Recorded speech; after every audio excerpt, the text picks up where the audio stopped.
Welcome. I'd like to now call this meeting of the Anchorage Assembly to order. It's November the 7th, 2023. This is our regular meeting. Madam Clerk, would you please take the roll?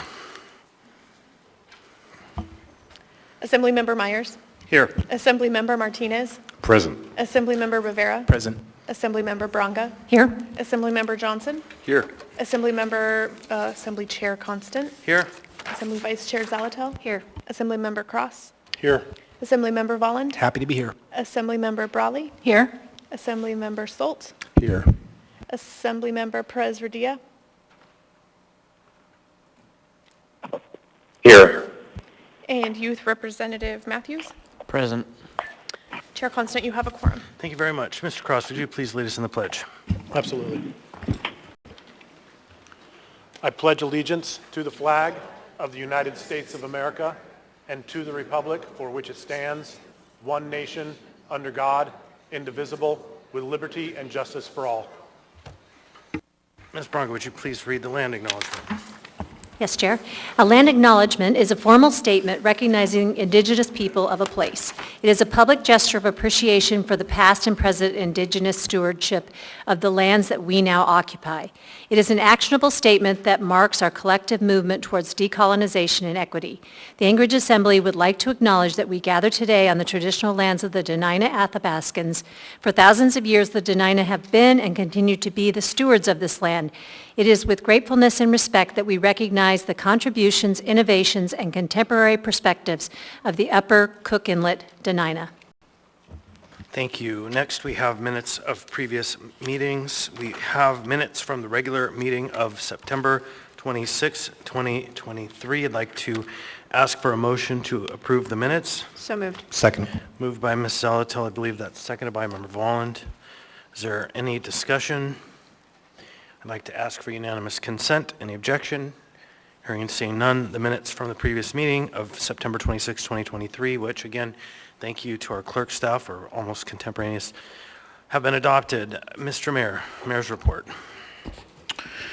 Thank you, Mr. Chair. Good evening, everyone. Good to see everyone here tonight. I hope everyone's been enjoying the snow in true Alaska fashion. Winter showed up in an extreme way with a record snowfall for a November 5th. My administration has been working diligently to get the word out about the city's snow plowing and removal process. My administration has created a snow removal page on the Muni website. I encourage everyone to go there.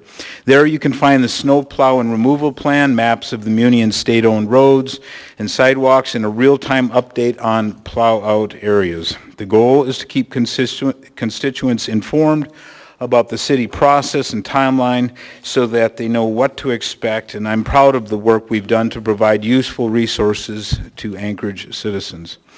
No matter how long you've lived in Alaska, the first snowfall is always a learning experience and a bit of a challenge for everyone. I'm extremely grateful for the road maintenance and operations crews for their hard work. We have several new M&O drivers on the road this year, so we ask for a little patience as these new employees learn the ropes from seasoned veterans, but I'm confident Anchorage is in good hands. The Solid Waste Service Admin Building opened last week for cold weather shelter. This was a huge lift for several municipal departments.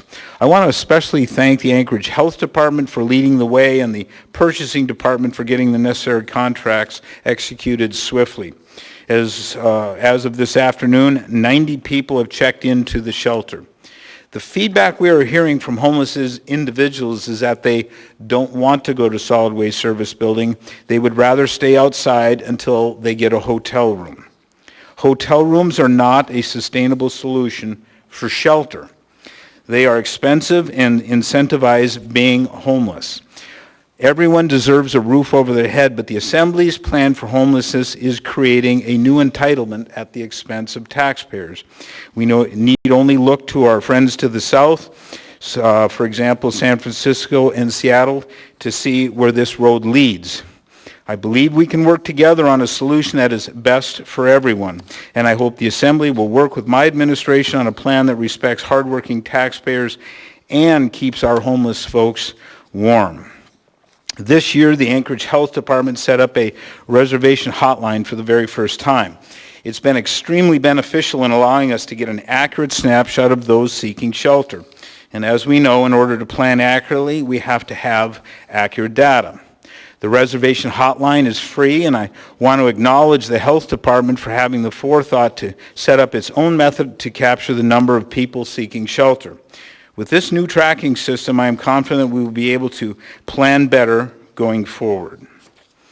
Now, moving on to housing, I want to congratulate heartily the Assembly on a successful Housing Action Week.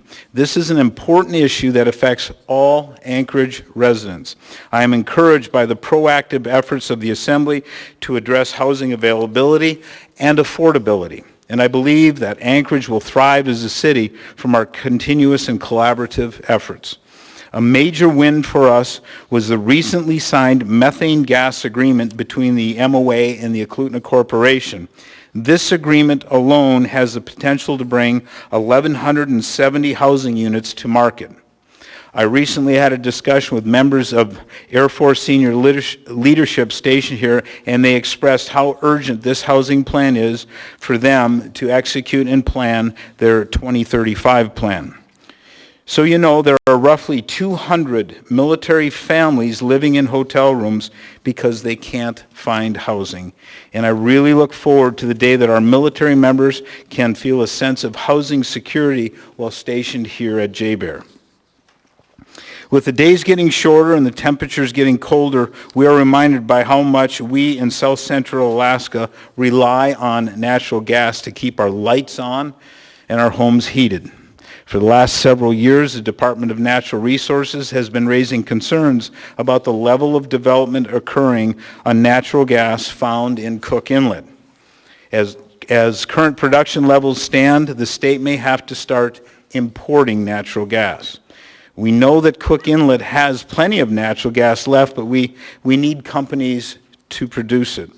I've been working closely with Governor Dunleavy on this issue, and I recently joined him at a press conference where he announced a proposal for legislation that will incentivize natural gas production in Cook Inlet. Going forward, I will continue to collaborate with Railbelt Utilities and the Anchorage Caucus to work on solutions to ensure energy security for Anchorage. And that concludes my remarks, Mr. Chair. Thank you very much. Thank you, sir. Next on the agenda is the chair's report. I want to start with the positive Housing Action Week. And good evening, everybody. I'm glad you're here. Do we have a couple students here? All right, so I'm going to start, of course, by making it uncomfortable for you. Why don't you come on down and tell us what class you're here from and what brings you here. And in your name, please. We like to say hello to everybody who comes. And is this your first time at a local government meeting? The green button. There you go. Oh, one more time. Perfect. I'm from Chugiak, here for a government meeting, and it's not my first time. All right, awesome. I'm also here from Chugiak, and it is also not my first time. What's your name? My name's Max Thanks, Marathon. Max. I'm in the same class as him. Awesome. Who's your teacher? Mr. Ogden, Chugiak High School. Thank you. Welcome. I'm from Chugiak too. I have Ogden as well, and it's for my U.S. government And class. is this your first time? Yes. Welcome. We love to see young people in our governing meetings. Thank you. So, so everybody, good evening and welcome. So this last week was Housing Action Week, and it was an amazing event. The cynics in the community say, oh, one more convening to talk about housing. Where's the action? Well, I think that this was an action-oriented event. It was a week-long initiative to get our community talking about housing because housing shortage crisis is really an everyone problem. And after a full week of programs by community organizations, including the Anchorage Chamber of Commerce, the ACLU of Alaska, the Alaska State Home Builders Association, the Anchorage Home Builders Association, NeighborWorks Alaska, the Mayor's Office, the administration, the Assembly hosted the Community Housing Action Summit last Friday. We welcomed neighbors and industry experts, municipal staff, and special guest Charles or Chuck Marone of Strong Towns for presentations on local market data, national best practices, and the Assembly's draft housing strategic plan. I think Chuck Marone has one thing that everyone could learn from when trying to solve problems. Find the smallest thing you could fix, the very smallest thing on a problem, and fix that problem, and then turn to the next smallest thing and fix that until finally you've solved all the problems. The event was live streamed on YouTube, and the event material, including the draft housing strategic plan, can be found at anchoragehousingAction.org. During ACDA's presentation at the Housing Action Summit, Mike Robbins reviewed a new report on incentives for market rate attainable housing, which reviewed 4 case studies of Western mountain cities that measurably resolved their housing shortage problems. The message is clear. The solution to our housing crisis isn't one of big change, but a multitude of small changes in both policies and processes. That means we're in it for the long haul. We've got a lot of work ahead, and we can start by doing the small things now. Start by reading the draft housing strategic plan and provide comments to the Anchorage Assembly via email by December the 4th. And I want to extend a very sincere thanks to both Member Brawley and the de facto chair of the event, Member Felix Rivera, for hosting the Friday Summit. To everybody who participated in Housing Action Week events and to the community partners who joined in the conversation, thank you. Let's keep talking. Let's get to action. Visit anchoragehousingAction.org for more. Next, into the ongoing struggle that we face in this community about what to do with issues relating to homelessness. I'm glad to report that I am going to be in DC at the end of the month and have been fortunate enough to schedule a joint meeting with members of our congressional delegation to continue the conversation about HUD funding and how we can address the inequity of funding, because in a lot of ways the challenges we face are challenges of limited and unfair funding in addressing the issues relating to homelessness. The local government cannot afford to be the only funder of the solutions we need in this town, because we are a regional and a national center for a community in America, and we need to have outside support. So I'm going to be in DC at the end of the month working on that. But in regard to cold weather sheltering, I want to respond to a statement made to the media by the mayor recently that demonstrates, I think, one of the core challenges that we faced over the last some 20 months. He said, quote, "I don't come up with these plans, I just set the policy. I just set the policy." I want the community to understand that this legislative body, the Assembly, is actually the policy-making body of the municipality. We set the policy, and the administration's job is to implement the policy. And so we appear to have been struggling over who it is that sets the policy for the city, and I think at some point we will come together and be able to implement a plan that is effective when everybody recognizes that we as a community have a policy of distributed resources of homeless services across the community in a way that does not create in one part of town a single location that the neighbors in that part of town have to bear the burden for everyone else from across the city and the state.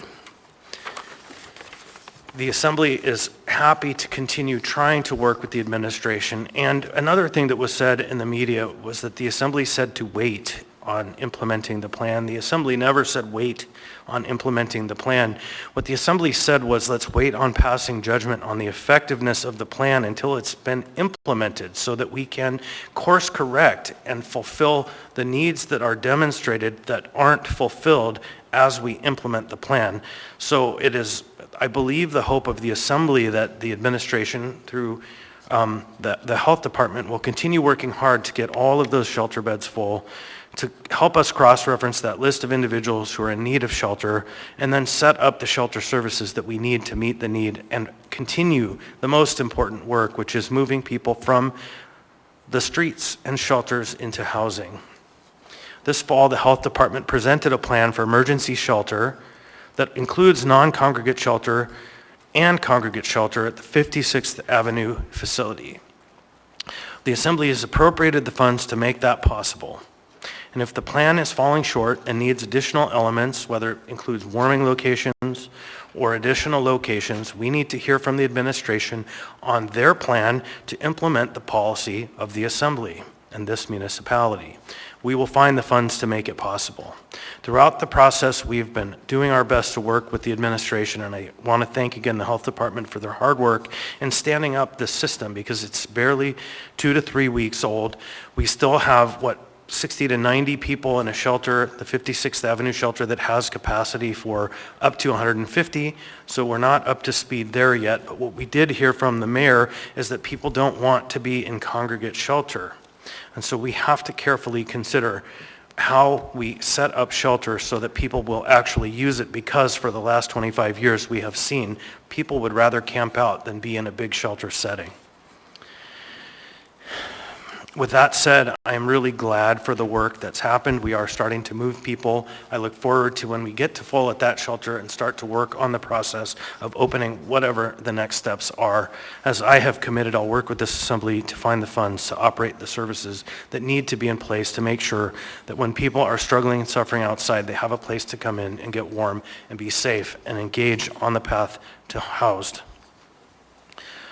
Next on the agenda tonight, we are going to be discussing the budget. Tonight, we are moving onward towards the second public hearing. It may be the final public hearing of the 2024 budget, and I want to thank anybody who's here to testify on that.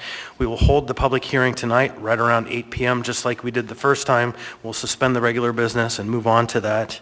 There will also be a work session this Thursday, November 9th, to discuss potential budget amendments by members. The Assembly will take up deliberations and likely vote on the budget at the November 21st Assembly meeting. You can learn more about this process at www.muni.org/assembly. Next, I'm going to take the unusual step of inviting the HR director to come up and make a brief report on an ordinance that recently passed that changes the position of the municipality in the context of drug testing policy. Mr. Andrews, would you please come and give us a brief report?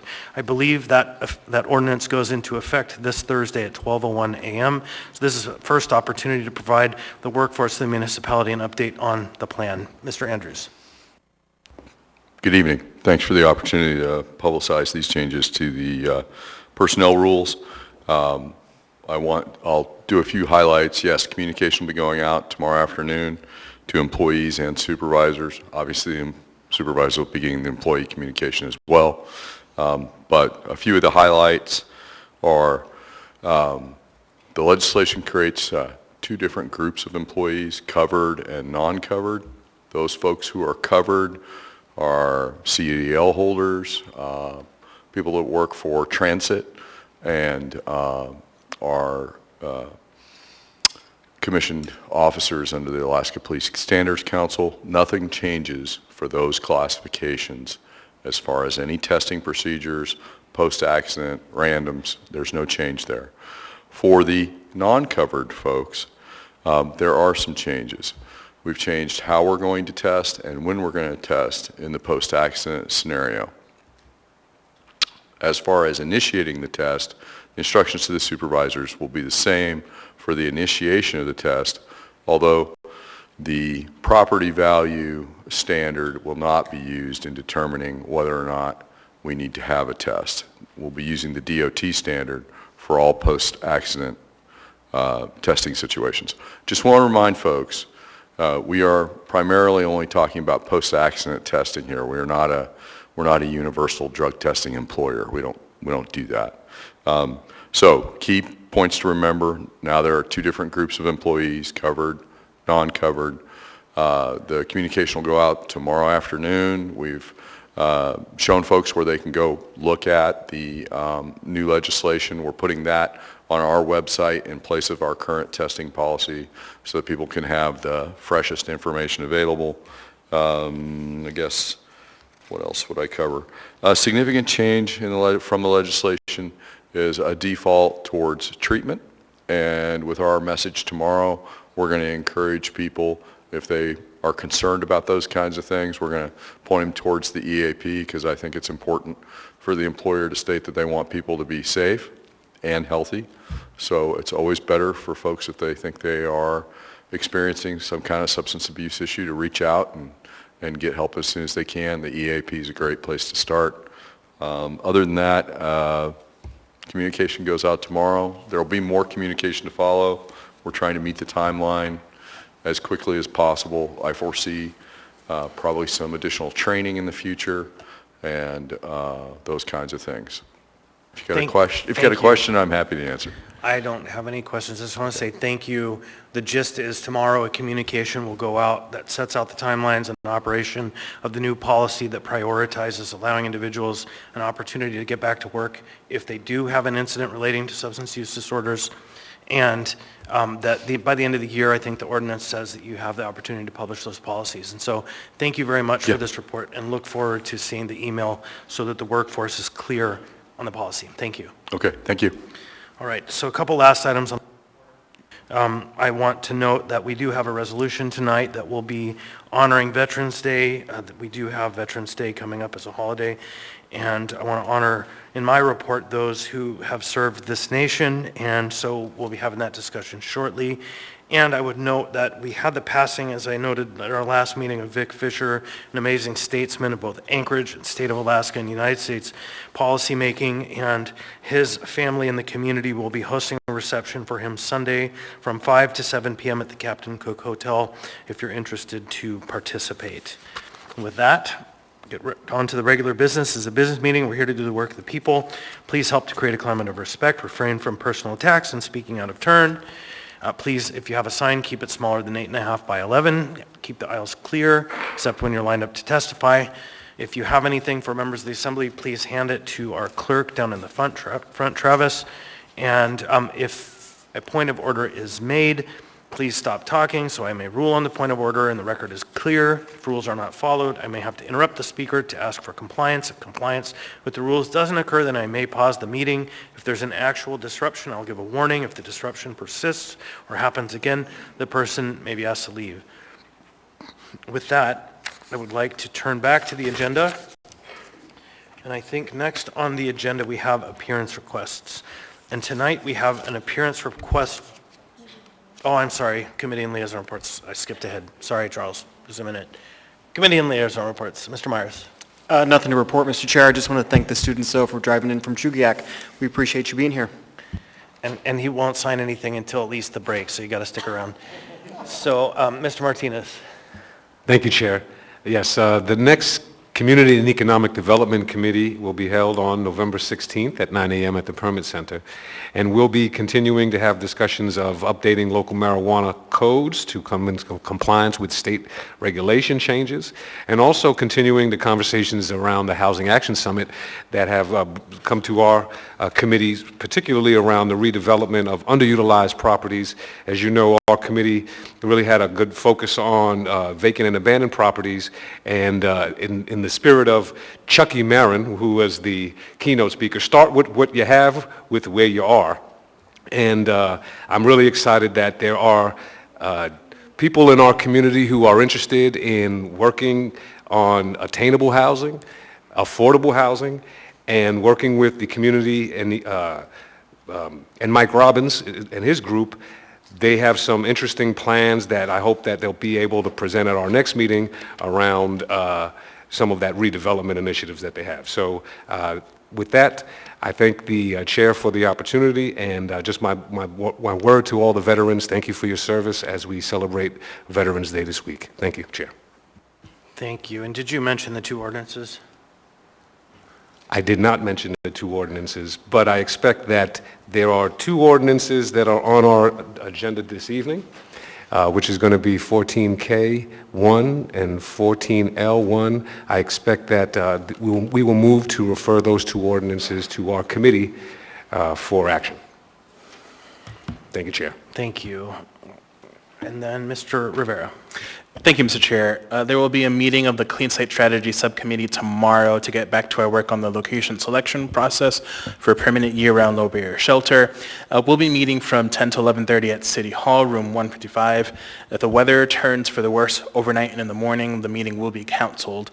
I'll make sure we send out notices first thing in the morning. The next regular Housing and Homelessness Committee meeting will be taking place next Wednesday, November 15th, from 11 a.m. to 12:30 p.m. at City Hall, room 155. We'll continue talking about the implementation of emergency cold weather shelter and start digging into the transition out of emergency cold weather shelter. As we were told at the last Budget and Finance Committee meeting, the act for the annual comprehensive financial review will be submitted by the end of the year, if not before we vote on the budget later this month. As soon as the ACFR is published, I will be calling a meeting of the Municipal Audit Committee to review it. Last update, I just want to thank everyone who helped organize and those who attended one of the many events last week for Housing Action Week. My goal in all of this work when I imagined the Housing Summit in April was to galvanize the community and move towards achieving a collective vision for how we want to meet our community's housing needs. And I can say without a doubt, mission accomplished. We did that.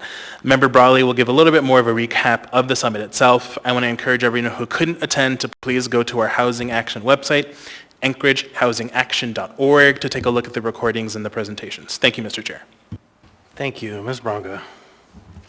Thank you, Chair. On October 25th, we had a meeting of the Ethics and Election, and one of the things that struck me is the voter cards are getting sent to houses, and mine arrived. And I have a son who's moved down to California, and every year I throw that voter card away.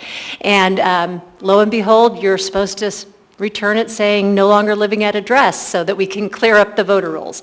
So if you have one of those situations, please try to do that. Health Policy Committee meeting last week was canceled for Housing Action Week. And then on November 15th, I'll be meeting with Visit Anchorage for Government Relations. That's all I have. Thank you. Mr. Johnson. Yeah, thank you, Mr. Chair. The next meeting of the Enterprise and Utility Oversight Committee is going to be on November 16th, Thursday, from 11 a.m. to 12 p.m. Under new business, we have a presentation from the Port of Alaska Director, Steve Rebuffo, regarding the future of the Ship Creek small boat launch, currently managed by the Port. And then we also are getting a presentation on the Merrill Field Instrument Flight Procedure Project.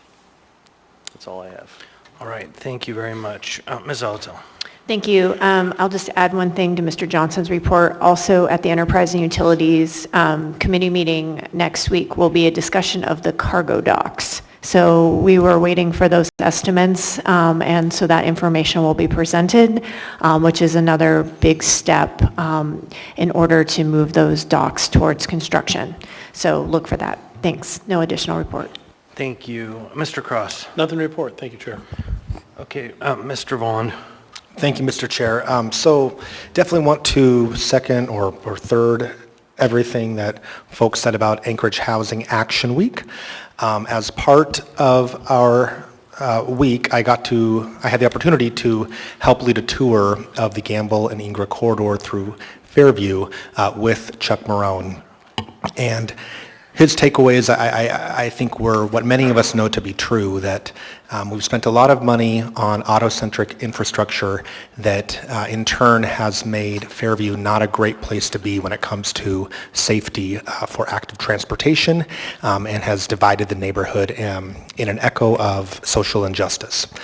On that note, we recently had a joint work session of the AMAT's Technical Advisory Committee and Policy Committee, and we were discussing essentially public comments that were received on the draft MTP, Metropolitan Transportation Plan. That is, in Anchorage, our long-range transportation plan that goes out to 2050, and it is how we prioritize investment of millions and millions of federal, state, and local dollars on infrastructure and transportation.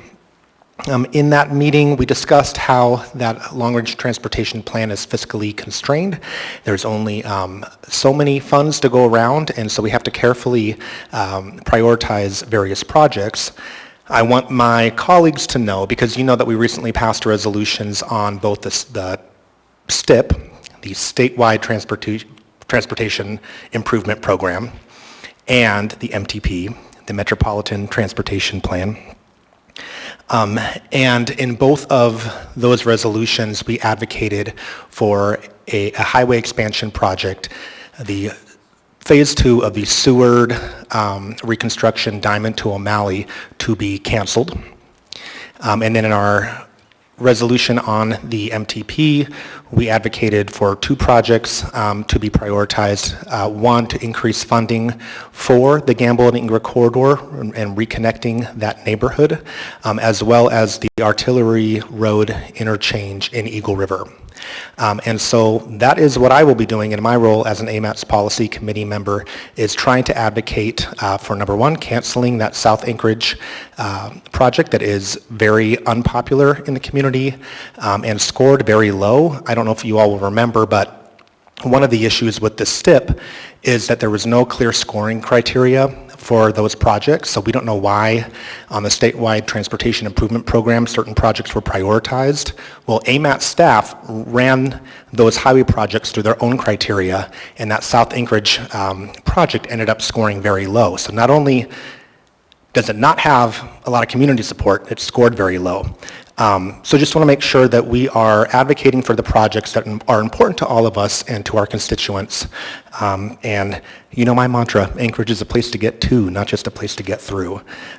Tomorrow I'll be in my role on the ACDA, sort of ex officio member, presenting on our triplex and fourplex legislation. That's all I got. Thank you, Mr. Chair. Thank you. Ms. Brawley. Yeah, thank you. I have a few brief reports. The first one is the Budget and Finance Committee. So our committee last met on Thursday, October 26th.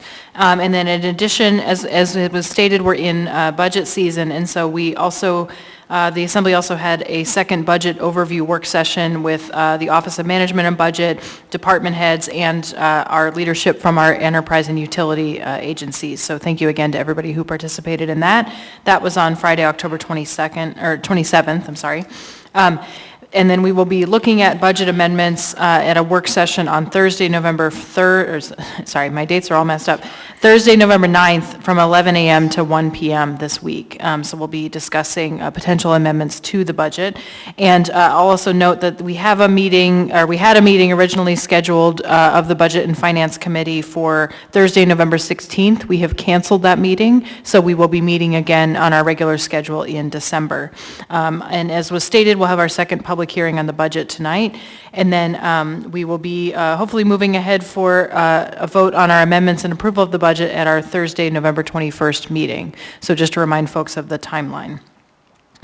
No update from the Legislative Committee. I'll briefly mention from the Alaska Municipal League, myself and Member Rivera are the liaisons. And a month from now, we will be welcoming local governments, which includes elected officials, clerks, other staff from cities all over Alaska, I should say cities and boroughs, all over Alaska to downtown Anchorage at the Denina Center.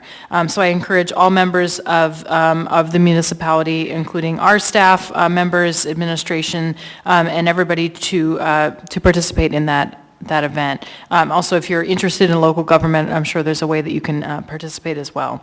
It will include educational sessions, a meeting of the Alaska Municipal League Board, which includes representatives from local governments across the state, and adoption of policy positions that impact municipalities across the state. Also briefly reporting the National League of Cities. I am one of 2 liaisons. Assembly Chair Constant is the other. There will be a few of us attending the National League of Cities annual conference next week in Atlanta. So really looking forward to connecting with the folks at local governments across the country, talking about issues we have in common, maybe learning some new things and finding solutions, and then hopefully sharing some good work that we're doing as well. And lastly, I will briefly speak again about Housing Action Week, echoing the thanks to everybody who participated, whether you hosted a meeting, helped us organize events, or were just there in the room at the summit or watching online. I really appreciate everybody's involvement. And I'll just note, if you didn't notice on the way in, you might have seen the table in the library lobby with a lot of really interesting urban designs, buildings and parks and things. That is from an event that we held at the Mountain View Library on Saturday. It was a family event, so we had kids. We also had a few adults building a city that we want to live in. So if you want to check it out, you can see what everybody built. There's a lot of interesting ideas, and of course, because it's Alaska, there's a Costco. And as we said, the action is not stopping with this week. It's really moving into what we can do about our housing crisis, everything from reducing homelessness up to helping folks find a place to live, to young professionals and everybody at every stage of life finding a place in our city. So again, the deadline for submitting comments on the strategic plan is Monday, December 4th. You can email them. There's a copy of the plan online, and we really want to hear what you think will have the most impact on our city and what we should focus on first. So again, please get those comments in over the next week, and I believe that's it. Thank you. Thank you. Mr. Salt. Short and sweet. Tomorrow from 8:30 to 10 a.m. is the Anchorage Economic Development Corporation meeting. Thank you. Thank you. And on the phone, Mr. Presverdia. Thank you, Mr. Chair. No update tonight. Thank you. And to Youth Member Matthews. I would just like to report that with the sidewalks getting icy and the roads getting icy, that everyone should take a bit more caution when they're driving. I've already seen multiple people who just go willy-nilly and end in almost a disaster, so just please be safe. That's all. All right, thank you. Okay, so next then we have the addendum to the agenda. Ooh, I'm so grateful to everybody with the list of laid on the table items. We only have one, and it's supplemental. So I'm going to go ahead and read this item into the record. It's item 14M2, Information Memorandum AM, unnumbered 2023, Ordinance AO 2023-114, an ordinance providing for the submission to the qualified voters of the municipality of Anchorage, Alaska, the question of the issuance of not to exceed $12,500,000 of general obligation bonds of the municipality of Anchorage to pay the costs of an area-wide public restroom project at the election to be held in the municipality of April 2nd, 2024, and approving and adding a project to the area-wide 2024 CIB to include the public restroom project. Assembly Vice Chair Zalatel. So I believe that's the only item to be laid on the table. So now I'd like to ask for a motion to incorporate the addendum as printed and distributed and laid on the table item. So moved. Second. I have a motion by Ms. Zalatel, seconded by Mr. Volland. I'd like to ask for unanimous consent. Is there any objection? I'm hearing and seeing none, so the addendum to the agenda and laid on the table have been incorporated. Laid on the table item have been incorporated. So next we have appearance requests. Mr. McKee, welcome. You'll have 3 minutes. Please state your name, what part of town you're from, and... My name is Charles McKee. I'm the beneficiary of the McKee Trust. And very quickly, I have to add the aggressive nature of the law enforcement, not only federal, but city and state, as well as the Bar Association. Don't leave them out, involving the court system. So with the employee nature, the code enforcement officer was the initial one that fired the shot over the bow in reference to me and my housing situation, and over on Eula Street. And that led to me getting a misdemeanor by a local police department, corporate police department employee, who then went to court and had it inflated to reckless endangerment, which I didn't do, but they didn't know that, and arrested me in Wasilla under a false felony warrant, and which led me to be incarcerated, and then further jeopardization of my homelessness. And then I find that when I went to the judge, Nesbitt, on this list of the 2019 that I turned in, the fix could have been just grant money out of my trust account and everything would have been solved, but they had plans on that money and decided to use that to pay off a debt coming up from the Doctors and Nurses Association, and they'd settled out of court with them with my money, my ask. So that left me homeless, and then I find that there was a prejudicial fix offered by none other than Brian Porter, who was a Anchorage ex-police officer, and he created a legislative fix for his people that are incarcerated in the Department of Corrections, and he had the judge finance their release for using their Social Security Sustain Trust Fund themselves. So I beg you people to look into the classification with the State Department, not just the Social Security number, but your actual State Department number that qualifies you for unlimited credit on the account of the United States Republic of America. And this would alleviate the taking of money out of the individual Anchorage residents in their pocketbook. It'd take the hand off the pocketbook. Thank you, Mr. McKee.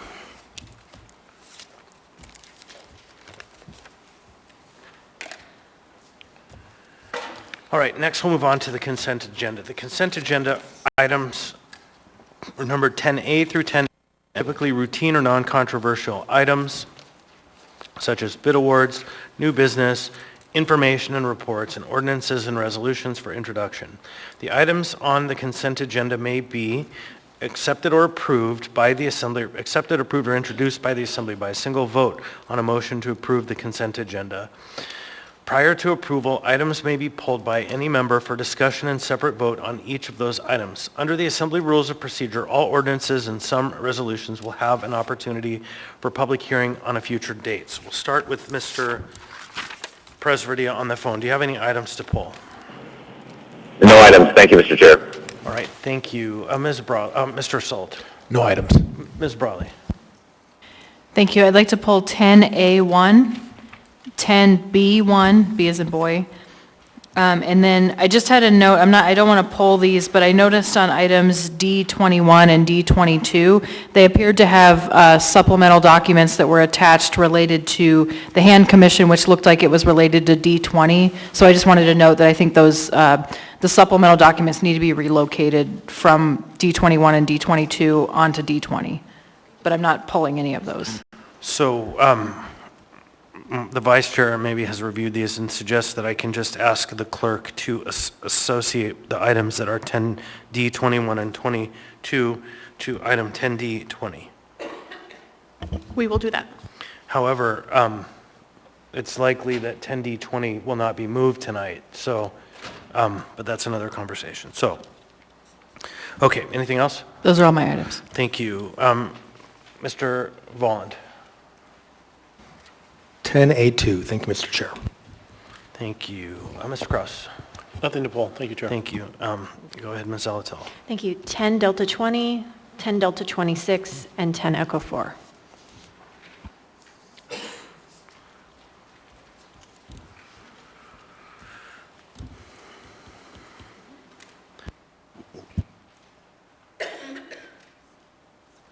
And 10D1. Thank you. Mr. Johnson. No items, thank you. Ms. Bronga. Might have been pulled. Thank you. Mr. Rivera. Thank you, Mr. Chair. No items. And Mr. Martinez. Thank you, Chair. 10A3. Mr. Myers. No additional items, thank you, Mr. Chair. Thank you. And I would like to direct the clerk on items 10G, 7, and 8 to set the public hearing for December 5th. There are some internal dates within the document that reference that date. We will do that. All right, thank you. So I'm going to go back through the list. Ms. Brawley, 10A1. Mr. Volland, 10A2. Mr. Martinez, 10A3. Ms. Brawley, 10B1. Ms. Zalatel, on my behalf, 10D1. Ms. Zalatel, 10D20 and 10D26. Then Ms. Zalatel, 10E4. And then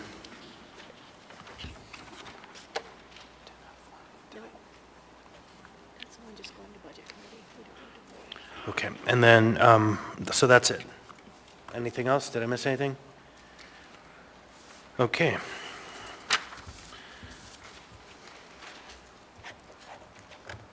So next, I would like to ask for a motion to approve the consent agenda with the exception of the pulled items. So moved. Second. Moved by Ms. Zalatel, seconded by Member Volland. I'd like to ask for unanimous consent. Any objection? Hearing and seeing none, the consent agenda has been adopted. Oh, I should have asked if the youth member had any items he wanted to pull. My items have been pulled. Thank you. So with that said, then for the public's information, the Assembly has now passed or approved all items in 10A through 10F, other than the items that were just pulled, which we will take up next, or that have been introduced for a future public hearing, which are all items in 10G. If you were here to see action on an item listed on the consent agenda that was not pulled, those items have been passed or accepted or introduced. So next, I would like to move to the items 10A1. 10A1, Resolution AR 2023-361, a resolution of the Anchorage Municipal Assembly recognizing November as Purple Heart Month and remembering and honoring all of the military personnel wounded or killed in combat with hostile forces. What's the will of the body? Move to approve. Second. Moved by Ms. Zalatil, seconded by Mr. Volland. Is there any objection? Hearing and seeing none, that item has been adopted unanimously. Who is reading and who is presenting? And is there someone here to receive? Ms. Brawley is reading. Mr. Johnson is presenting. Thank you.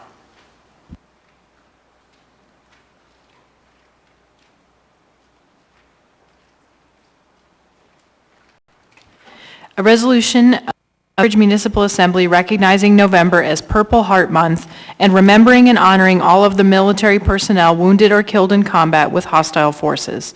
Whereas, created in 1782, the Purple Heart is a combat decoration originally known as the Badge of Military Merit and is the nation's oldest military medal. And whereas, the Purple Heart Medal is awarded to members of the armed forces who are wounded in military combat, or killed in action, or die of wounds received in action.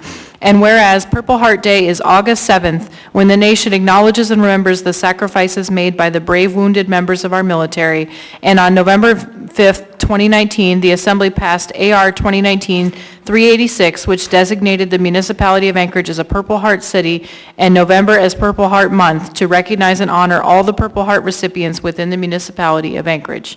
Whereas, although the exact number of Purple Heart recipients in the municipality of Anchorage is unknown, the members of the Military Order of the Purple Heart Local Chapter 593 are all Purple Heart recipient veteran volunteers who work to identify and provide aid to all Purple Heart recipients and their families within the municipality of Anchorage.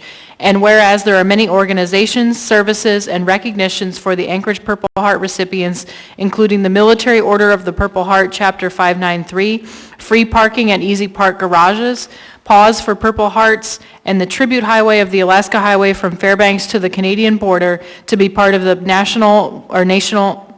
nationwide Purple Heart Trail. Now, therefore, the Anchorage Assembly recognizes November as Purple Heart Month and honors all of the Purple Heart recipients within Anchorage. Passed and approved by the Anchorage Assembly this day of November 2023.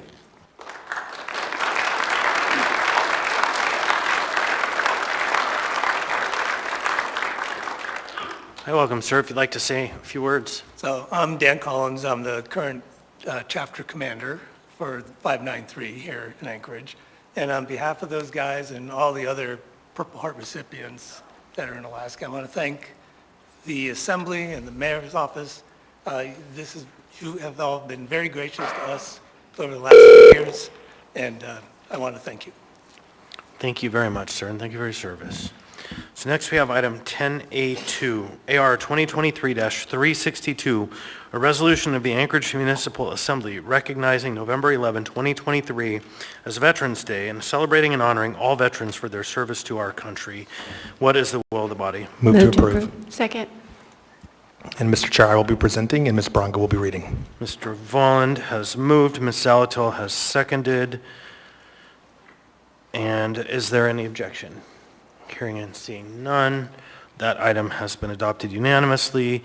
Mr. Volland is presenting, Ms. Bronca is reading, and we would like all members of the Assembly and the administration and anyone in the room really who is a veteran to please come down in front of the dais here to receive this. So come on down.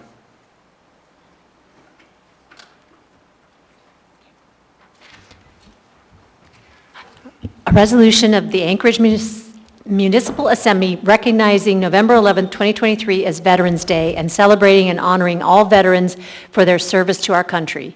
Whereas in 1919, President Woodrow Wilson proclaimed November 11th as the first commemoration of Armistice Day, recognizing the end of World War I. And whereas Congress made Armistice Day of November 11th into an annual national holiday in 1938, honoring World War I veterans and dedicating the day to world peace. And whereas Congress changed the holiday's name to Veterans Day in 1954 to honor the veterans of all wars, including World War II and the Korean War. And whereas in 2020, the Department of Veteran Affairs estimated there were over 19 million U.S. veterans nationwide and over 71,000 veterans in Alaska. And whereas Alaska has the highest per capita number of veterans of any state at over 13%, and whereas Veterans Day is a time to remember and honor all veterans whose courage, sacrifice, dedication, and service to both peacetime and combat have secured and maintained our freedoms. And whereas in 1989 Veterans Day speech, General Colin L. Powell stated, "The nation owes a great debt to its veterans whose service to the nation spans every decade, every year, every day of our country's existence. Through untold courage and sacrifice, America's veterans have secured the liberty which the Founding Fathers sought to establish here in the New World. Whenever and wherever the nation has called, in times of darkness and danger, as well as times of peace and prosperity, America's veterans have been there. Veterans have proudly carried the torch of liberty for all to see. Now, therefore, the Anchorage Assembly recognizes November 11, 2023 as Veterans Day and celebrates and honors all U.S. military veterans for their service to our community, state, and nation, passed and approved by the Anchorage Assembly this 7th day of November 2023.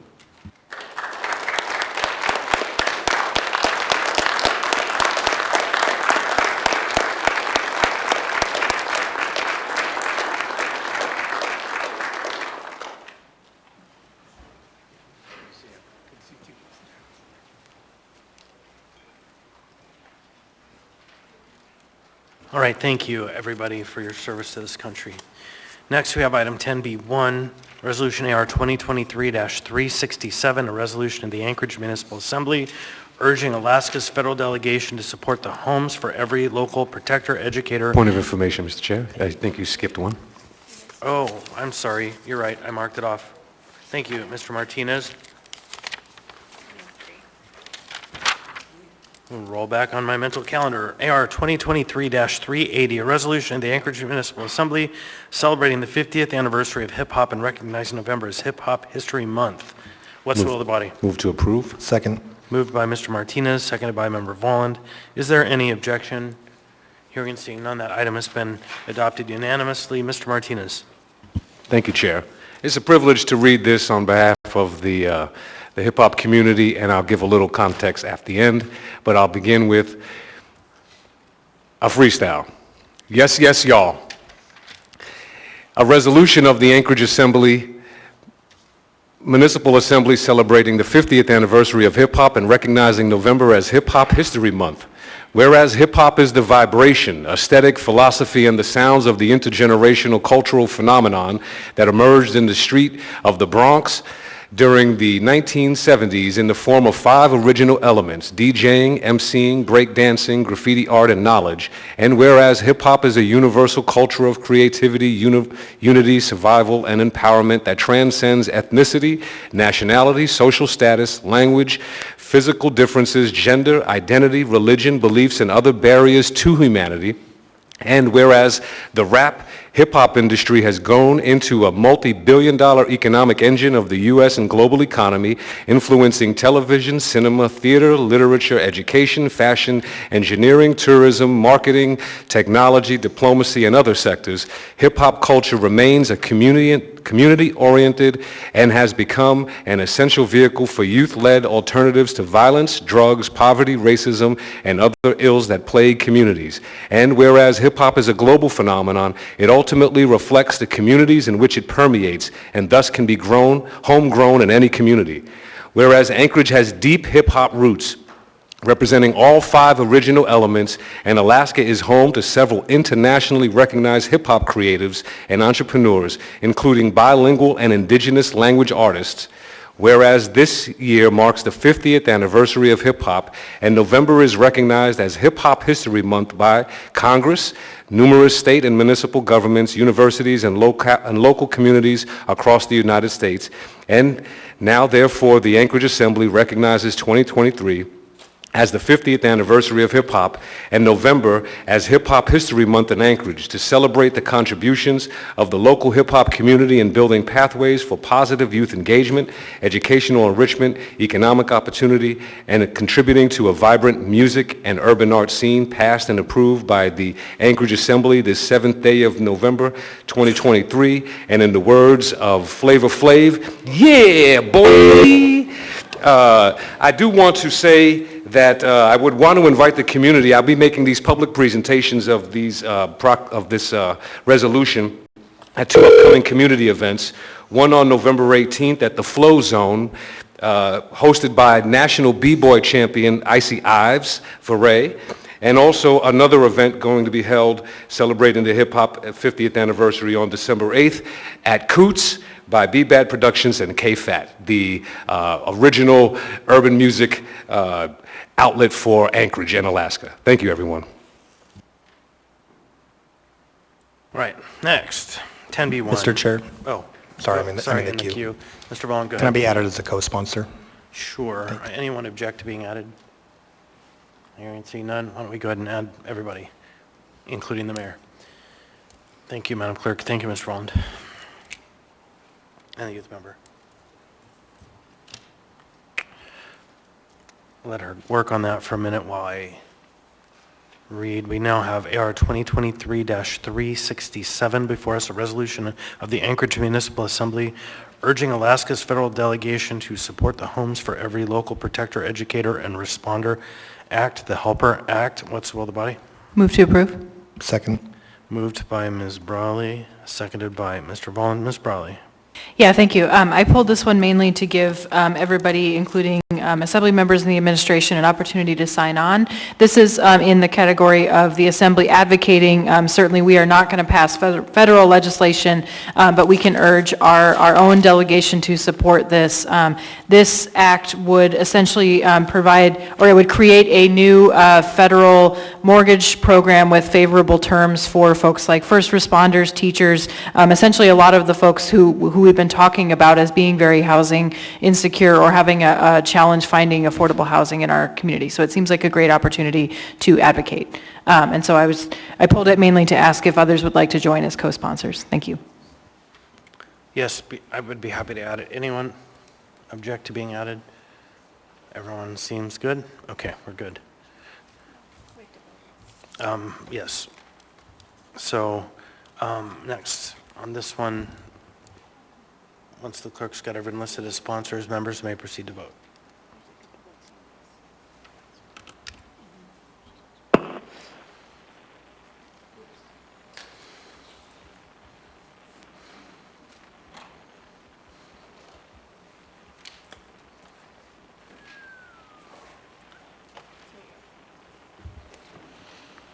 Mr. Presverdia? Yes.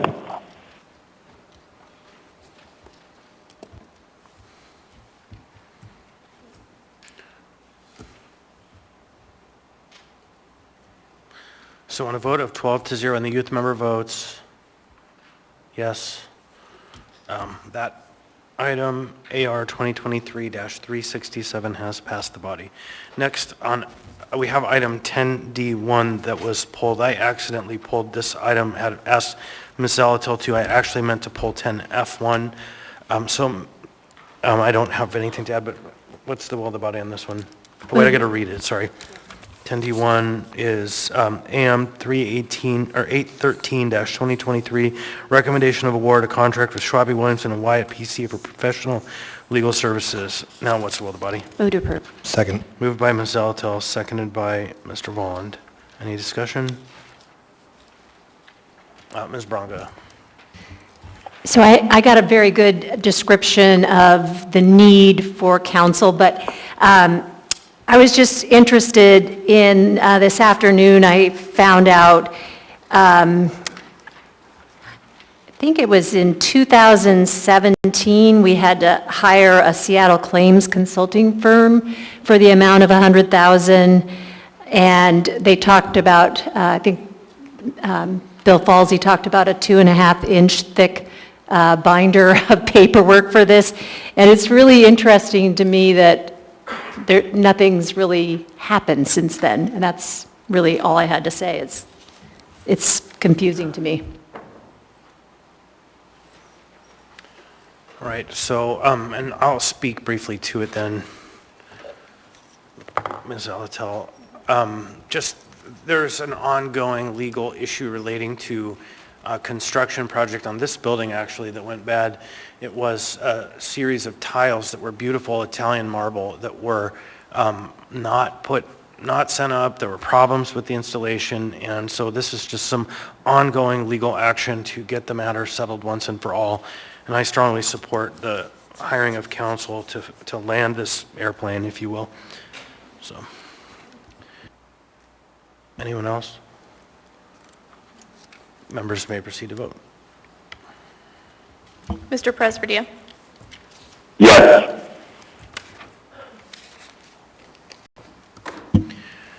So on a vote of 12-0, and the youth member votes yes, item 10D1 AM 813-2023 has passed the body. Next, we have item 10D20. And 10D20, we're going to, on behalf of the administration, not move, so just die for lack of action. Next, we have item 10D26. This one is, so I'm going to read this one. 10D26 is AM 860-2023, Animal Control Advisory Board, Timothy Eben. What's the will of the body? Move to postpone to the meeting of the 21st of November. Second. So I have a motion to postpone to November 21st by Ms. Salatil, seconded by Member Vaughn. Ms. Salatil. Thank you. Thanks to Claire Ross, our Legislative Services staff, for working with the administration. I believe the terms are off on this one, and she had some communication with Mr. Whitney. We were expecting an A version to be laid on the table tonight, but it wasn't. So that's the purpose of postponing it. Thank you.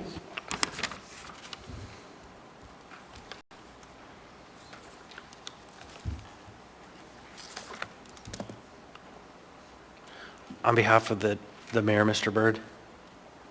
Or Mr. Byrd, did you want to speak? Yes, thank you, Mr. I just wanted to confirm everything that Member Zalatel said through the chair, and we wanted to make sure that we did it right, so that's one of the reasons that we support postponement. We were working on it this afternoon, but we want to make sure we get all the Ts crossed and Is dotted. Yep, thank you. So, and I would just note for the public's interest, there are like 25 appointments on here, and only one of them needed a correction, so no big here. So, all right, anyone else? Hearing and seeing none, members may proceed on the motion to postpone to the next meeting. Mr. Presverdia? Yes.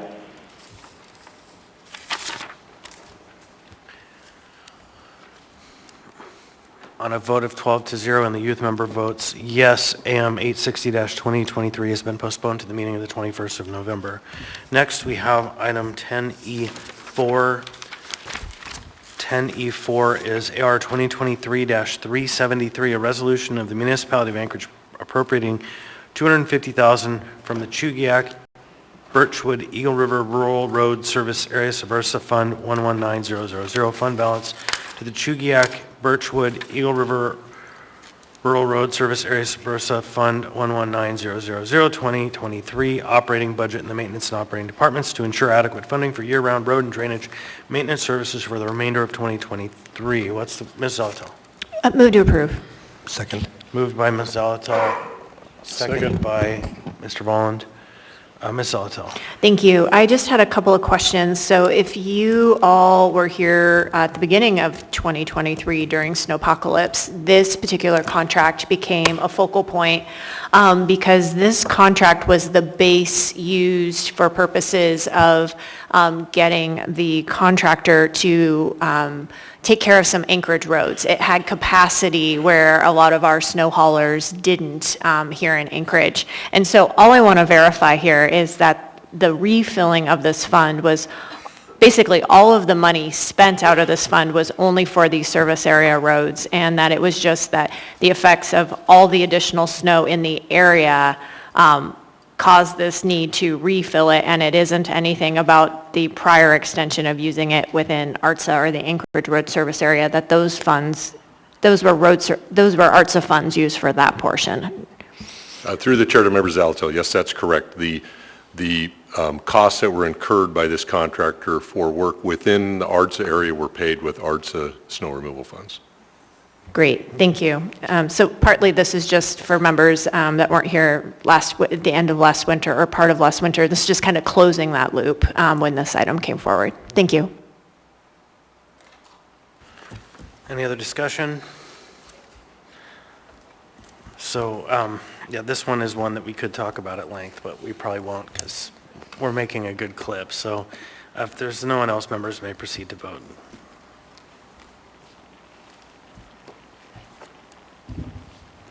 Mr. Presverdia? Yes. Excuse me. On a vote of 12-0 and the youth member votes yes, AIM 206-2023 has passed. Oh wait, I'm sorry, read the wrong one. 10E4. On a vote of 12-0 and the youth member voting yes, AR 2023-373 has passed the body. Now, I'm just going to ask for a moment of privilege since I accidentally didn't pull 10F1. 10F1 is an interesting item. It is the operating budget for the Retiree Medical Funding Program Trust for the police officers and firefighters. And it struck me as odd that we didn't see it in the budget packet because it's a budget. And so I asked about this item from the CFO, and the CFO deferred to the HR director, and it's clear what's before us is, it says that the operating budget, which is the funding to staff effectively the management of this fund. But what members need to understand, and separately, I don't know where this is accounted, we need to be briefed on where it's accounted for. We have a decreasing number of beneficiaries in a previous pension program that we hold the liability for, and just a few years ago, maybe 4 or 5 now, we used one of these lease-back funding mechanisms to create a steady funding stream to pay for the liabilities of the health and pension care of former police and firefighters. And I think the system ended in 1992, and so the numbers are steadily reducing, as happens with pension programs. And so we don't have the actual budget before us of the costs associated with the expenditures related to the fund. And so, and I couldn't get an answer for where those are accounted for and presented to us. And so stand by for a future action item that would be a presentation of the actual expenditures of the fund, so we can understand if the fund is healthy, where it's at. So that's it. And with that, we are now going to adjourn for our regular dinner. We'll be back in 20 or so minutes.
President?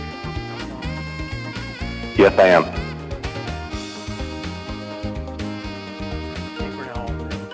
So next we'll move on to item 11A. 11A is AM 733-2023, Election Commission, Adam Trombley. Mr. Trombley was unable to attend the confirmation hearing, so the intent is to postpone. Ms. Zalatel. Yes, move to postpone to the meeting of December 5th. Second. Moved by Ms. Zalatel, seconded by Mr. Rivera. Any discussion? Just briefly, Mr. Chair, as the chair stated, Mr. Trombley was unable to make the work session. It will be postponed. The December 5th date is a target. However, if calendars don't align, it'll just be postponed another meeting, and we've been in communication with the administration about this. Thank you. And I'll just add the high mark for having him on board is when the election contest begins, which is, or not contest, I guess I should use a better term, when the election is actually formally open in January. So, okay. And is there any objection to the motion to postpone to the 5th? Hearing and seeing none, that item is postponed to the 5th. Next we have item 11B, AM 748-2023, Executive Appointment Confirmation Hearing, Evolu Fili Ta'ula. Ms. Zalatel. Thank you. Move to postpone indefinitely. Second.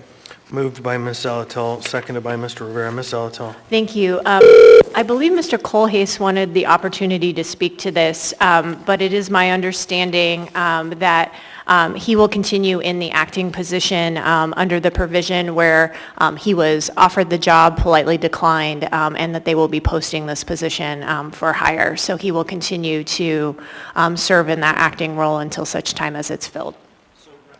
Rather than taking a vote on this, we'll wait for Mr. Colhase so he has an opportunity to speak, because he did ask for an opportunity to speak. And so I'd ask that we just move on to item 11C, and we'll come back to 11B.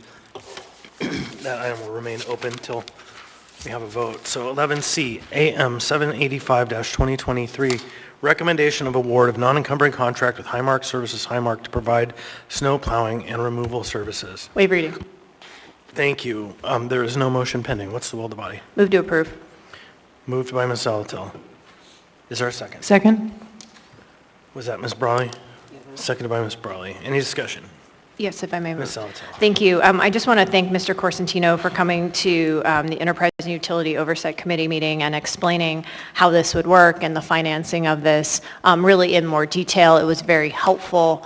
And I think we should go ahead and approve this, especially now, as I knew would happen. As soon as we postponed it, the snow would fly, and here it is. So, and remember, this is an as-needed contract. Thank you. Any other discussion? Hearing and seeing none, members may proceed to vote.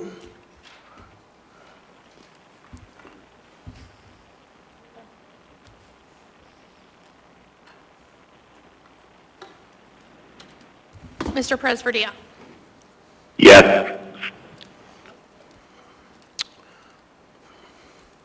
On a vote of 12-0 with the youth member voting yes, AM 785-2023 has passed the body. Next we have item 11D, AO 2023-88, Ordinance of the Municipality of Anchorage, Alaska, authorizing the borrowing and accepting from the State of Alaska Clean Water Fund an aggregate amount not to exceed $25,760,000 for the purpose of financing a portion of 2 solid waste service capital improvement projects. Public hearing was closed, 9:26. Action was postponed, no motion pending. What's the will of the body? Move to approve. Second. Moved by Ms. Zalatel, seconded by Mr. Rivera. Any discussion? Ms. Zalatel. Thanks. I move Zalatel Amendment Number 1. Second. There is a motion to amend by Ms. Zalatel, seconded by Mr. Vaughn. Ms. Zalatel. Thank you. This amendment just provides some clarity based on what we learned at the Enterprise and Utility work session, and I drafted this in conjunction with Solid Waste Services and Public Finance, that the interest rate to be paid is anticipated to be approximately 1.5% as further detailed and defined in the loan terms in the ordinance, and is expected to be a favorable interest rate, better than others such as borrowing in capital marketplace. And then the other is whereas the repayment of the loan is not expected to impact the current rate plan in place for ratepayers of solid waste services. So there's no intention that this diverts from that overall master plan or the rates that we've been working toward to fulfill the master plan for solid waste services. Anyone else? Hearing, seeing none, members may proceed to vote. Mr. Presverdia on the amendment. Yes. On a vote of 12-0 and the youth member having voted yes, AO 2023-88 has passed the body. Next, we'll move on. I'm sorry. We'll return back to item 11B. So, Mr. No, with the main motion. Sorry, guys. All right, move on with the night. So we now have before us the main motion, AO 2023-88 as amended. Thanks for the chorus. Anyone wish to discuss the main item? Hearing, seeing none, members may proceed to vote. Mr. Presverdia on the motion as amended. Yes. All right, on a vote of 12-0 and the youth member votes yes, AO 2023-88 as amended has passed the body. Now we'll go back to item 11B. Item 11B was AM 748-2023, executive appointment confirmation, Evolu Filituala, and we were just going to allow the manager to provide a couple of words. Mr. Colhase. Thank you, Mr. Chair. Sorry for not being here. I was upstairs discussing another matter of business. So, yes, I talked with Evolu Filituala last week, and he informed me that he was, although we appreciated the opportunity, he was withdrawing himself from consideration as the Director of Solid Waste Services. In talking with him, he enjoyed the work. As you've heard me say from the dais and in work sessions, there is a risk that comes along with an appointed position. And that risk is that at the turn of an administration or other events, your circumstances can change. And he has a family and enjoys his permanent position at Solid Waste. So respectfully, he withdraws and he appreciates the opportunity. Thank you. So thank you. Now before us, the motion is to postpone indefinitely the executive appointment. Any discussion? Hearing, seeing none, members may proceed to vote. Clerk session needs just a minute.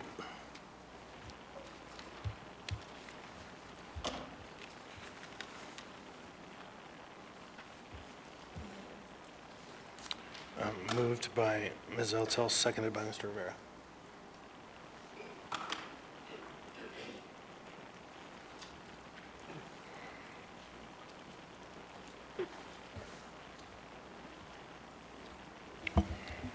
Mr. Presverdia on postponing indefinitely. Yes. On a vote of 12-0 and the youth member having voted yes, AM 748-2023 has been postponed indefinitely. Now we'll move on to the continued public hearings. So we have first before us 13A, AO 2023-102, an ordinance of the Anchorage Assembly amending Anchorage Municipal Code AMC 21.03.040 in order to clarify and simplify review processes for existing special land use permits for alcohol. Waive reading. Thank you. The public hearing on this item is now open. Anyone wish to be heard on this item? None at all. Seeing, hearing none, public hearing on this item is now closed. What's the will of the body? Move to approve. Second. Moved by Ms. Brawley, seconded by Mr. Rivera. Ms. Brawley. Yeah, thank you. This ordinance, just stating briefly, is the second ordinance focusing on implementation of Senate Bill 9, which is a change to the state's alcohol laws, Title 4 in state law. There was one, I guess the prior version, the prior component of this was passed way back in June. So this ordinance was presented at the September 7th CEDC meeting. The main components of it are to update references to state statute and regulations to reflect what will be changing as of January 1st, coming up quickly now. It improves some of the code language similar to the one that was done regarding licensing a few months ago, clarifying when a special land use permit for alcohol is considered expired. It also clarifies how new endorsements, which are add-ons to licenses, will relate with our alcohol special land use permits, which are granted by the municipality. So it exempts licenses from having to apply for modification to existing permits, which is going to be a one-time conversion of all licenses on January 1st to the new licensing system. Second, it clarifies that endorsements on their own do not trigger modification of an existing special land use permit unless it has to do with the size of the licensed premises, which is already accounted for in the modification process for special land use permits. So I would urge your support. Thank you. All right, anyone else wish to speak to this item? And for the youth member, we generally don't vote on alcohol-related items. So, anyone else? Hearing seen none, members may proceed to vote. Actually, I will, one last thing I'll note, that we're still in the non-contentious portion of the alcohol amendments, and so this is the second, I think, and a third is coming, and we might start to get into the area where there's some division of opinions on what the proper policy direction is, so those might be a little bit more spicy and publicly interesting conversations. So, but for the purposes of this is pretty milquetoast, so thank you.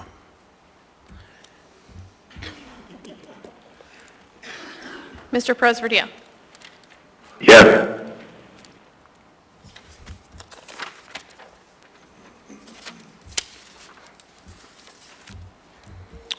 On a vote of 12-0, AO 2023-102 has passed the body. Next, we have item 13B, AO 2023-99, an ordinance of the Anchorage Municipal Assembly amending Anchorage Municipal Code, Section 4.60.040, Library Advisory Board to clarify the board's responsibilities related to the process for reconsideration. Public hearing on this item is now open. Anyone wish to be heard? Anyone at all? Seeing and hearing none, public hearing is now closed. What is the will of the body? I move to approve. Second. Okay, moved by Mr. Constant, seconded by Mr. Voland. Mr. Constant. Thank you. So if you read into this ordinance as proposed, it is literally just a cleanup. When we drafted this ordinance, there was a comma which was placed in a place that made it so it read that the assembly intended to require the library to send any policy to us for approval. That was not the intention.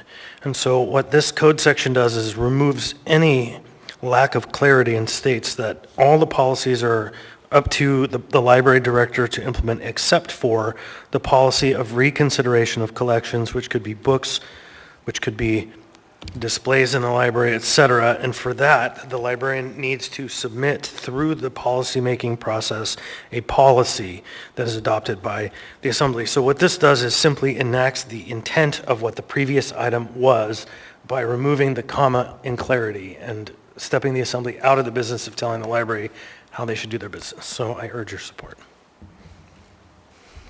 All right, anyone else? All right, seeing and hearing no one, members may proceed to vote.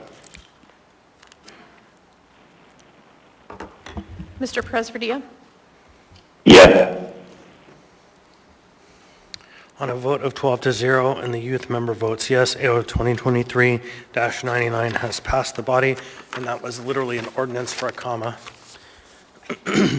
So sometimes you have to. Next, we have item 13C, AO 2023-100, an ordinance of the Anchorage Municipal Assembly amending certain provisions of the Anchorage Municipal Code, Title 8 Penal Code, to update and amend sections for consistency with statute amendments. The item was carried over from 10/10/2023 and 10/24/2023. There is an S version, and this was carried over from 10/24/2023. I don't believe there's a motion on the floor. What's the will of the body? Motion. Oh, I'm sorry. You're right. Public hearing on this item is now open. Sorry. Welcome. Please state your name, what part of town you're from. I'll have 3 minutes. Hi, my name is Brian Witzke. I go by Bree, she and her pronouns. I'm going on 14 years. If this is the one I'm corrected, correct me if I'm wrong, Chair, about the change on the no-show, is that correct? Okay.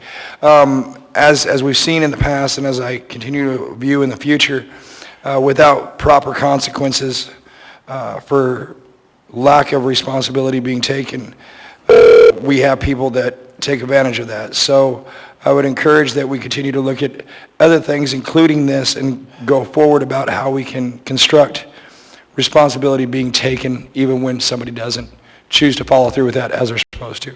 So I hope and I encourage that this does pass without any issues, and that we continue to look at other issues when it comes to municipal and when it comes to our local government as far as actions being taken, and that there be consequences when those actions are not taken.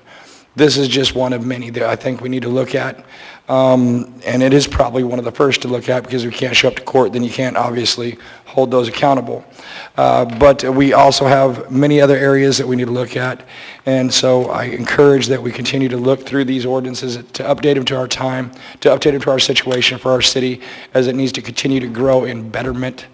We have to unfortunately sometimes use municipal ordinances and laws to correct certain people. So I encourage that you guys continue to look at the different ordinances, what we can do to continue to make that action happen. Thank you so much. Thank you. Anyone else wish to be heard? Anyone at all? Seeing, hearing none, public hearing on this item is now closed. What's the will of the body? Motion to approve? Second. Who made the motion? Mr. Salt. So moved by Mr. Salt, seconded by Mr. Cross, I believe.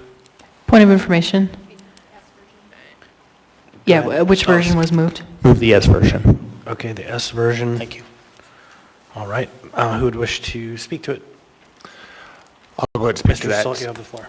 So this is it may seem like a fairly minor change, and in reality it probably is, because it's not going to affect a lot of cases. It's another tool in the quiver for difficult cases. Probably should have been corrected when SB 91 was repealed. It wasn't, oversight. One thing about this one is, again, what we heard before, it won't be used in a lot of cases, but it does hold people to account for not appearing. And currently when you don't appear, it's a citation.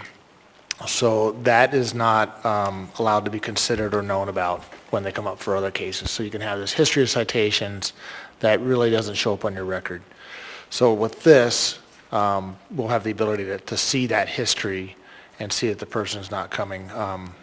And you can then look it up on Court View as well. So I encourage your support for this. Thank you. Next, thank you, Ms. Salato. Thank you. I have a real problem with this being kind of billed as a cleanup from SB 91. It's not required to change, and in fact, if you look at the original AO, what we've deleted here are all the whereas clauses, but the whereas clauses really indicate that this isn't a cleanup, it is an intention, or actually it was the original memorandum, the AM, that this is meant to be a tool to punish people. And frankly, in the scheme of things, we heard from the municipal prosecutor, it's maybe 30 failure to appear tickets in a year, 2 of those are duplicative. Feels like we have a lot more pressing items in this municipality to be taking on and dealing with and spending time on, particularly when it comes to the municipal attorney's office and its resources. And also what I heard at that work session is bench warrants really are the tool to make someone appear, and they're issued all the time. So this feels like work for work's sake, and quite busy work at that. Thank you. Mr. Johnson. Yeah, thank you, Mr. Chair. I strongly support this change. Whether or not it's simply to conform with the intent of SB 91, in my mind, is irrelevant. It's whether or not it makes sense. And frankly, when it is simply a violation to fail to appear before court, it's problematic. I mean, let's recognize the fact that this is limited circumstances. This is at the point where somebody has been indicted for a crime, has requested to go to trial, a trial has been scheduled, and then somebody opts not to appear. Frankly, I think that shows a lack of respect for our process. It wastes the time of the court, the judge, it wastes the time of the jurors, citizens who have given up their free time and taken time away from their lives to participate in this process, who are simply left hanging. And it abuses the time of our prosecutors, who, as we were informed during the work session, are carrying hundreds of cases. So when you go to the effort to prepare for trial and then the defendant chooses not to appear, these are a lot of people whose time is being wasted here. And frankly, savvy defendants know they can use this to game the system. If you fail to appear and simply the consequences of violation, you can use that to your favor, right? Because the more you're able to postpone that trial, the more witness memories fade, the more victims lose faith in the system and choose to participate. Defendants know that they can use this as a tool to manipulate the outcome. Now, maybe there are extenuating circumstances where a defendant fails to appear for reasons beyond their control, but we trust prosecutors to exercise discretion and a whole range of options, and I feel confident this is one more example where I think they will be fair with the application of the law. So I'm proud to sponsor, and I would like to add myself, or proud to support, and would like to add myself as a co-sponsor. Is that it? All right, thank you. Next I have in the queue, Mr. Cross. Yes, everything Mr. Johnson said except for, I'm sure he was just an oversight, the one last person, which is the potential victim of any crime. How disrespectful for that person seeking justice that someone doesn't appear in court. And so the ramifications for that individual's, as they continue to be victimized by the system, is unacceptable. So, yes, I support this. Ms. Bronga. I also support this. I guess that's kind of obvious since I'm a co-sponsor, but making sure that that history of failing to appear is front and center for that prosecutor is very important to me. The fact that if it's not a Class B misdemeanor, and it's just a fine that would not be visible, makes it really hard to know the next time that person comes in that they should definitely have a higher bail or be looking more closely at their history of failing to serve. I brought up, and Kevin just brought it up, but wasting the time of the victim comes really to mind. I've had some personal history of taking off work and going to that hearing and the person not showing up. And so, that was leave time for me, and I know that happens to other people. And I feel like, if we took into account the judge, all the court staff, and the police that are running around trying to serve these warrants, it just makes sense to make this a little harsher so that we can make sure that they're not gaming the system. Next in the queue, I have Mr. Presverdia. Thank you, Mr. Chair. I have two questions for the municipal attorney. The first is, does her office support this?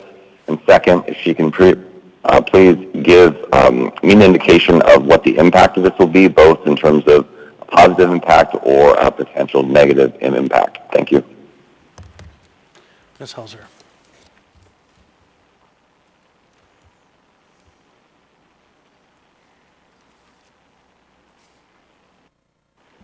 There you go. Through the chair, Assemblyman Presverdia, will you repeat the first question? It was a bit hard for me to understand. Here, I'll repeat them. The questions were, do you support it, and what impact will it have on your office?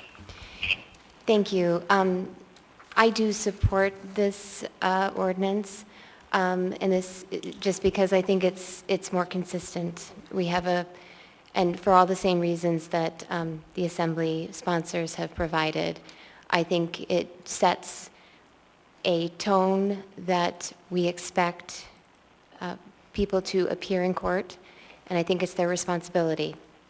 And so I do support the bringing of this code into compliance with statutory law. Thank you. I hope I fairly summarized your question, Mr. Presverdia. If you want, you can ask. Yeah, if I can do a follow-up, please. Yep, please. I guess my follow-up question, I was asking about the potential negative impacts of this. Do you think that this will disproportionately impact a certain part of our population?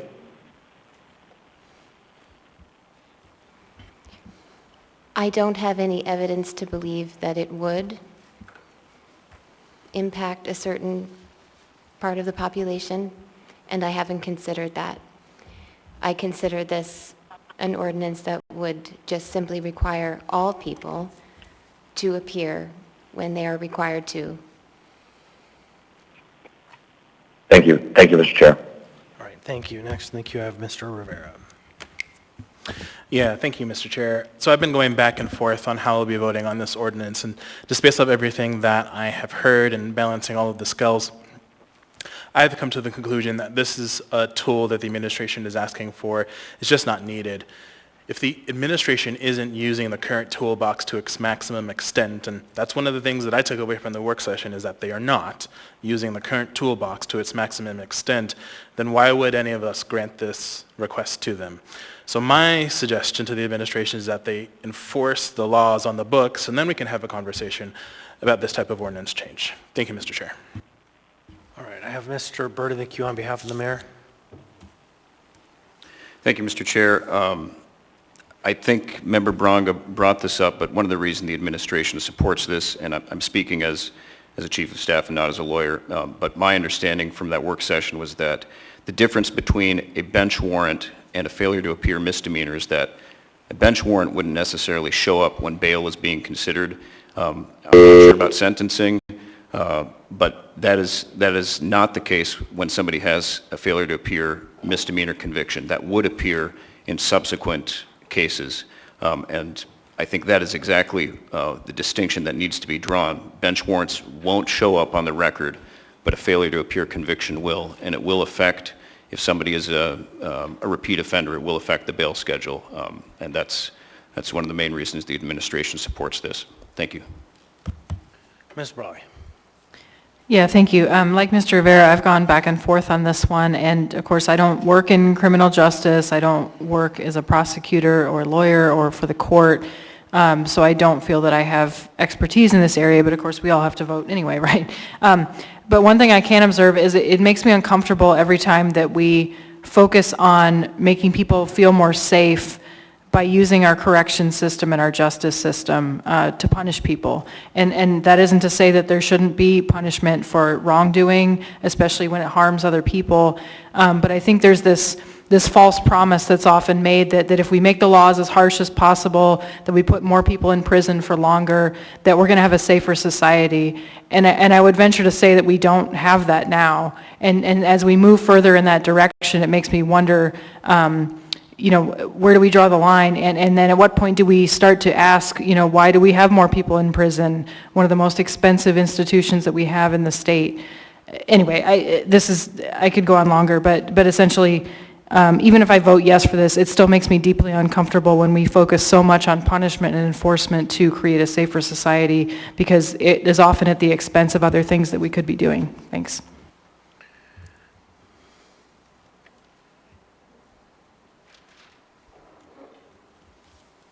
Mr. Constant.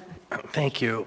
I think that I am supportive of this, and I think it's a limited application, but I will say conversations about we need to make the law more harsh, or we hear a ton of rhetoric around we're just enabling people when we're trying to do things that are actually on the side of helping people to move out of trouble. We would rather punish them by putting them all in one place in the secured exit facility, and we're told we are just simply enabling people when we're trying to help them, say, get into a less congregate setting. I continue to see a pattern in this rhetoric where it's easy for some people to support a hammer, and it's really hard for some people to support the actual approach that works, which is the motivation.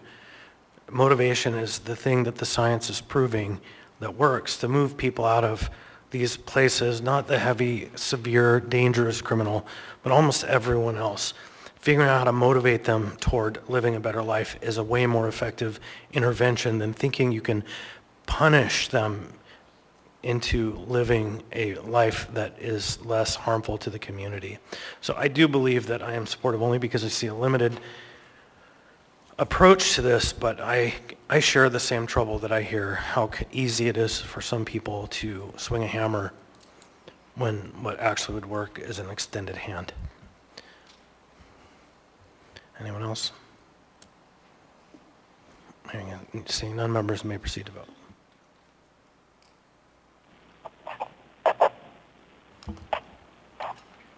Mr. Presverdia? No. On a vote of 9-3, and the youth member, Abstaining. so we don't abstain, we either yes or no here.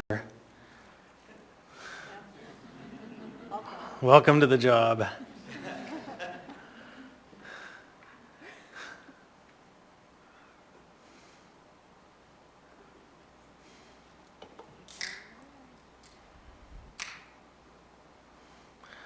The youth member votes yes. So we have on a 9-3 vote, AO 2023-100 has passed the body. Next we have before us item 13D, AO 2023-111, an ordinance of the Anchorage Assembly amending Anchorage Municipal Code Section 1.35.010, 3.20.070, and 3.80.065, Chapters 3.30 and 1602 in Anchorage Municipal Code of Regulations, Section 11.20.152, establish clearly delineate the position of the Chief Medical Officer. Waive reading. Thank you. Public hearing on this item is now open. Anyone wish to be heard? Anyone at all? Mr. Muse, welcome. Please state your name, what part of town you're from. You'll have 3 minutes. Unless you're speaking on behalf of the Community Council. I am. This is officially for the Community Council. You'll have 5. Thank you. Good evening, ladies and gentlemen. I'm Dr. Peter Muse, immediate past president of the Rogers Park Community Council, and I'm speaking this evening on behalf of my community council. 2 years ago, the Rogers Park Community Council passed a resolution calling for the Assembly confirmation of a Chief Medical Officer candidate.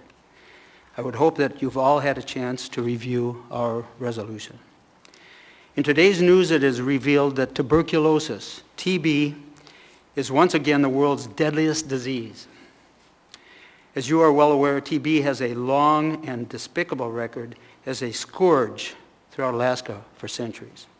TB is the reason for the Alaska Native Medical Center, why it was first built in the early 1950s, as a TB sanatorium. Why do I describe this? TB is precisely among many public health threats and reemerging threats that the role of our Chief Medical Officer is critical. I wrote a letter to the ADN on this topic, and they have yet to publish it. So if you'll permit me, I will read my letter. The Anchorage Assembly will, this coming week, entertain a motion to make the position of our Chief Medical Officer, the CMO, subject to Assembly confirmation following a thorough evaluation of a candidate's qualifications. This process does not currently exist. Our Chief Medical Officer is and must be eminently qualified to act on behalf of all citizens and our greater community to ensure our health and well-being, safety, disease prevention, sanitation, emergent health threats, and public health concerns such as air, noise, and water pollution. The Chief Medical Officer is the principal clinical and medical advisor to the community. The position of the Chief Medical Officer is certainly among the most critical for our community. The qualifications which a Chief Medical Officer must possess include graduation from an accredited MD or DO medical school, residency training in an applicable field, hopefully public health, and unimpeachable experience and resume. Our Chief Medical Officer must be a scientist and able to evaluate data objectively.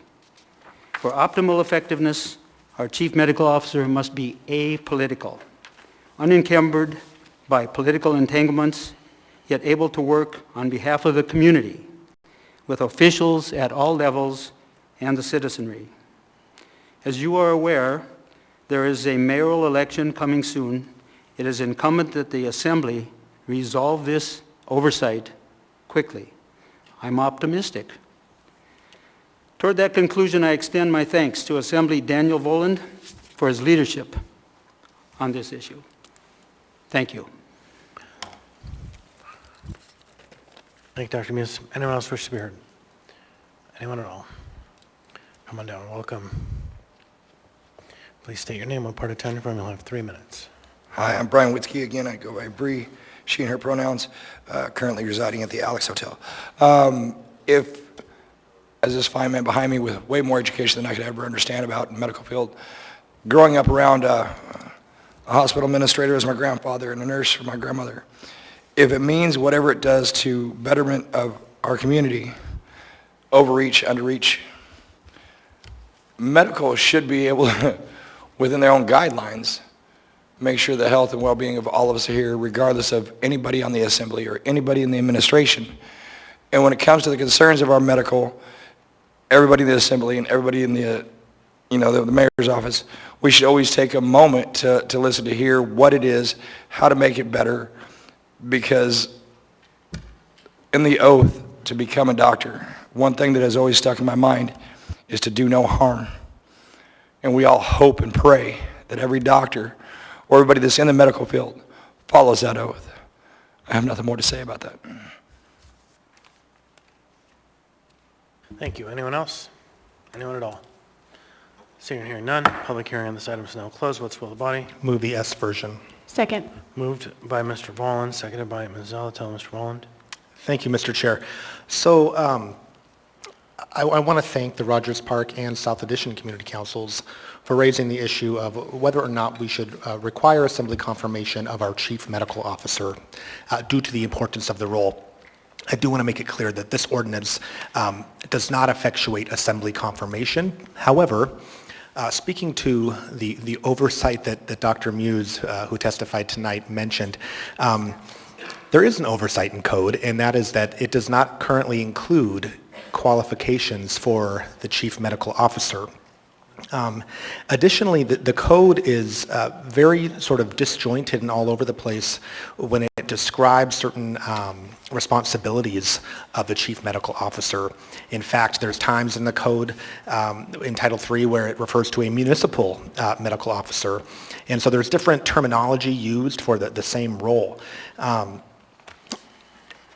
I want to quickly detail some changes between the S version and the original. I had the opportunity to talk about the original version with some members of the medical field. I spoke with Dr. Ann Zink. I spoke with my friend Dana Kerr, who's a surgeon in Juneau. I spoke with Lisa Lindquist, who's the chair of psychiatry at Providence. And oh man, I knew I was going to get emotional. Gosh, dang it. I spoke with my sister, who's a trauma surgeon in Pennsylvania. Oh, man.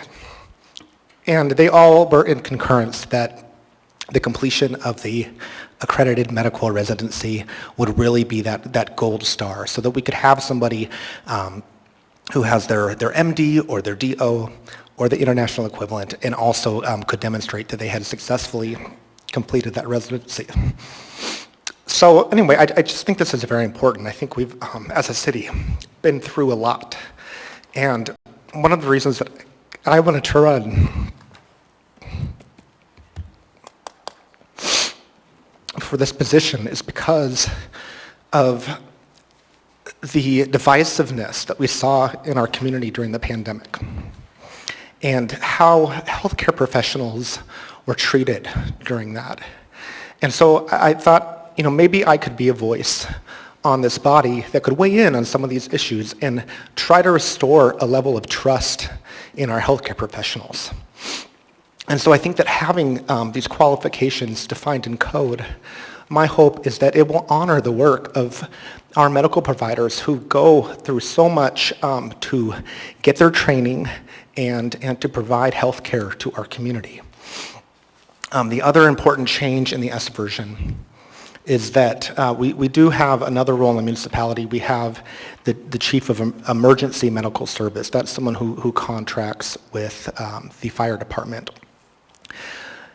In the event of a vacancy of the office of the chief medical officer, that person, the chief of the emergency medical service, could assume the responsibilities temporarily of the chief medical officer as acting chief medical officer. And what that would allow for is minimal interruption in any grants administrations with the state, as well as the health department to continue to work under the standing orders of the emergency medical, chief of the emergency medical service, so no care is lost for all the important issues that Dr. Muse mentioned, things like care for TB patients or vaccinations for folks.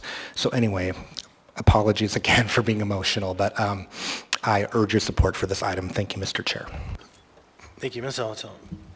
Thank you. I really appreciate the S version. I appreciate the work you've done on this, Mr. Voland, and the advocacy of Rogers Park Community Council and Dr. Muse. I do have a small amendment I would like to make.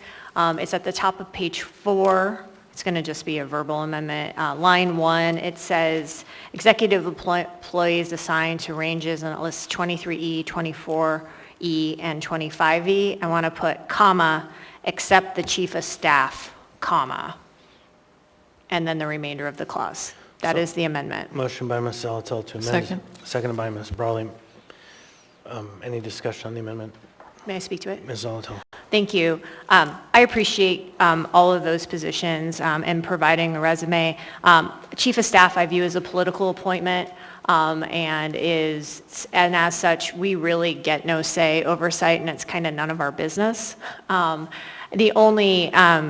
And then I was just checking with Mr. Byrd. I don't believe the Deputy Chief of Staff would also apply to this because of the way the PCN is done. So I think this just takes care of that, keeps us like firmly within our lane, but still gives us the transparency that is aimed to be provided by this provision. Thank you.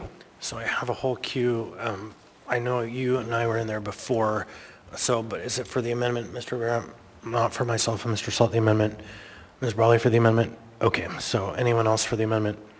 Hearing and seeing none, members may proceed to vote. Or is there any objection to the amendment?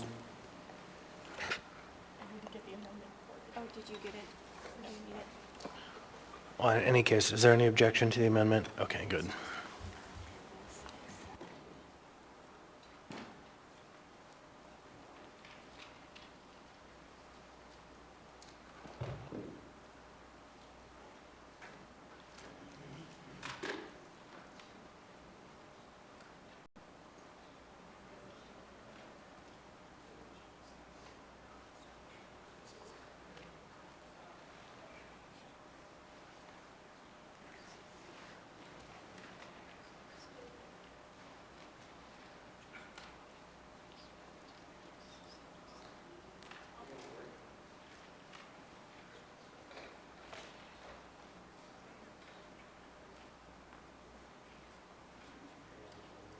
Once again, on the record, is there any objection to the amendment? I am hearing and seeing no objection. So the amendment is adopted. So next we have Mr. Rivera. Thank you, Mr. Chair. Yeah, I really appreciate the steps as this ordinance takes to help better define this position and the importance it has. This is an issue, as you heard, has bubbled up for some of my constituents. So I'm looking forward to approving this today and then the next part of this conversation around possible confirmation of the position. I did have a question, though, just looking at the S version. If I understood your explanation correctly, Mr. Voland, is the chief of the emergency medical service, is that position currently a contractor? Yes. Okay. Then, yeah, that's interesting. So I appreciate then that this says that they could only be in an acting position. I don't know if we ever have anyone else in our organization that a contractor can step in an acting position for what should be a municipal employee. So that's an interesting consideration to contemplate. But seeing as it's just acting, I think that's perfectly fine. Thank you. Thanks. So I have myself in the queue, and it's on that same point, but a different perspective.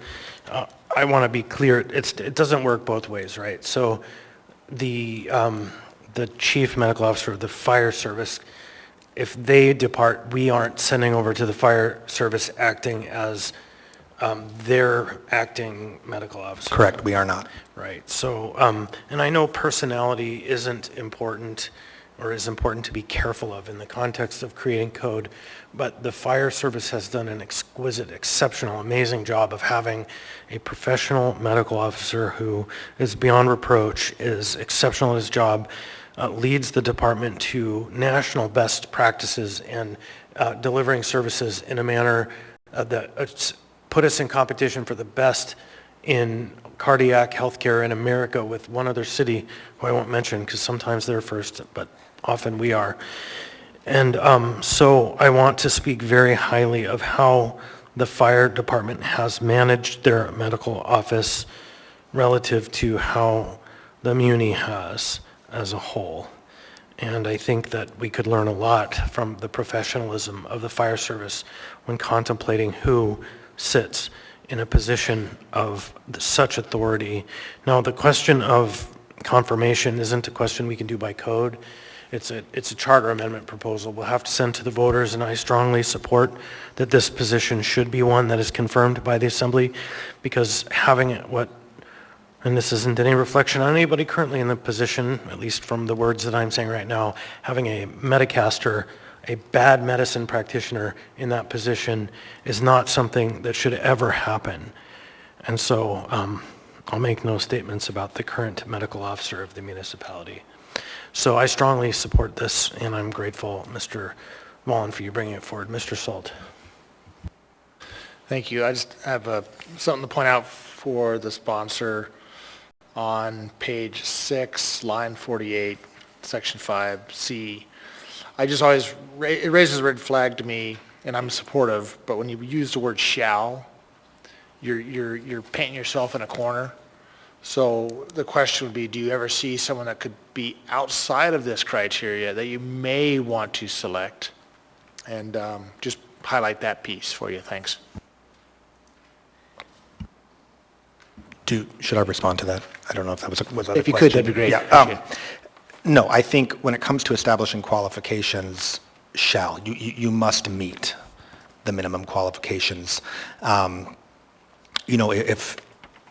If a member on the body had interest in expanding those qualifications or making them more flexible, I think that they could bring that forward. But I feel strongly that this is sort of a even a minimum. In some of the conversations that I had, some folks said, well, maybe they should also be board certified. And I decided not to go with that.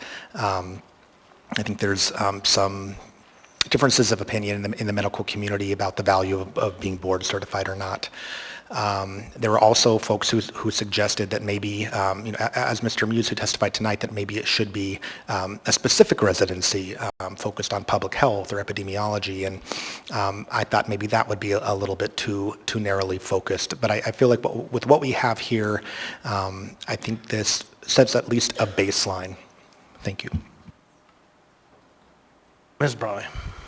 Yeah, thank you. And I appreciate the conversation about qualifications. I didn't have a question. I was potentially going to raise the question of whether they should have that epidemiological experience, but I appreciate your answer, Mr. Boland. And I think just to be clear, this is the type of position that is a policy position as well as needing that clinical expertise.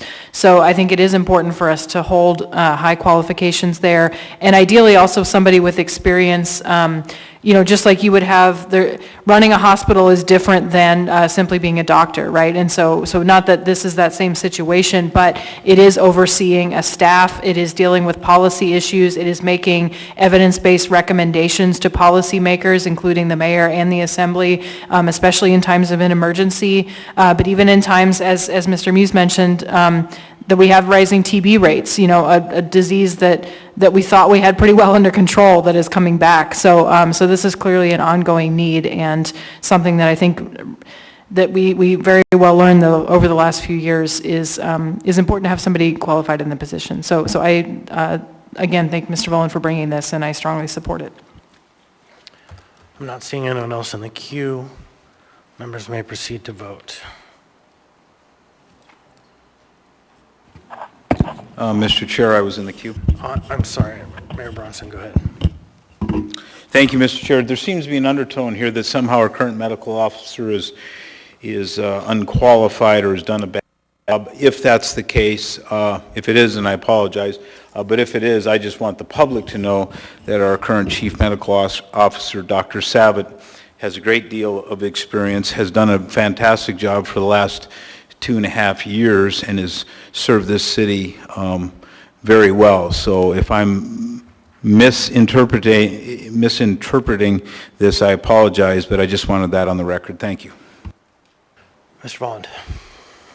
Thank you, Mr. Chair. I'll just say that Dr. Savitt did furnish me tonight with a copy of his resume, and it's my understanding that he meets the qualifications outlined in the ordinance. Thank you. Mr. Constant.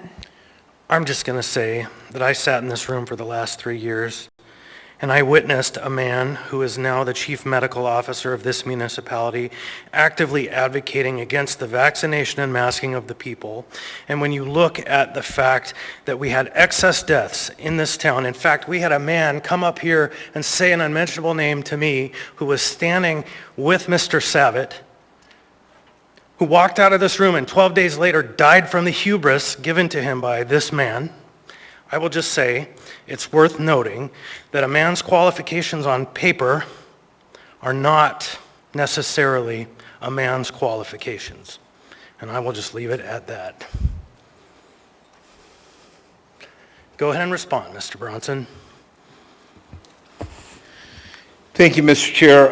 Again, so it does seem that my initial suspicions were right and that this is a personal vendetta against Dr. Savitt, at least for some, not all, on the Assembly. That is too bad. The fact that he disagreed with some members of the Assembly as to the efficacy of vaccines or masks shouldn't play into, I don't think should play into this consideration, because I think it's quite clear now, 2 years after the pandemic, that nearly everyone who got multiple vaccines also contracted the virus. So, and then to the efficacy of masks, I think the empirical research is quite clear that mask mandates, not mask mandates, have little, if any, impact on the spread of COVID-19. So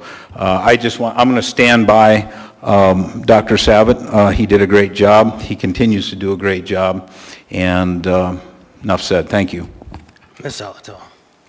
Thank you. So what I think this ordinance really does is it fills a hole in the code that existed. We have a position that is through mayoral appointment that has the kind of responsibility not unlike the municipal manager or the municipal attorney, and those are typically subject to assembly confirmation. And I realize why we can't take that step here today. However, I think it's important to make sure the qualifications are transparent, that they're ones we all agree upon, and that they are in code, because the role of the chief medical officer, I think, was underscored during the pandemic, during an unprecedented time. And it is the type of person, you want to really think about who is in that role should something like that happen again. Just like I think about who is in the municipal manager's role should we have an emergency and that individual would have to become the incident commander in an incident response. Similar like the chief of police or the fire department.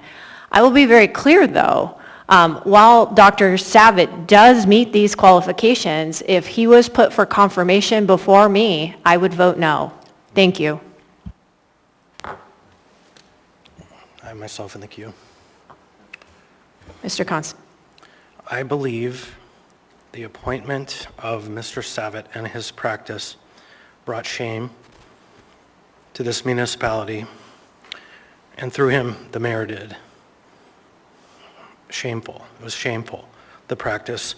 I remember witnessing scores of doctors praying for support while they were saving lives and watching them die. Mr. Constant, who called the point of order? Sorry. Yes, Mr. Sullivan. I'd just say, what does this have to do with the ordinance on the S version on the floor? Can you bring it back to the ordinance, please? Absolutely. The mayor suggested that I was somehow making a vendetta here. I did not sponsor this, but I have a position and I have every right to speak my opinion about why I believe this is important.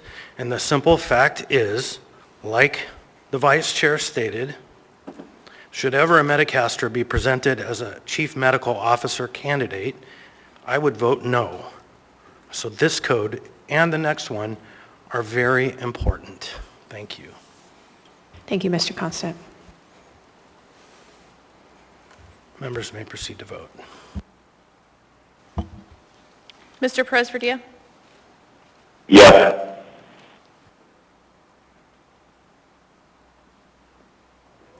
On a vote of 12-0 and the youth member votes yes, AO 2023-111 as amended has passed the body.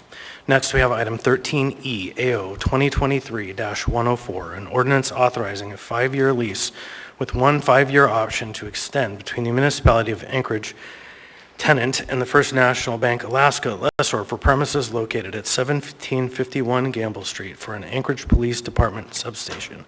Public hearing on this item is now open. Welcome. Please state your name, what part, and we'll have 3 minutes. Brian Witzke, go by Bree, she and her pronouns, currently residing at the Alex Hotel. My only concern about this one is I know we have other prior substations. I don't know if they're active or not active.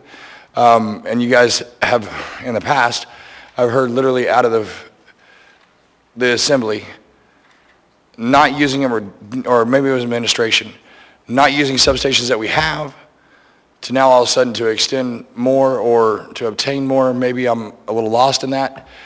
But what's the use of us having substations? What's the use of us putting our money to it if those substations are not being used? And the response of our police officers is unable to be able to be at any call for 911 in under 5 hours. If we're going to have a substation, it should be there to be able to support our community. We don't have the manpower. Well, is the substation helping us, not helping us one way or the other?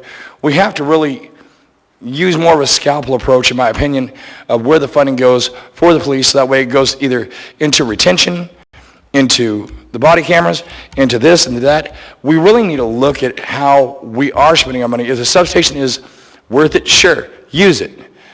But to kick it back and forth one way or the other, in less than a year that I've heard something about substations, I mean, do we need more? Do we have too many? Do we need to make another one? I leave these to you guys to make those decisions. I leave the administration to help overall all our services, including the police, to make the best decisions with our tax dollars. Thank you. Anyone else? Anyone at all? Seeing, hearing none, public hearing on this item is now closed. What's the will of the body? Move to approve. Second. Moved by Ms. Salatil, seconded by Mr. Volland. Ms. Salatil. Thank you. I think this is fine. I know the Midtown Community Council is particularly interested in the existence of the substation. We've been really clear that a substation is basically an opportunity for an officer to take a break. It's often access to a restroom, maybe a vending machine. So it won't necessarily substantially increase police presence in the area. However, I think that they feel comforted by knowing that it is an option. I will also note, though, that the APDA headquarters are also in Midtown and actually directly across from the Federal Archives site. So I tend to think that there is a police presence in Midtown, but I appreciate that this is their desire to see that, and I support as many places as possible for officers to be able to get a break. Thanks. Mr. Rivera. Yeah, thank you, Mr. Chair. I'll be supporting this, but I do think, and I would actually like to hear from the administration about, and I don't see the chief here, so hopefully someone from the administration can speak to this, but what's the plan for this substation? Because as I have been talking with some of my mates, I think they have an idea of what this substation is that is not based in reality. So I'm wondering if someone from the administration can speak to that. Through the chair to Mr. Rivera, yes, thank you. Member Zalatil is correct. This is not a manned substation in the manner of a precinct office or something in New York City. This is an opportunity for officers to stop and write a report, to take a restroom break, perhaps to stop and have a cup of coffee or something, but it would not be manned on a regular basis. Okay. Yeah, thank you. And I appreciate, I think it's First National for their leasing of the space and giving it to us, not giving it to us, but leasing it to us at a fairly decent rate. So I appreciate that. It's not going to cost the municipality much. I'll go ahead and support it, though. Thanks. So I have myself in the queue. I just want to say, Ms. Stoner, I'm sorry you're not here tonight. You've been here for this item for like 4 meetings running, and showed up and showed up and showed up and showed up. And so I'm happy to support this item, not just because it's going to make people feel better, but because the chief of police has decided operationally it's necessary.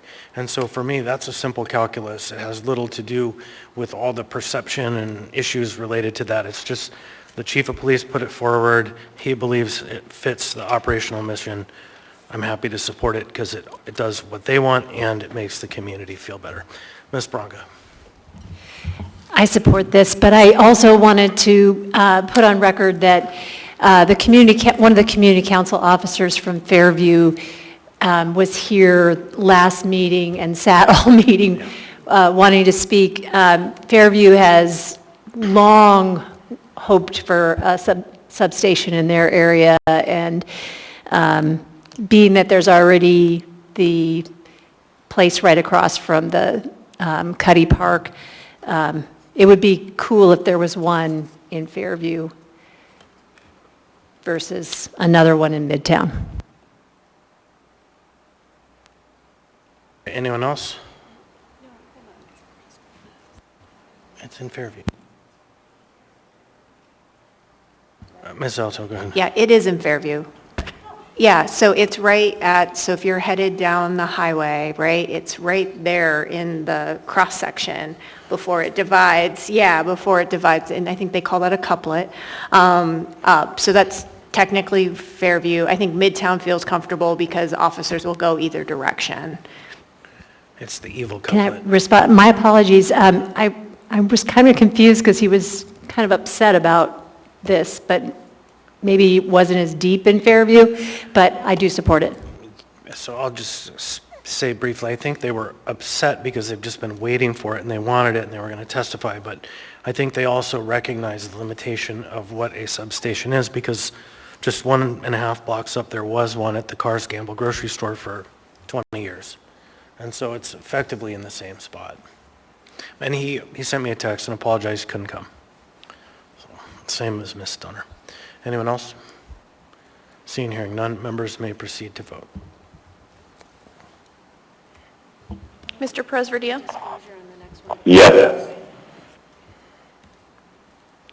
On a vote of 12-0 and the youth member votes yes, AO 2023-104 has passed the body. Next, we have item 13F, AR 2023-346, a resolution of the Anchorage Assembly reappropriating $1.3 million from the Anchorage Health Department to the Real Estate Department, all within the Operating Projects Committed General Fund 190000, and the authorizing a grant agreement with the Anchorage Affordable Housing and Land Trust for rehabilitating vacant and abandoned properties. Ms. Salatil. Thank you. As I was reading this item, I noticed in the AM, it references AR 2023-286S. That was the item that originally appropriated emergency cold weather shelter funding. I did not participate in that item because the Anchorage Coalition to End Homelessness, of which I'm the executive director, was conversing with the health department about that plan, and it was also piece of our outreach activities. This was rolled into that.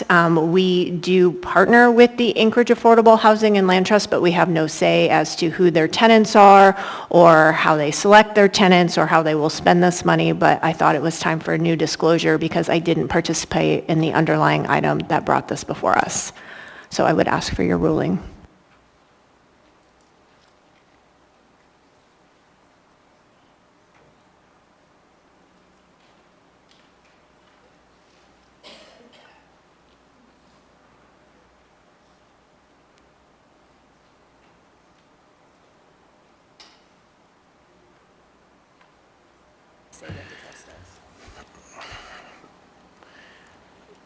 Yeah, so I do not find a conflict because there are no funds going to the land trust. There are no funds going to the coalition. this is specifically for the purchase of housing units that will be rehabilitated at this time. Is the coalition in the business of buying or selling or listing homes? No, Do you put people up in your own properties? we have no property. Okay, so for those reasons, I don't find a conflict. Is there any objection to that? I'm hearing and seeing none, so the ruling of the chair is that there is no conflict. So now, public hearing on this item is now open. Anyone wish to be heard? Anyone at all? Seeing and hearing none, public hearing on this item is now closed. What's the will of the body? Move to approve. Moved by Mr. Rivera, Second. seconded by Ms. Zalatil. Any discussion? Briefly, Mr. Chair. Yeah, so this item is pretty simple. It just shifts the funds that we already approved in that previous resolution from the Anchorage Health Department, which is where it originally went, to real estate. After we approved it and after consulting with the administration, we both, myself and the administration, agreed that this should actually belong in the real estate department, these funds. So that's all that this particular resolution does. We will need another item before us, which hopefully we'll see soon, which is the contract or grant agreement for us to approve so that the trust can move forward with this work. Thanks. Thank you. Anyone else wish to speak on this item? Seeing and hearing none, members may proceed to vote. Mr. Presverdia? Yes. It's not in the contract. On a vote of 12-0 and the youth member votes yes, AR 2023-346 has passed the body.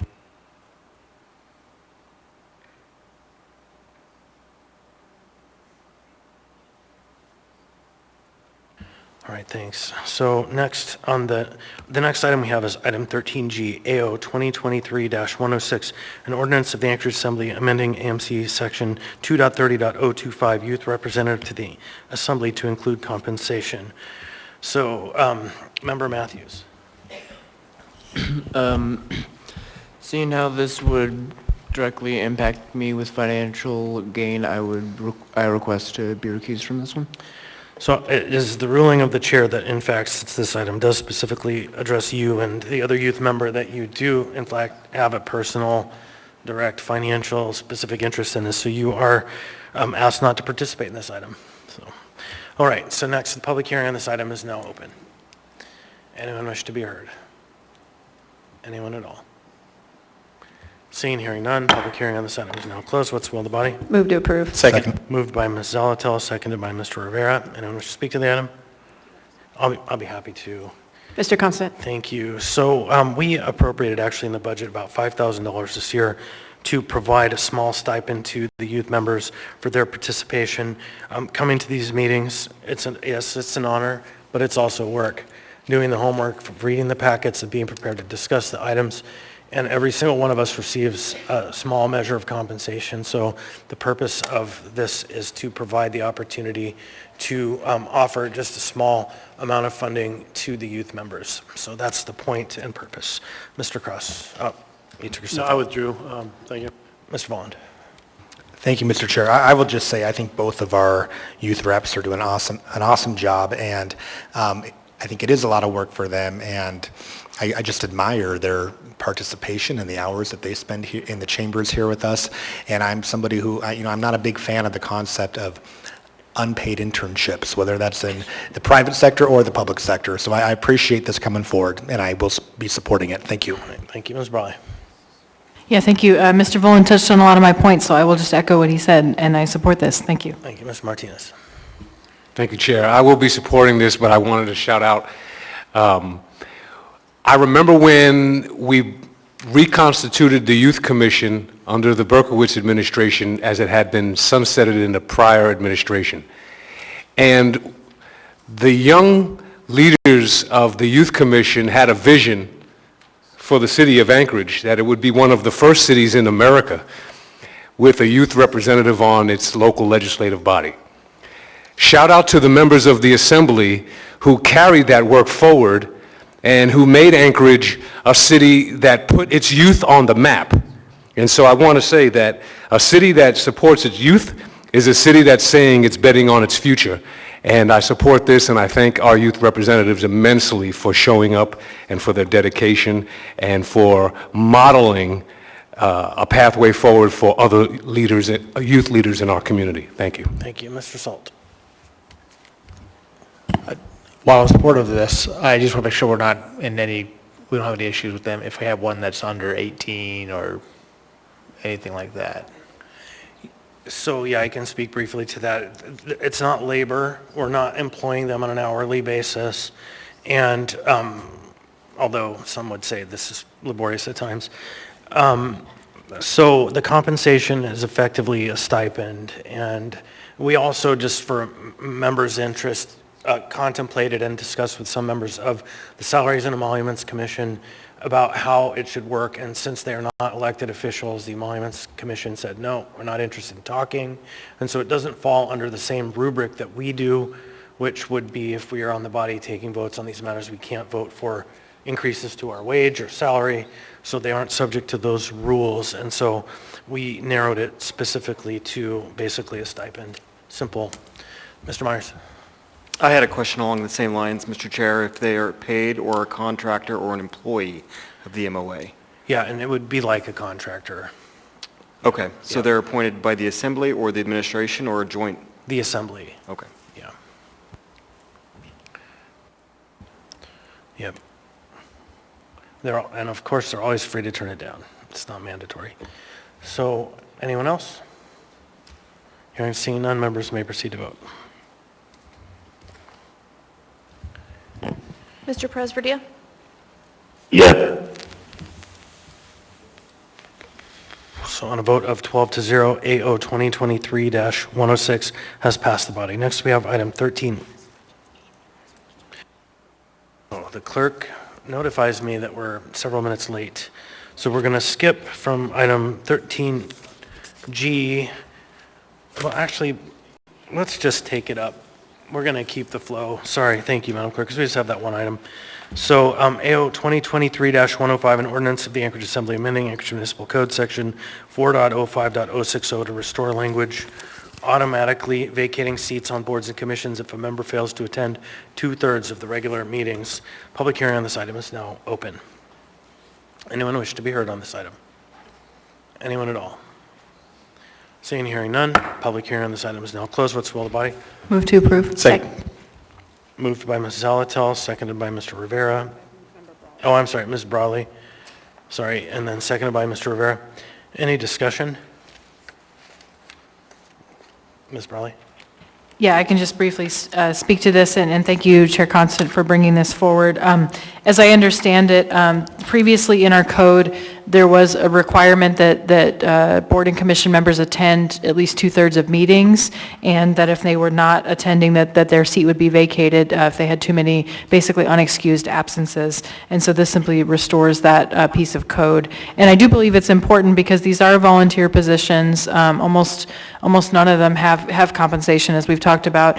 But it's also really important for the other members of that commission. Having sat on the Budget Advisory Commission for a few years, I remember having multiple meetings, either as chair or as a member, where we didn't have quorum. And so there might have been, someone coming to speak as a guest. There might have been business that was going to be done. Even if it is an advisory commission, they can still take action or advisory action in the form of resolutions. So really, this is for everybody, including the staff who spends the time preparing for that. And really, if somebody has an ongoing conflict, like you would do on any kind of nonprofit board that you're serving on, you would evaluate whether you can be a good board member. And if you can't make 2/3 of the meetings, then I think it's a fair question to ask if there's someone else who could serve that, or if there's another way that you could serve if you can't participate in the meetings of these boards and commissions. Thank you. Mr. Byrd, on behalf of the mayor. Thank you, Mr. Chair. Just to be consistent, the administration also supports this failure to appear resolution, and we appreciate Ms. Brawley bringing it forward. All right, thank you. Anyone else? Hearing and seeing none, members may proceed to vote. Mr. Presverdia? Yes.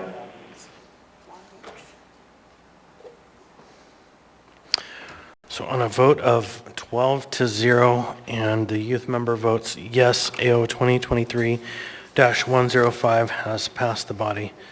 So next we have items, the budget. So we have new public hearings, and the next 7 items are the second public hearings on the budget. So we're going to walk through these to fulfill our public hearing requirements on the budget. Next, we have item 14A, second public hearing, AO 2023-95, an ordinance of the municipality of Anchorage adopting and appropriating funds for the 2024 general government operating budget for the municipality of Anchorage. The public hearing on this item is now open. This is a new public hearing. You can speak on this item again. So welcome. Please state your name, what part of town you're from. You'll have 3 minutes. Hi, I'm Brian Witzke. Again, I go by Bree with she and her pronouns. I can't stress enough again, as I did the last time, and I will again every time. We need to look at when we're appropriating any of our funds as far as the budget of municipality. We have roads that are in neighborhoods that are 60-plus years old that have not been repaved. Safety and concern is there highly. We have secondary roads that are even newer than that that are falling apart. Infrastructure is one of my utmost priorities, in my opinion, that we need to be looking at. The way we do maintenance needs to be continuously evaluated. And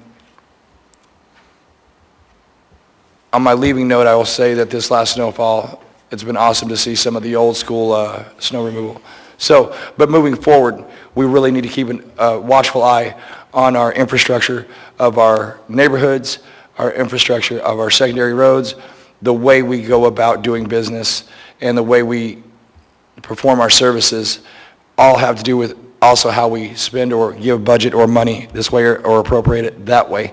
Please continue to use the common sense that you guys have. It does mean a lot to us that live here in the city. Thank you. Thank you. Also, welcome. Please state your name, what part of town you're from. You'll have 3 minutes. Hi, my name is Sarah Prescott. I'm the chair of the Public Transit Advisory Board, and I'm here to read Resolution 2023-03 into the record, a resolution of the Anchorage Public Transit Advisory Board supporting the Public Transportation Department's proposed budget for fiscal year 2024. Whereas the Public Transit Advisory Board was established to advise the Assembly and the Mayor on matters related to public transportation, and whereas the Board is charged with making recommendations to the Assembly and Mayor on municipal policy with respect to budget review, capital improvement programs, and funding of the publicly owned and operated transit system, and whereas high-frequency transit routes provide an incentive to housing and commercial development and infill development over the long term, and whereas the Public Transit Department, PTD, utilizes local funds provisioned by the Office of Management and Budget for the operation of People Mover, Anchor Rides, and rideshare services, and whereas PTD's proposed budget to OMB has been forecasted to maintain existing levels of public transportation services for fiscal year 2024 within the municipality of Anchorage, and whereas special consideration has been given to the following item. PTD has plans to merge Route 85 with Route 91 to provide more service south of Diamond Boulevard, including new weekend service. It is the only route that serves the Turnagain area in West Anchorage and provides direct service to Lusac Library. After the merge, it will also be the only route south of Diamond Boulevard. Currently, Route 85 travels along Old Seward Highway, filling a gap that did not have service between Lake Otis Parkway and Arctic Boulevard. Route 85 had 113,850 total rides in 2022. Route 85 was the 9th most productive route out of 15, averaging 18 people per service hour in 2022. Now, therefore, be it resolved that the Anchorage Public Transit Advisory Board strongly supports the Public Transportation Department's budget proposal for fiscal year 2024 and recommends that the Assembly and the Mayor do not reduce the amount allocated during the annual budget or quarterly budget revision processes in order to maintain existing service levels that thousands of Anchorage residents rely upon to maintain their quality of life, passed and approved by the Anchorage Public Transit Advisory Board on the 12th of October, 2023. All right, we have a question for you from Ms. Zalatil. Go ahead, Ms. Zalatil. Thank you. Thank you for that. Have you guys at PTAB talked about Anchor Rides and its costs? Because it escalated pretty considerably about a year ago, and we didn't really hear about anything, coming up. And so I was just curious if that's been a point of discussion or something we should be planning for as we look to next year. It has not, but I am happy to bring it up in future meetings. That would be great, yeah. I think the more awareness we can get of it, because it came up kind of unexpected last time, so that we can be planning for it, especially, I think just like other bus routes, it's one of those things that's part of kind of the heart of our public transit system. So thank you so much. Thank you. All right. Anyone else wish to be heard on the budget? The general government budget? Anyone at all? Seeing, hearing none, second public hearing on this item is now closed. Next, we have item 14B, the second public hearing, AO 2023-96, an ordinance adopting the 2024 general government capital improvement budget. The public hearing for this item is now open. Anyone wish to be heard? Anyone at all? Seeing, hearing none, public hearing on that item is closed. Next, we have item 14C, second public hearing, Resolution AR 2023-324, a resolution adopting the 2024 to 2029 General Government Capital Improvement Program. Public hearing on this item is now open. Anyone wish to be heard? Anyone at all? Public hearing on this item is now closed. Next, we have item 14D, second public hearing, AO 2023-97, an ordinance adopting and appropriating funds for the 2024 municipal utilities enterprise activities operating budgets and the 2024 municipal utilities enterprise activities capital improvement budgets. The public hearing on this item is now open. Anyone wish to be heard? Anyone at all? Seeing, hearing none, public hearing on that item is now closed. Item 14E, second public hearing, Resolution AR 2023-326, a resolution approving the 2024 to 2029 municipal utilities and enterprise activities capital improvement programs. Public hearing on this item is now open. Anyone wish to be heard? Anyone at all? Seeing, hearing none, public hearing on this item is now closed. Next, we have item 14F. 14F is the second public hearing for Resolution AR 2023-325, a resolution adopting the 2024 to 2029 six-year fiscal program. The public hearing on this item is now open. Anyone wish to be heard? Anyone at all? Seeing, hearing none, public hearing on this item is now closed. Next, we have 14G, second public hearing, ordinance number AO 2023-98, an ordinance adopting and appropriating funds for the 2024 operating and capital budgets of Anchorage Community Development Authority. The public hearing on this item is now open. Anyone wish to be heard on this item? Anyone at all? Seeing, hearing none, public hearing on this item is now closed. So, before we take a break and move on to the next items, I had a philosophical question for the members. So sometimes we have a third public hearing on the budget, and the code requires two public hearings. We just closed the second public hearing. We are having a work session on Thursday relating to amendments. So there's the question, does the body want to have a third public hearing for all of these items or any of these items? And so I just want to make sure we have that discussion briefly before we move on this conversation. Mr. Rivera. Yeah, thank you, Mr. Chair. I believe that we should, at least for items 14A, 14B, and I don't know if anyone's planning on doing any amendments to our utilities, but at least for those two, I think we should have a third public hearing, because I suspect, and I know, that there's going to be some items coming up on Thursday that I think members of the community will be interested in commenting on. Thank you. Okay, Mr. Cross in the queue. Yeah, I concur. I would say a third public hearing on any of the budget items that have amendments. Ms. Brawley. Yeah, thank you. I would also agree that we should have a third hearing.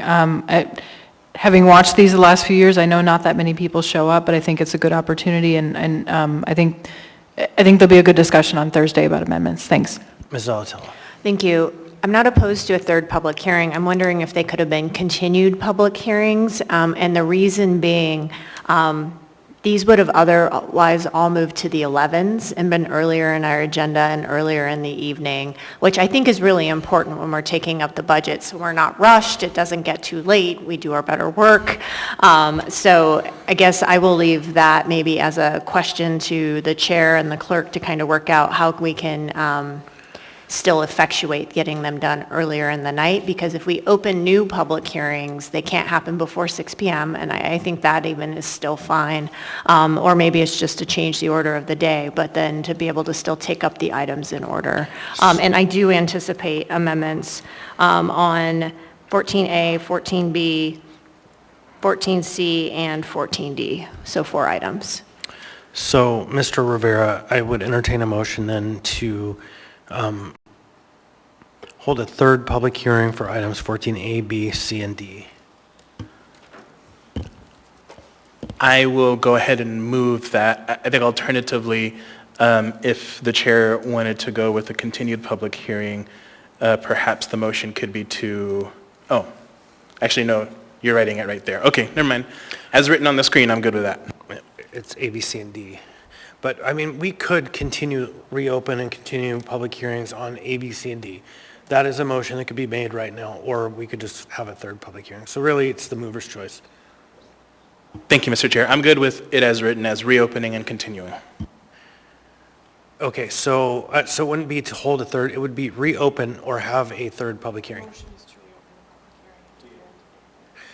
I would remove, no, leave reopen and then remove to hold third public hearing. It's, yeah.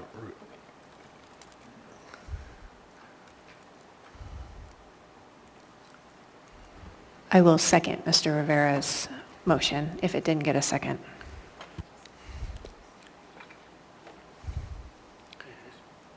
Perfect. So the motion is to reopen public hearing, continue the public hearings for items 14A, B, C, and D. Made by Mr. Rivera, seconded by Ms. Salatil. Is there any objection to that motion? Oh, Ms. Morongo, sorry. Well, my only comment on it is, this is this first time I've ever been through this, and it's pretty shocking to not see people coming up to testify. Is there any way to have people fill out a request to speak on one of the ones so we know if someone's coming? I would like to speak, they could check a box on our assembly page saying they want to testify on 14A or 14B. So, yes, there is, for these 4 items, there will be a way to fill in a form that says I would like to testify. And that's for any item that has a public hearing. That exists already for every meeting. They just have to sign up by the Monday before the meeting at 5 p.m. And so, yes, that exists. But people will show up. We'll have more people at the final than we had heretofore. That's the usual process, but not rows and rows of people. It's surprising. Talk about a little zoning policy change and you get 40 people lined up, spend $500 million and you get 5. You can't predict it. And so, but that said, is there any objection to this motion? Hearing and seeing none, then we're reopening the public hearings on items 14, A, B, C, and D, and they will be heard at the meeting on the 21st. So with that, then we're going to take a break, 5 minutes.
I think we have just about everybody back. Close enough. So we'll go ahead to item 14H, AO 2023-116.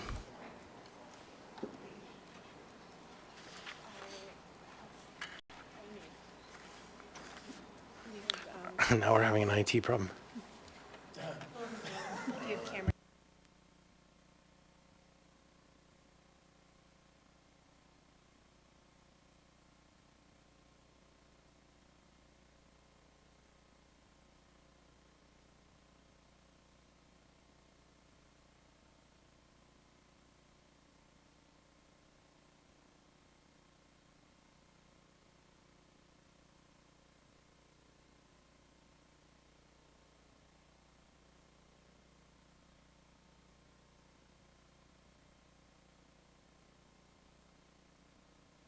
So there's a button that says exit meeting. Would you all push exit meeting, and then if it goes through the blue box, then enter back into the blue box there?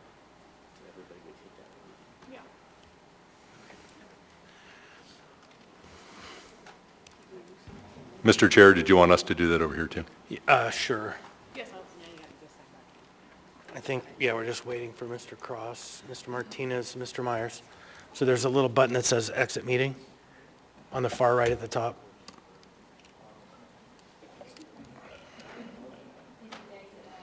That's okay if you went all the way out. It doesn't break it.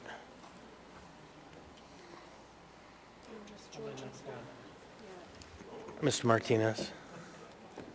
You can try it one more time. It says exit meeting. Hit the exit meeting button. And then back into the box. Now click on the box. The big box in the middle. Okay, we're all back in. Ready to proceed. AO 2020, item 14H, AO 2023-116, an ordinance of the Anchorage Municipal Assembly approving a 5-year lease between the Municipality of Anchorage Lesser and O'Malley Ice and Sports Center LLC for premises located at 1600 Gamble, 1741 West Northern Lights Boulevard, and 534 East 16th Avenue for the continued operation of the George M. Sullivan, the Dempsey Anderson Ice Arena, and the Ben Boeke Ice Arena. I have a bit of a problem with that title because it says the continued operation of the George M. Sullivan Arena, but we can talk about that more shortly. The public hearing on this item is now open. Anyone wish to be heard? Welcome. Please state your name, Mr. Thompson, what part of town you're from. You'll have 3 minutes. And the light's not on you. Green, yeah. The green thing, okay, hi. Hi, Darrell Thompson here. I am the president of the Alaska State Hockey Association. Some of you I spoke with about this topic when I went to a work session a couple of months ago. What I want to just say in general terms is that we supported, the Hockey Association statewide supported the O'Malley Group, that's what I'm going to call them, when they originally got the, put in the proposal for this, the Dempsey and the Boeke to manage those. They're a professional organization. We're excited when they got that proposal awarded to them. And then when I heard that they got the Sullivan contract signed, we immediately jumped as a hockey association, put our money where our mouth was, and we allocated $20,000 in grant money to buy hard ice dividers. Backstory is it divides the rink into 3 smaller rinks. It's like a smaller soccer field, particularly geared for the U10 and U6 and U8 hockey group. Also great for 3-on-3 adult tournaments if anyone's been to an adult tournament. And you know, we relied on that contract thinking it was valid and good, and I was somewhat surprised when I showed up to the work session and suddenly it kind of felt like the O'Malley Group was in a bit of a ping pong match between the assembly and the administration as to did they have authority, was it not, and kind of the nuances of what you guys do all day. And I'm just here to say that I hope whatever cloud exists over this gets resolved and as soon as possible. You know, like I said, we've invested, the hard ice dividers are there, we've written the check, the hockey community is excited that this is happening. I think it's good for Fairview, I think it's good for the Sullivan, I think it's good for the community, it's certainly good for the hockey community. And I want to point out one thing, you know, with the advent of another sheet of ice, particularly one that can be divided into 3 smaller sheets, we can draw the younger kids there, freeing up some of the pressure on the other rinks during those peak prime hours. 3:30 to 7 p.m. Those are the prime hours. And why is that important? Remember next year, the end of school stops differently for the high school kids. Now, the high school kids get out early enough to have practices so that the elementary school and the younger and junior high kids can jump on the rinks and do their prime time after the high school hockey. But that's not going to happen next year. So it's going to throw a lot more pressure on those prime hours. So I really hope that whatever cloud exists over this moving forward, because I know they've relied to their detriment on it, we relied to our detriment on thinking there was apparent authority for for this contract. Whatever cloud, let's get it over with so that we can move forward, be energized, and get the Sullivan open. That's really all I have. Thank you. Ms. Altel has a question for your comment. Yeah, so my question is, are you already making reservations with the operator, excuse me, or otherwise setting the schedule moving forward, or is all of that on hold right now? I don't know the machinations. I don't personally schedule ice. The local associations under ASHA schedule the ice. I don't know that that's happened yet. I know that they're getting ready to pour the ice, get the lines drawn. And I think it's all they're trying to do a rollout. So things are in motion as far as you know? Okay. Absolutely. And I know there's been discussions with some of the adult leagues to shift over there. I don't know where they are with the discussions of the Wolverines, but the idea is to move them over there. I mean, I know there's plans. And I think people are all talking about, and it's excited about it. Okay, thank you. All right. Anyone else wish to be heard? Thank you, Mr. Okay, thanks a lot. Yep. Please come on down. No. All right. Anyone at all? Hearing seeing none. Public hearing on this item is now closed. What's the will of the body? Move to postpone to the meeting of November 21st. Motion by Ms. Zalatel. Is there a second? I will second that item. Do you like me to speak to it? Please. So we've been working on this item for a while.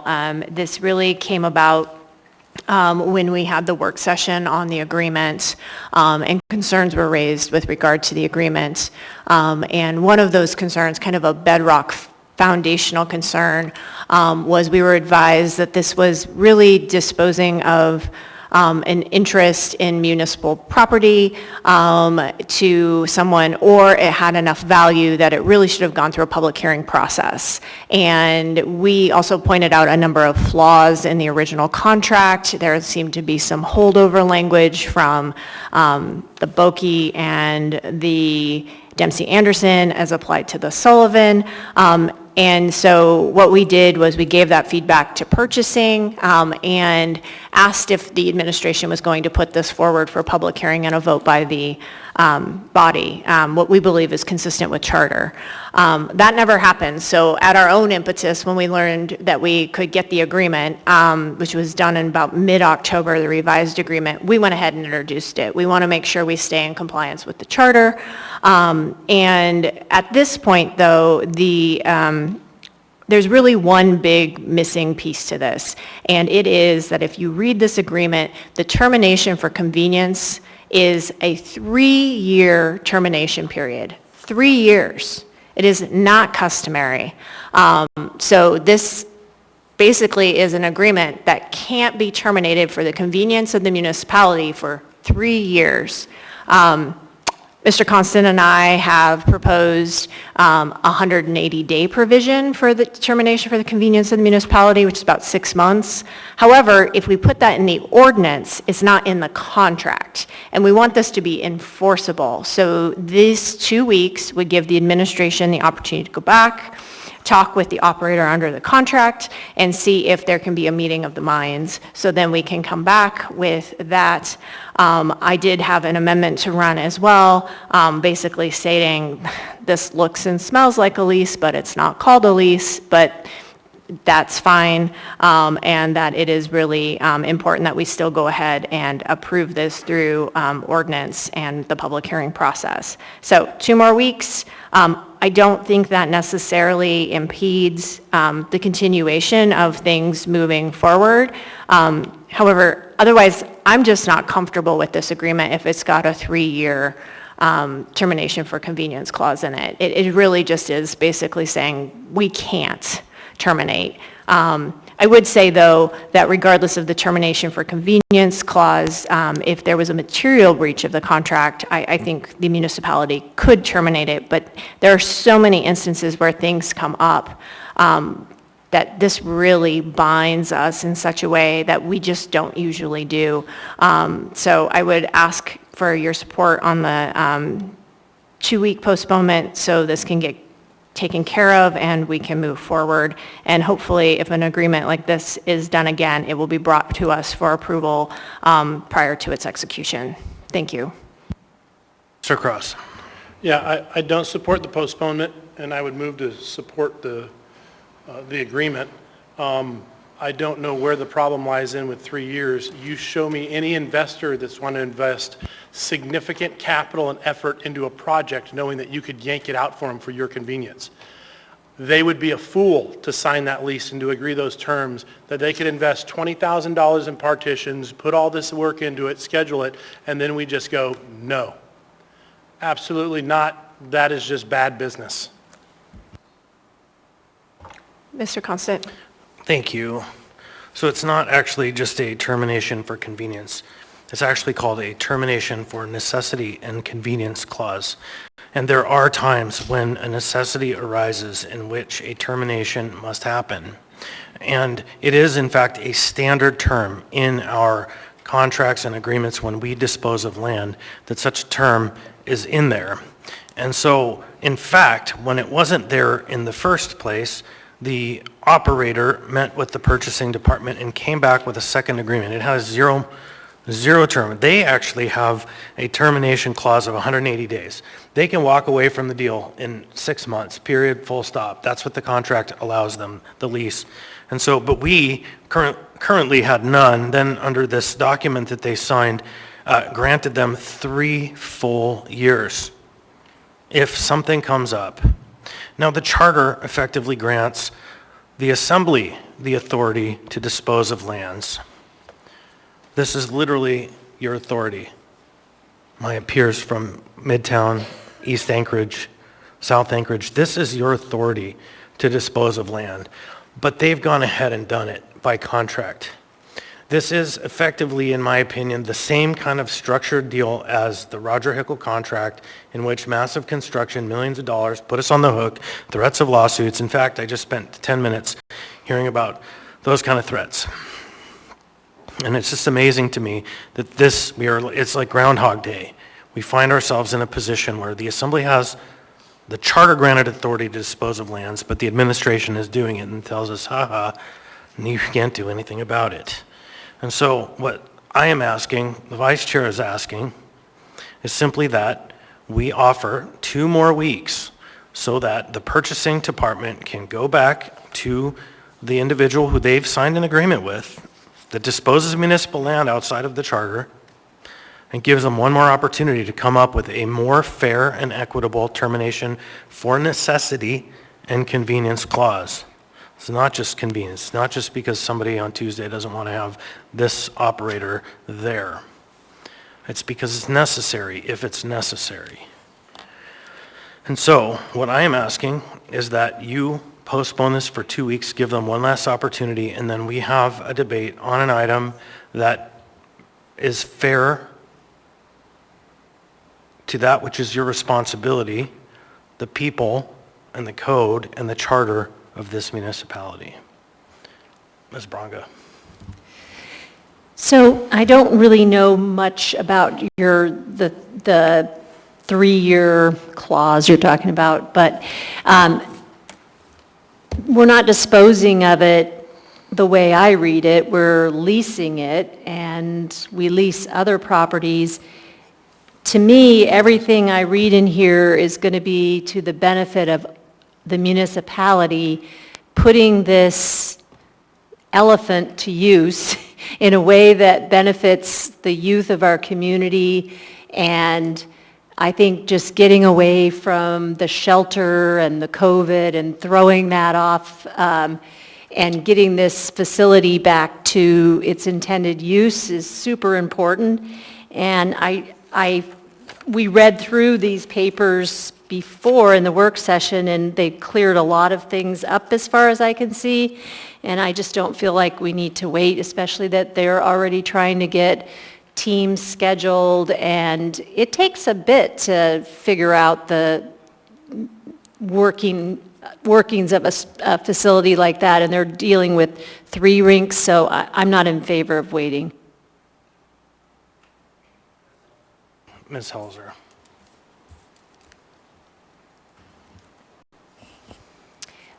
Through the chair, we just wanted to address some of the questions that you had, or the statements you had made. And I've got Ben Bowman, he's an assistant municipal attorney here to answer those. Through the chair, just to clarify for the body, the termination clause, the chair is correct. It is a termination for convenience and necessity. The specific clause has not only the termination for convenience under a 36-month notice period, it also has termination for failure to perform. So a for-cause termination, it's a significantly less, I believe it's 30 days notice, might be 60. It also has termination under a force majeure, so if something significant and catastrophic happens, we would be able to terminate for less than 3 years. I apologize that I don't have the exact numbers, but it's less than 6 months. I believe it's 3 for force majeure and also for cause.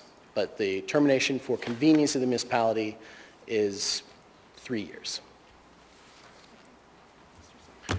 Mr. Salt. Thank you.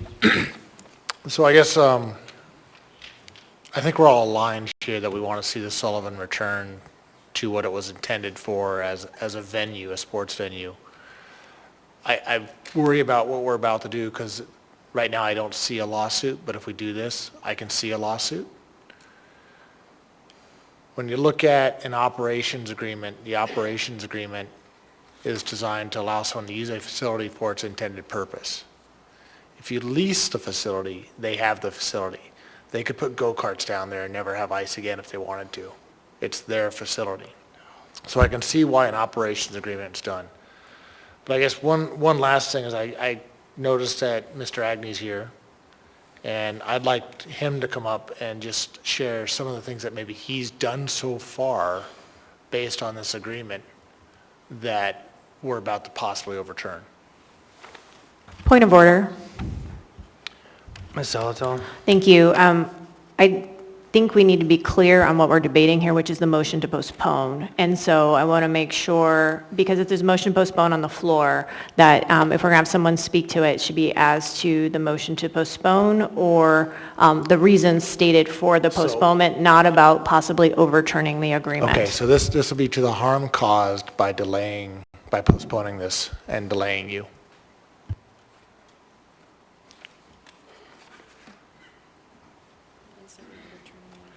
To the chair, thank you for inviting me to speak to you. We have been hard at work since this contract was signed, helping in the restoration of the building, cleaning the building, getting it ready for operations, working on the communication systems, working on the scoreboards. There's just a myriad of details necessary to get the building up and operating, including hiring and training staff, which is really important. We have to put these, folks on the floor with knowledge of their job and how to do it safely. And that's a lot of work and a big investment. And the member who pointed out that the termination clause was, necessary for the amortization of investment is absolutely correct. We're going to have easily 6 figures into this project, and we can't take a risk that it's all going to be gone. And so I would urge you to address the issue tonight and keep in mind that we're dedicated to serving Anchorage and making this again a community that's going to attract young people and keep young people here, which is a large part of what that building serves. So yes, we're hard at work, and to be delayed will cause some hardship. Thank you. Ms. Brawley. Yeah, thank you. I appreciate the discussions about the focus of this agreement and what's being discussed, and I appreciate the statement that there is alignment, that I think it seems like everybody wants to see hockey and other activities go back to the Sullivan. So I I guess I'm trying to set aside, and I would hope that we would set aside in the discussion, the statements about what the intended use is, how it's going to be good for the community, and then whether, what I would like to focus on is whether the municipality is getting a fair deal, whether there was sufficient negotiation of our interests. And I think that is the question that seems to be raised. And so the postponement is really for investigation of those interests. I would also suggest that, that it seems like what's being discussed right now creates some uncertainty in terms of what the vote might be 2 weeks from now, for example. It doesn't seem to create uncertainty whether the intent is to allow this to move forward or to sign this agreement or any of those things. It's really about the terms of the agreement itself, and specifically the terms or how long we would have to wait before, in the issue of necessity or convenience, that it would be terminated. I guess I have a question for Mr. Bowman. Is it typical for us to have 3-year termination clauses in our leases? So one of the things we're dealing with here is that this agreement is sort of an oddity. We have several others like it throughout the municipality, but it is not one of our standard agreements. It is somewhere between a contract and a lease. It has some terms of a lease, but is missing others. It has a lot more control, what we would usually see in a contract, but we would not see in a lease. And it has that additional control. So in a lease, where it's expected that someone would be putting capital in to build up a site. A great example is, that I know off the top of my head, is we recently had a cell tower going up out of the port. Termination for convenience clauses generally don't appear in leases. They're not common in leases, and if they do appear in a lease, the termination of convenience would have a significant timeline. The justification that as I understand it for that, is the amortization of capital invested onto the property. If someone's going to build a cell tower, but you could terminate for convenience without any reason at all with 180 days notice, they're not going to build a cell tower. So for leases, you often, if you have any termination for convenience at all, it's a long termination for convenience. And thank you. And was there discussion of a shorter time period for this particular provision? Yes. We initially requested a shorter time period, and the contractor, Mr. Agnew, requested a longer provision and then gave reasons much in the same, almost verbatim, as he gave them tonight.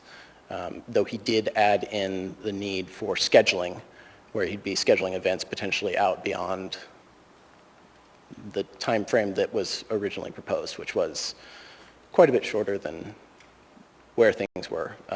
The purchasing department felt that it was commercially reasonable based on the investment being made and also the scheduling obligations that he was likely to incur in trying to get events into a big event center. And what's the frequency of, I guess, continuation of this lease, renewals? Because I see it's a 5-year lease, so at what point would these terms come up again? As in, when would they come back before the assembly? No, not before the assembly. Like if the first period of time has passed and there's a renewal of the lease, is it at the end of those 5 years? So it's an operating agreement, and I apologize, I'm trying to do this from memory. I did not start with the drafting of this lease. I'm less familiar with all the specific terms of the lease agreement than I normally would be. So I apologize for that. But the lease terms would extend through the option period, which would be the extension of the lease, and I believe it's 5 years with a 5-year option is what's in there. Yeah. So terms would change at the end of 10 years. Thank you. And I guess I'm not sure how I want to vote on this, but just to say, I'm torn between the kind of business practice of wanting that certainty, right, and thinking about what is the fair return on investment, all those kind of conversations, with the reality that we're talking about something that ultimately is public property, and we can't, for example, generally bind future assemblies, right? Like there are rules around what you can or can't do, and I know this is one specific example, but it seems like there must be something in the fact that it's public sector and that there is just a greater deal, there's a greater amount of uncertainty because administrations change, leadership changes, assemblies change. So I want to balance the idea of being a good business partner and that lens with the idea that we're also a legislative body and that we're doing the government's business and that there may be valid public purpose for this facility in the future. That's what I worry about. Mr. Chair, may I respond? Was that a question? Okay, she says yes. And totally, through the chair to Assemblymember Brawley, totally understand the concerns there. I would just point out that we do have several other facilities that are under operating agreements. They tend to be very long-term. Similar, like operating agreements for these facilities, I'm thinking about stuff like the PAC, the Egan Center, the Denina, that's got the civic ventures nuance to it as well. So this type of agreement tends to be longer term than a regular contract because it has those auspices and similarities to a lease and those business considerations. So if we're going to have a business partner, I think the logic, as it was explained to me, is if we're going to have a business partner come in and build up a business in a facility to offer a service to the municipality, be it access to the arts, be it access to theater, be it access to athletic facilities, it is incumbent upon us to make sure that that business partner who we're sharing revenue with has the ability to build a successful business which will engender them to make a better service to the community. Mr. Bond. Thank you, Mr. Chair. Actually, Ben, if I could ask you, you listed a handful of examples. Are any of those, when you say a long term for the PAC or the other examples you mentioned, 3 years, I mean, is that about the same ballpark? Or longer. Okay, most of them. Great. That is helpful. I think I need to hear the rationale again. I'm having a little bit of confusion because we have this before us, and essentially we have the opportunity to ratify the agreement or nullify it. I want to hear the rationale for postponement again. I mean, because it sounds like what I heard was we want to postpone it so that we can change the 3-year part. I mean, why don't we just say we like it or we don't? I mean, or you want it to be renegotiated? Is that the idea? So I had suggested putting just in the AO that the termination for convenience of the MOA be reduced to 180 days or some other shorter term, but it is not then a term of the contract. If a contract usually goes into dispute, you don't look beyond the actual four corners of the document. So although we could provide that guidance or that instruction, it might just be ignored. And at this point, we were trying to give some space for that opportunity to resolve this issue. So that was why we were asking for the postponement. I have an email because of some of the amendments and this concern where the municipal attorney's office asked if we could postpone. So we were trying to find a way to give us more space to work this out. Okay, can I follow up really quickly? So let's say we don't postpone, that's, the no's prevail, and then the agreement is nullified, can we have the process to, because I think I'm comfortable with the 3 years. But we can work with purchasing and the operator to bring this back, correct? No, once it's done, it's done. I mean, we're here because they didn't even bring it for our approval. I understand, So once we yeah, approve, that will be that, and that will be the terms of the contract. If we approve it, but if we nullify it, If we nullify it, then there will be no agreement.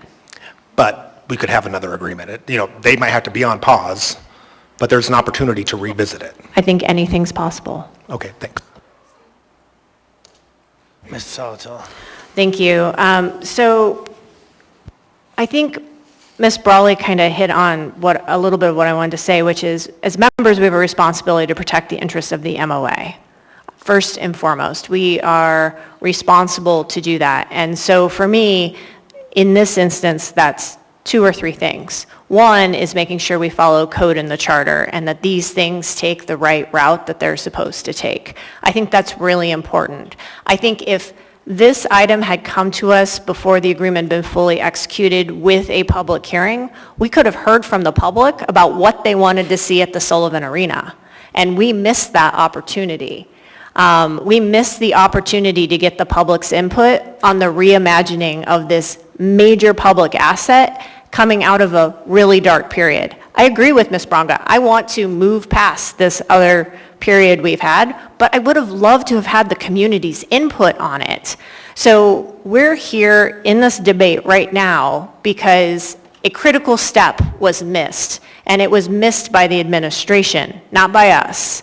2, one of the reasons we need to have those public hearings is, had we not requested the work session just because we were curious about the agreement, we wouldn't have found the initial errors as well. There were significant errors in this agreement that had to go back. The agreement was originally signed in July. The errors weren't corrected and it wasn't re-signed until mid-October. So there has already been a significant delay, not due to us, but due to errors in the initial agreement as prepared by the administration. And then third, I don't know why we would go with such a lopsided set of provisions around termination. I mean, I can read them in tandem. They're in our binder, and it's like B is for 180 days notice for the operator. Just give us 180 days notice, 6 months, and the operator can walk. You know it's going to take the municipality considerable time then to find another operator and have to deal with the fallout of that. There will be costs associated with that.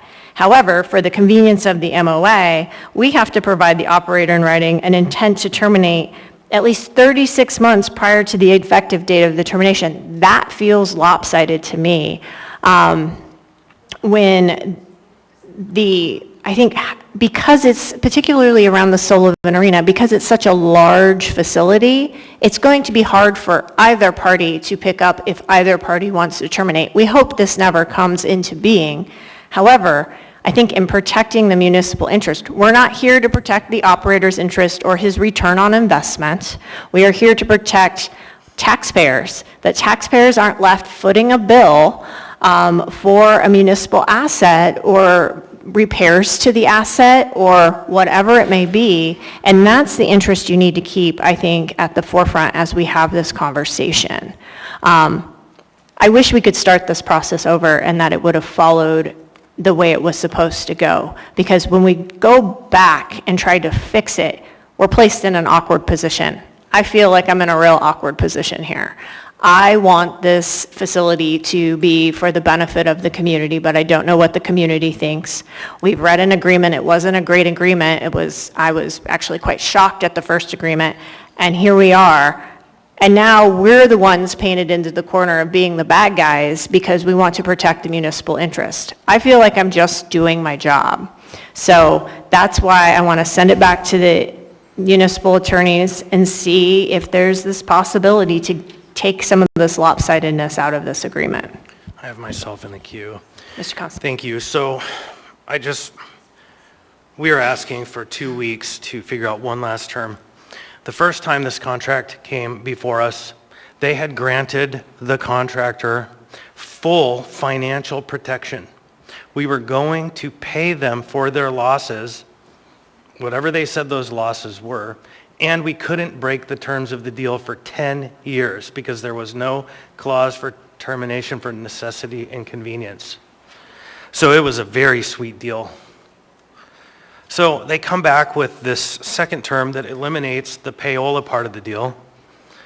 And now what we have is this 3-year term for necessity and convenience that we are just told by this attorney that works for the mayor that, 3 years, that's not very long. In fact, we have agreements that are so much longer. SMG used to be the operator that had the contract for the Sullivan Arena. And in that management agreement, there was a 60-day clause for termination for necessity and convenience. So the last time we had this deal, it was 60 days. But now you're being asked for 3 years and being told that it's not even all that much. So I want you to think about the council giving you advice and the quality of that advice you've experienced, and ask yourself, am I being guided well in this? I would ask council to share the term of the contract to members so they can read it with their own eyes, that SMG had a 60-day clause for termination for necessity and convenience. So I don't know what bank lends on 36 months for construction of substantial capital assets. I don't think there's one that does. And so I think it's a straw man or a red herring argument to suggest that the financial interests are not protected if they can't make these capital investments. If that were the case, for damn sure, well, this would have to come before us, because those are 25-year and 30-year and 50-year agreements that banks will make lending agreements on. That's all just to distract us from the fact that this administration, once again, just like with the Roger Hickle contract, skirted the process to make a good deal for somebody. Now, I actually agree that they would make a good operator. I agree that the Hockey Association is a strong organization in this community. But I have a duty sworn to protect the charter and the code of this municipality, the fisc, and make sure that the terms of that deal are fair and right. I hope council has shared with members in their email that 60-day date term that the last operator operated under. So when you think about the multiplication of that term, which was actually endless until we raised a little bit of hell about this, there wasn't one. Now it's 3 years. Now we're asking you 2 weeks to send them back and negotiate a fair deal, because I would hate to be put in a position tonight to have to vote no on this deal, because I want to see the operator. And I also have other questions that I want to get to that aren't germane to the postponement motion. Germane questions like, who currently is funding all of these repairs we've been seeing great photographs about? Where were those funds appropriated from? Whose authority were they granted under? And what's the plan there? Because I've seen lots of great pictures, but I still don't know how they were paid for. And that's always seems to be the question here. So for my part, I would ask my peers for 2 more weeks to send back to the contractor through the purchasing department a negotiation for one last term, a fair and reasonable termination for necessity and convenience. We've given them 180 days to walk away from the deal. That's the term we gave them, but we gave ourselves 3 years, and that, well, we didn't.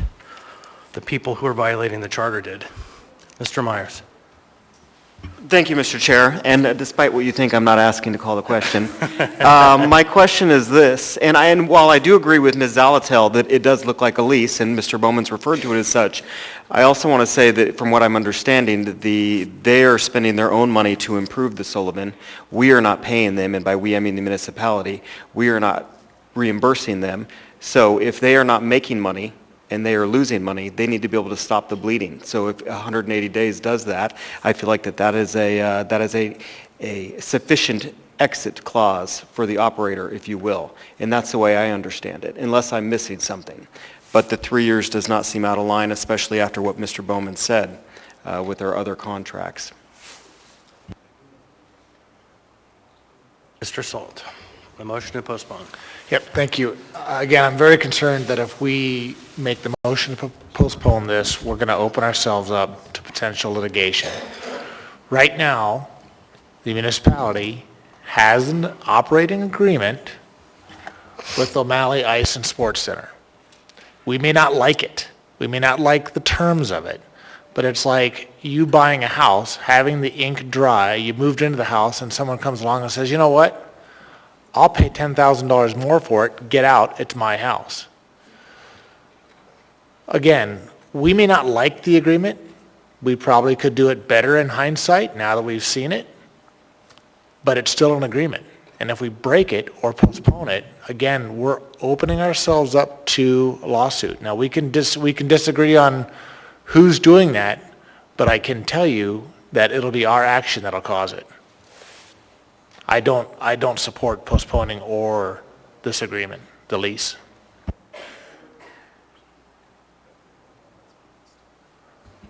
Mr. Cross. Okay, so Mr. Vollen here, fantastic eye doctor.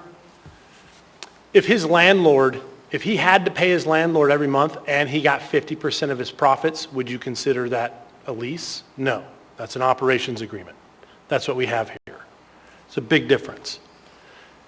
The tenant is 100% responsible. In fact, the contract says not only are they responsible to pay everything, they're required to put an additional 5% into maintenance and future capital expenditures, and they're required to continue to invest in the process. If you read the entire lease, not only are they required to make profits, they're required to invest 5% on a quarterly basis into the property. It means they're going to have to continue to make repairs.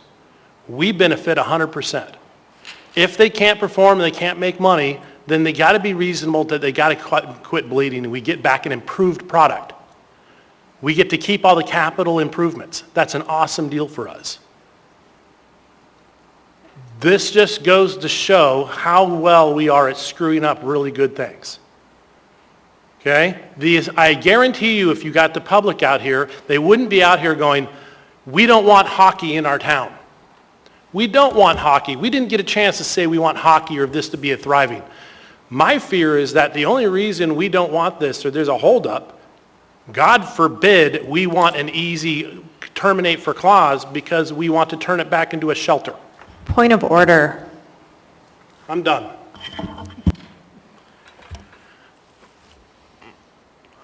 I'm not sure, Ms. Hauser, you're in the queue. Through the chair, thank you for the opportunity. I think we need to clarify some things. The first thing is that we always understood that this was an operating agreement, and I know that's been said, but I don't know that all the assembly members have a full understanding of what that means. This is not a lease. There are some provisions, contractual provisions that exist in leases that also exist in this particular contract, but this is an operating agreement. And so that means that somebody has been given permission to go into a facility and operate it. For 10 years. Well, I'd like Mr. Bowman to come up and clarify that one comment, because there have been some things that I don't know that was clarified. And the other thing is, since Mr. Bowman was involved in the discussion of this lease, perhaps he could shed some light on the history that this did go through some public process. There was an RFP that was put out, and that no one bid on it. And so there's some historical information that I think he could provide. And I think I'll leave we've it at heard that. from Mr. Bowman. I think we're getting close to the end of this debate for this motion to postpone.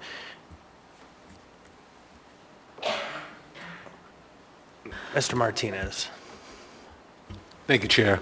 Just a couple of questions that help clarify things for me. I just wanted to highlight that Mr. Bowman, you utilized the term anomalous? Was that the term that you utilized to describe this particular agreement?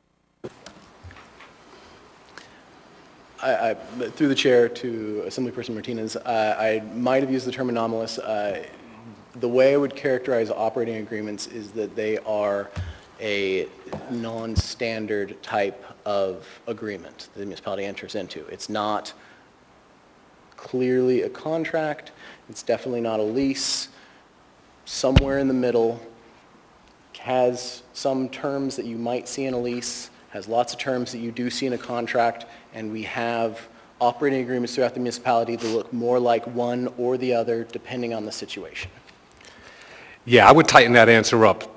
Primarily, from my vantage point, I think of standardization, right? And so if there's a standard way that we approach things as a municipality, anomalous is not going to be a term that is otherwise utilized. Okay, so I'm thinking of standardization, and I have a question on that front. Did SMG, who was the previous Contractor. operator, Would that be the correct term? Thank you. Both are adequate. Did SMG invest into the property themselves? And how did that work? Because that seems to be one of the highlights of today, but is that a standard thing that has happened in the past, that SMG did also provide improvements to the facilities when they operated it? I believe they had to put, and I apologize again, I'm somewhat late to this project, and the SMG contract has not been, it had been one of those long-term operating agreements that hadn't been looked at much for a while because of its long duration. But SMG put some money in. The municipality was more on the hook for investment than is under the current agreement.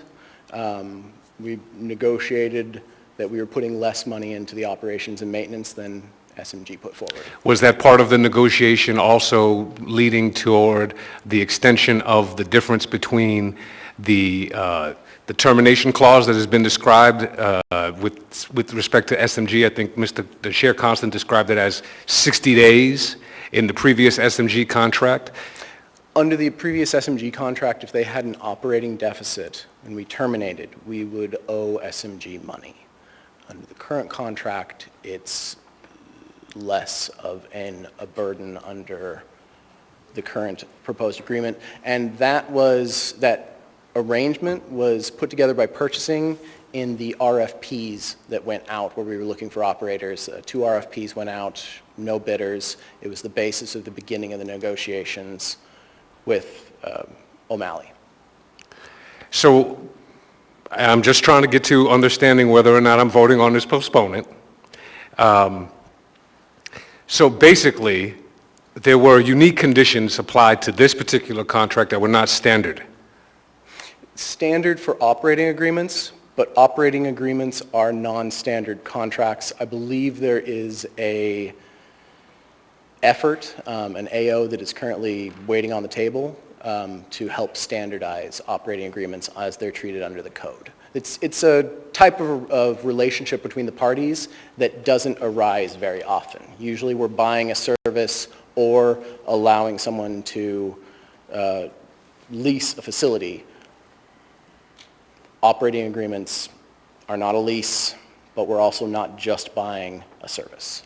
And if I can, Chair, this may be to Municipal Attorney Helzer, but it was described a couple minutes ago that by one of my colleagues that potentially some might have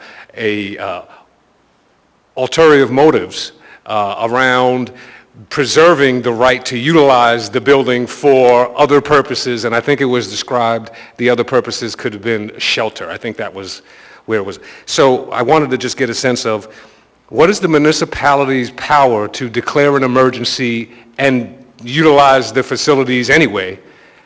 Do we have that power within the municipality, or is that a red herring that was just flagged for us? There, as I referenced earlier, there is a termination for force majeure clause. Force majeure is like something catastrophic happens, big earthquake, hurricane, tornado, natural disaster, pandemic. Depending on the nature of the emergency declared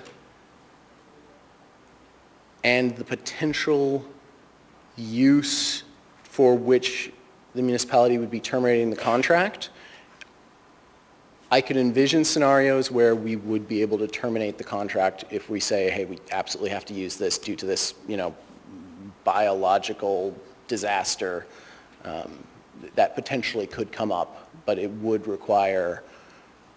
Sure, process. But the fundamental power to declare an emergency and to utilize the facilities to address the emergency still remains with this body. Yes. Thank you. Is that it? Yes, Chair. All right, Mr. Bronson.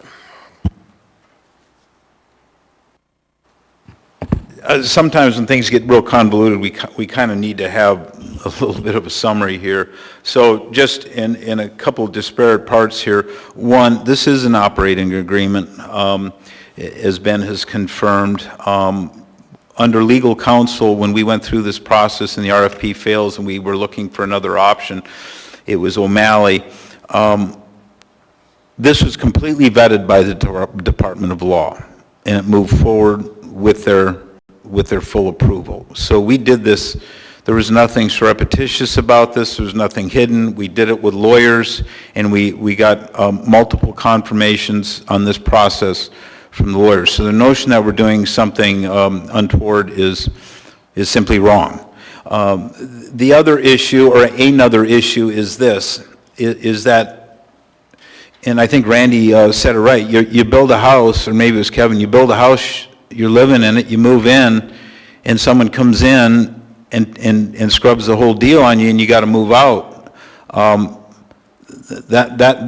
This isn't done. This kind of stuff isn't done. Our full faith and credit of this city, our good name is on the line when you do something like this. And we've explained already, Ben has explained it, this is under operating agreements for large projects. Operating agreements with a period of cancellation is what we're talking about here, of over 3 years is fairly common. So this is nonsensical again, that we have to have something closer to 60 days like the SMG contract. Remember, the Assembly approved, I think, more than once the SMG contracts. And in that contract, if they didn't make money, we had to pay them money. And when COVID hit, we paid them, is my understanding, and the CFO can maybe attest to this, what the amount is. We paid them a lot of money under COVID. That isn't this deal. This deal, they pay us. That's what this is for. And they have done a good job on the previous contracts on Dempsey and Boki. And I think the tune of one payment that I think I saw was about $164,000. We own over 160 buildings in the city. We own too many buildings. We got to get rid of buildings. They've got to get on the tax roll somehow, and start paying for themselves. This operator came in and gave us an opportunity to make money on a building that was in jeopardy. I remember a conversation with the Assembly Chair, and this was a motivating influence for me. We were at the bottom of the elevator in City Hall, and the Assembly Chair, and I says, Chris, what do you want to do with this building? This was last spring. He said, without hesitation, bulldoze it. I mean, he said that, and I go, now that might have been hyperbole, but I'm going, holy cow, that's on the table. So I went and looked at the tax assessed value on this property, and it was, it might be 56 or 62 million dollars. And so I went over there and I looked at the building, and the building's in really good shape. Did it have some dirty areas and stuff like that, and paint and broken light bulbs? It most certainly did. But it's a really good building, and since we've gone in and we've rebuilt and cleaned the bathrooms, we've gone in and we've done painting. It's been steam cleaned. Point of order. I'm not sure what this has to do with the motion to postpone, and in fact, it's raising the kinds of issues that we might get to on the main motion. Well, should as Randy said, the motion. I would like the chair to roll. Okay, and I'd like to keep talking. So the motion before us is the motion to postpone. If you postpone, we're going to get sued.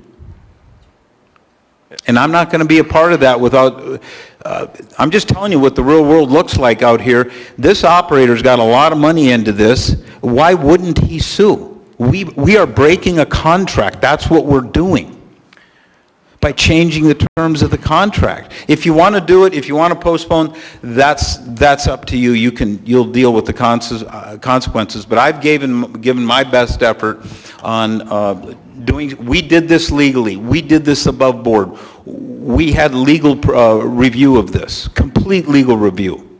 Emphatic. We can do this contract. This is right. That's how we do things, contrary to the rumor mill generated by some folks.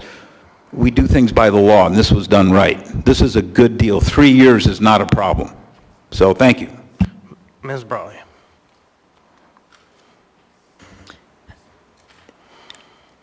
So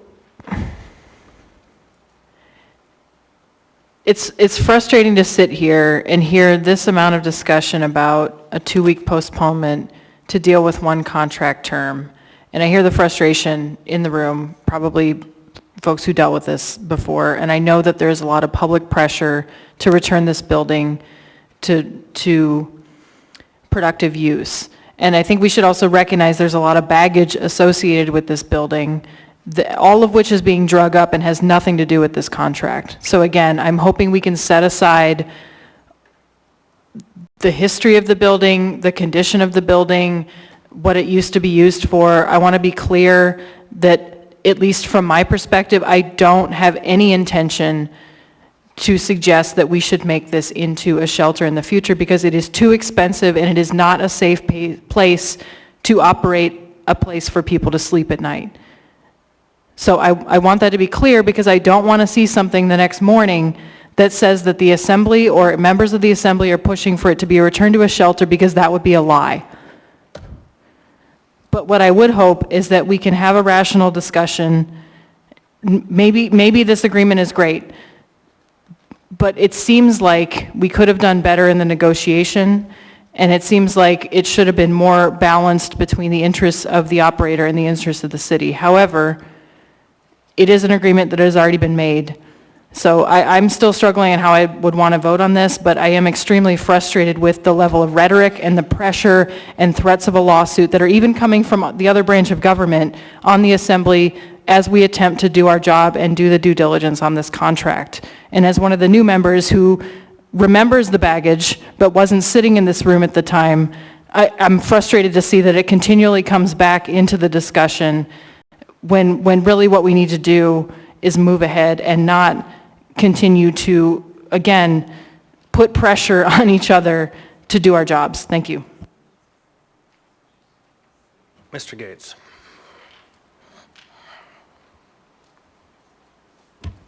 Thank you. I just wanted to add one, I guess, view of the effect of this motion to postpone. And I think I've been hearing some persons say that postponing would violate the contract and face a lawsuit. I don't think, well, perhaps that's what the contractor has said, I don't know, but I don't think that a vote to postpone has any legal effect on this contract at all.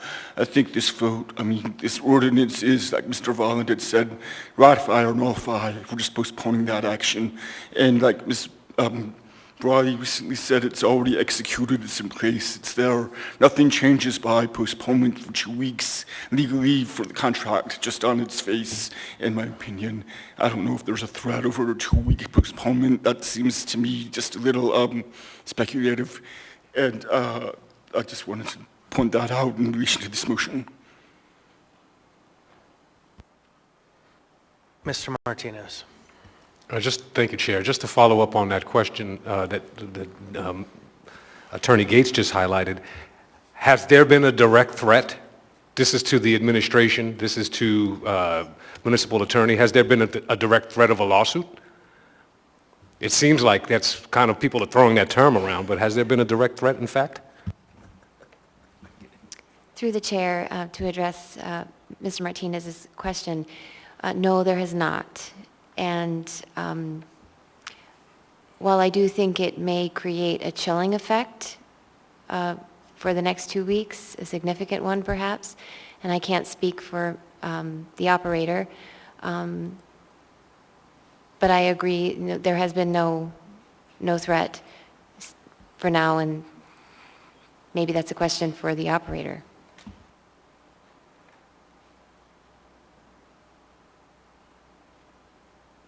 Thank you. Members may proceed to vote on the motion to postpone.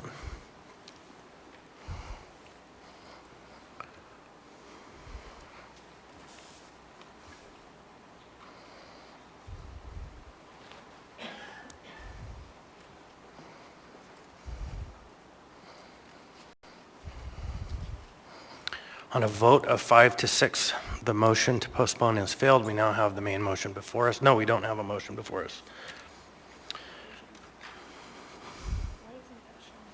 I'm not sure. Move to approve? Second. A motion to approve has been made by Mr. Cross. A second has been made by Mr. Volland.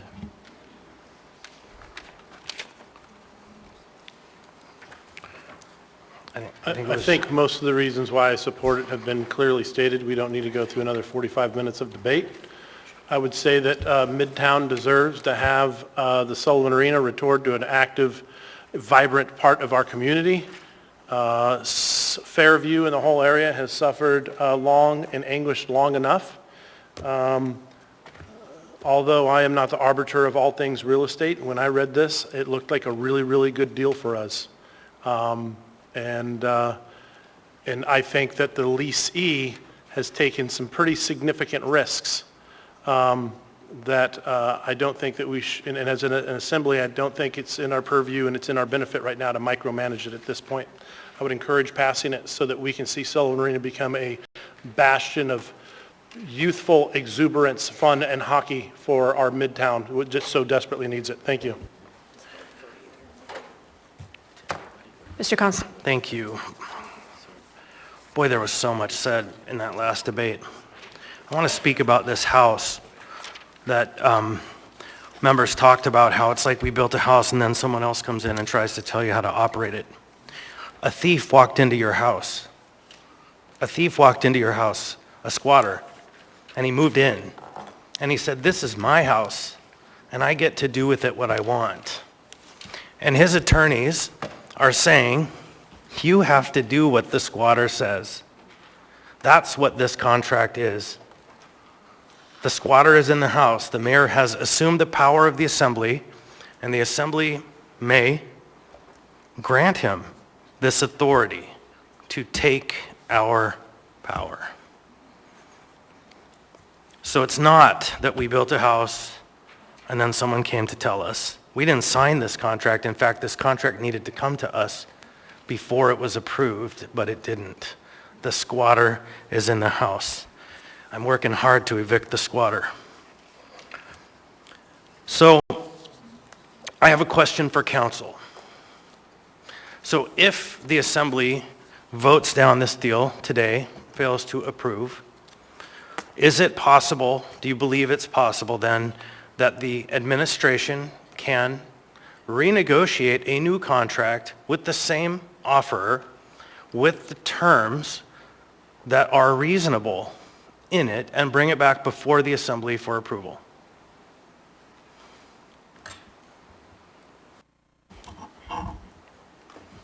I'm so sorry, through the chair. Would you please repeat the first part of that question? If the assembly does not get to 7 votes today to approve this contract, so this contract fails, is it within the authority of the administration to offer a new contract with different terms that might be reasonable to the assembly, pass muster, not violate the code and charter, and be agreeable to all parties within a reasonable amount of time? I think executed contract, it's signed, sealed, and delivered. And I can let Ben Bowman answer the question, but the idea is it's an executed contract, and it's an executed contract. Okay, so you're just saying none of this actually matters. That's what you're saying? Well, you're saying the usurpation is complete.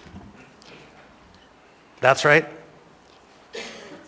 You're saying the usurpation, just answer yes or no. Did the mayor sign a contract to give land for 10 years to a third party without assembly approval? there's part of that that's yes and part of that that's no. Right, Mr. the Hudson. argument So that, I'm I going know, to- I hear the argument that, no, this is not a lease. I get that, I've heard it, but it is. You've given the land away. The usurpation is complete. This is the same usurpation we saw with the Roger Hickle Company, where we were forced to spend millions of dollars for a contract that we never approved. The usurpation, I am hearing from law, is complete. And I don't want to hear from you. Thank you, sir. I've heard enough. Ms. Zalato. So we need to move to extend debate. So I move to extend debate. Second. There's a motion by Ms. Zalatel, a By second by 30 Mr. minutes. Volland. You want to seek unanimous consent for Nope, that? I don't. Okay, I guess you need to ask if we're going to vote on it? I would like anyone wish to discuss the item? None of it matters. They've already done it. They've told us.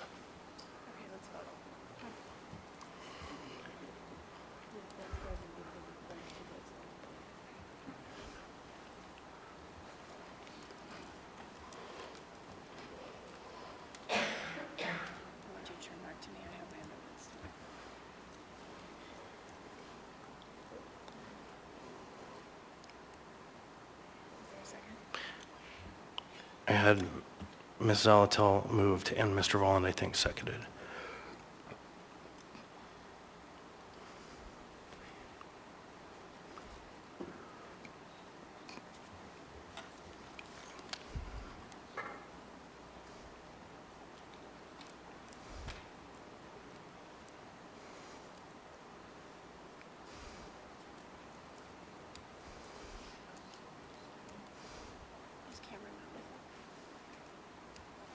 On a vote of 8-3, we have extended.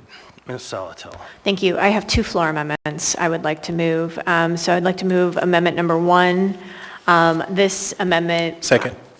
Thank you. Moved by Ms. Zalatel, seconded by Mr. Rivera. This amendment clears up some of the language. It was done in conjunction with law. I'm actually going to make a floor amendment to the amendment. We'll see if the second agrees, where it reads, such, comma, it is not a lease, but it contains some, but not all characteristics of a lease.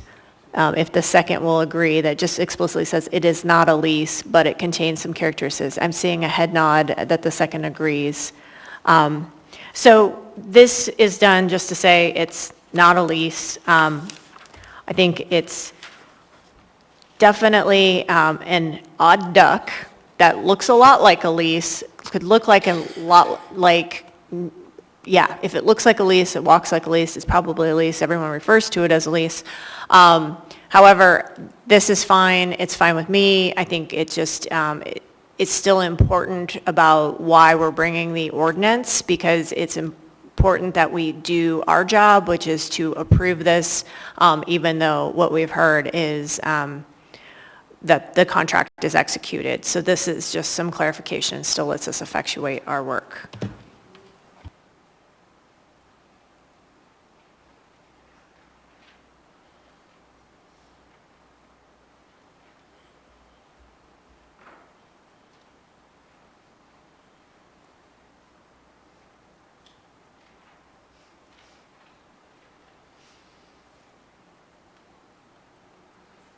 On the amendment, I have in the queue Ms. Bronga.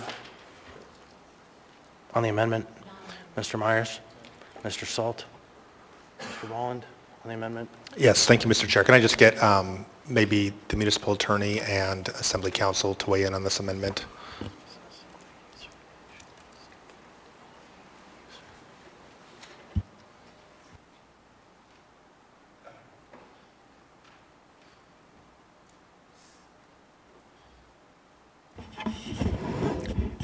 Sorry, we were looking at each other, not sure who you're asking.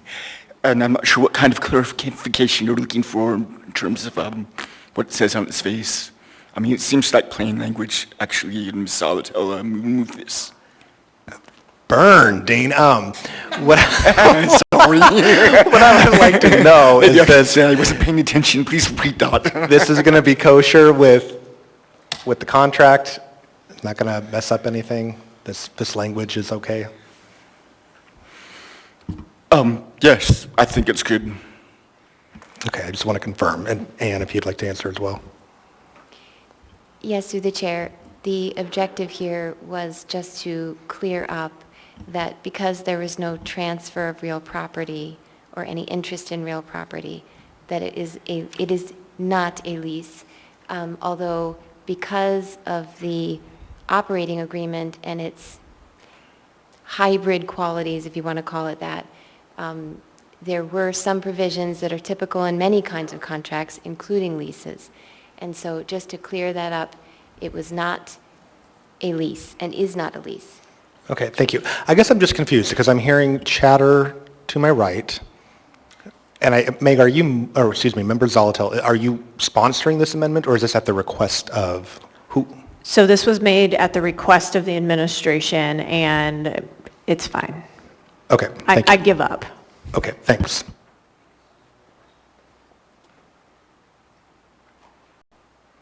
No one else in the queue. Members may proceed to vote on the amendment.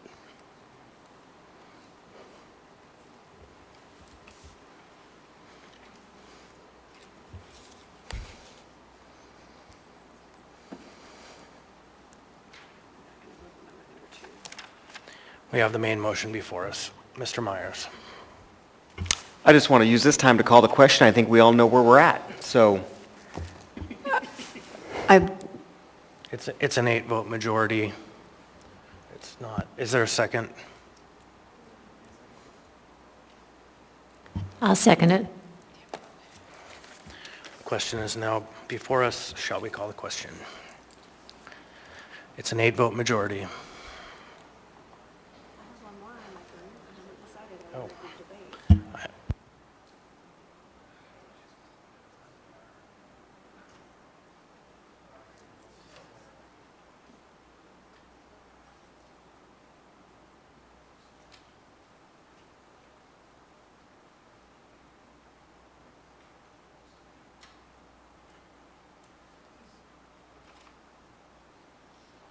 On a vote of 3 to 8, the question has not been called.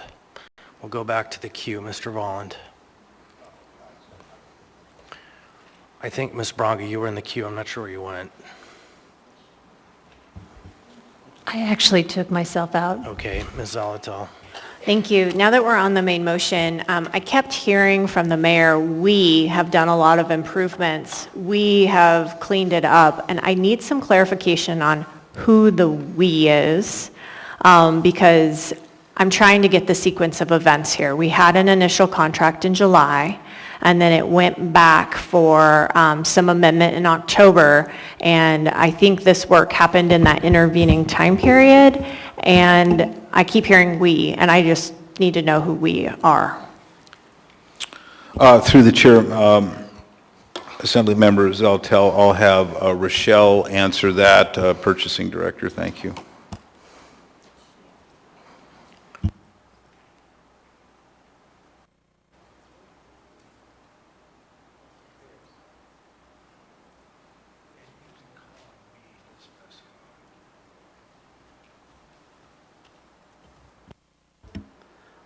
Thank you. Through the chair to Member Zolotel.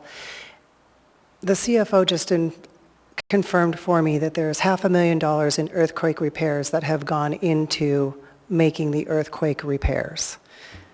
In addition, there is money that has been in our our capital improvement budget that's been there for years that has been approved to spend prior according to Renee Stewart, and that is the money that we're using. So how much? I don't have those numbers, Okay. and if you'd like me to get those for you, I would be happy to, but I'm not going to speak off the cuff. I will get you exact numbers. When were the expenditures made? Were they made after the July signing of the initial operating agreement? Yes. Okay, thank you. Some of them were done before, because after the homeless people moved out of the shelter, out of the building, there were necessary cleanups that had to happen regardless if the building stayed vacant or occupied. Sure, and I'm not concerned about that. What I'm concerned about are expenditures made after the date the agreement was signed. So I think, thank you, that's my question with regard to that. This is where I'm back to kind of square one on this. We were just told that the termination for convenience needs to be 3 years because of the capital investment and improvement the operator is going to be putting into the building. However, the MOA is putting in money and capital investment and improvement in the building as well, because that's what I just heard. Some of these expenditures happened after this agreement was signed. We need to get in a lane and stay in a lane, people, because frankly, this is why we're so skeptical of this agreement. It doesn't look quite like a lease. It doesn't quite look like just a contract. We're not going to invest in capital. The operator is. Oh, wait, we're going to invest a little bit in capital. And the only way we find these things out at this point in time is when we're up here on the dais on the night of learning these things because someone happened to say we made improvements, and we get to drill down into who the we are because there's no transparency. And it's just not, we're not getting good communication about what is going on. I think that is really sad, frankly, that we can't tell what's happening until we get in this type of position. And it puts everyone in a defensive position because we don't know what's going on. We kind of learn on the fly. We brought this because we don't believe, I brought this particular AO because I don't believe the charter was complied with because I think we've divested in a substantial interest in municipal property and only would have known that because we had a work session in the first place. It's all about how we do things. It's the procedure. It's how we get from point A to point B that I think is really important. I want to take a minute here to say to the operator, I think you're going to do a great job. This isn't about you. I want to make that really clear. This is about, for me doing my job and watching out for the municipal interest and in my role and making sure that if the charter says that we're supposed to approve something, that we make sure we get the opportunity to approve it. I actually apologize to you that you are in a position that is no fault of your own, and it's awkward. I think that's putting it mildly. I also think that it's really important that we are clear about what expenditures and what additional obligations we're going to have moving forward. We're told that there's a pot of money and that some capital improvements are going to continue to, or that have been made by the municipality. Are they going to continue to be made by the municipality? How do we weigh those against whether or not they benefit the operator or they're just capital improvements? The earthquake ones, I get, like, no problem. I can set those aside. But it's the other capital improvements. So I think it really will behoove us moving forward, I'm assuming this agreement will be approved tonight, to make sure we're checking in on it and to regularly do that. And not because we think the operator's doing anything wrong, but because these are three considerable municipal assets. And the Sullivan Arena has had such a spotlight shined on it. And I think there has been a lot of community talk about what is the next iteration of the Sullivan Arena. I appreciate it's going to go into some service, and that it's service for the community, but I think we need to really make sure we stay in the loop. And the only way we seem to be able to stay in the loop is if we have work sessions or we put these on committee agendas. Unfortunately, I'm going to vote no tonight, and it's not because I don't want to see really amazing things happen by this operator or hockey to get to be at the Sullivan Arena. It is because fundamentally, we have been told that this action, that this AO that I sponsored to bring to try to clear this up doesn't matter to the administration. And basically following the rules and the law and the charter doesn't matter. And that is really, it runs up against my core beliefs as an assembly member that we do things right, and if we didn't get it right the first time, we fix it. And so it feels so, I just don't have another word, terribly awkward to be in this position to have brought this forward and then ultimately not be able to vote for it tonight. Thanks. Mr. Cross. Yeah, and so a lot of the questions that Ms. Zalatel brought up, we can find on Exhibit A, 14H, Exhibit A, starting at page 32, maintenance repair duties for Ben Boke and Dempsey facilities. We actually discussed this at the work session.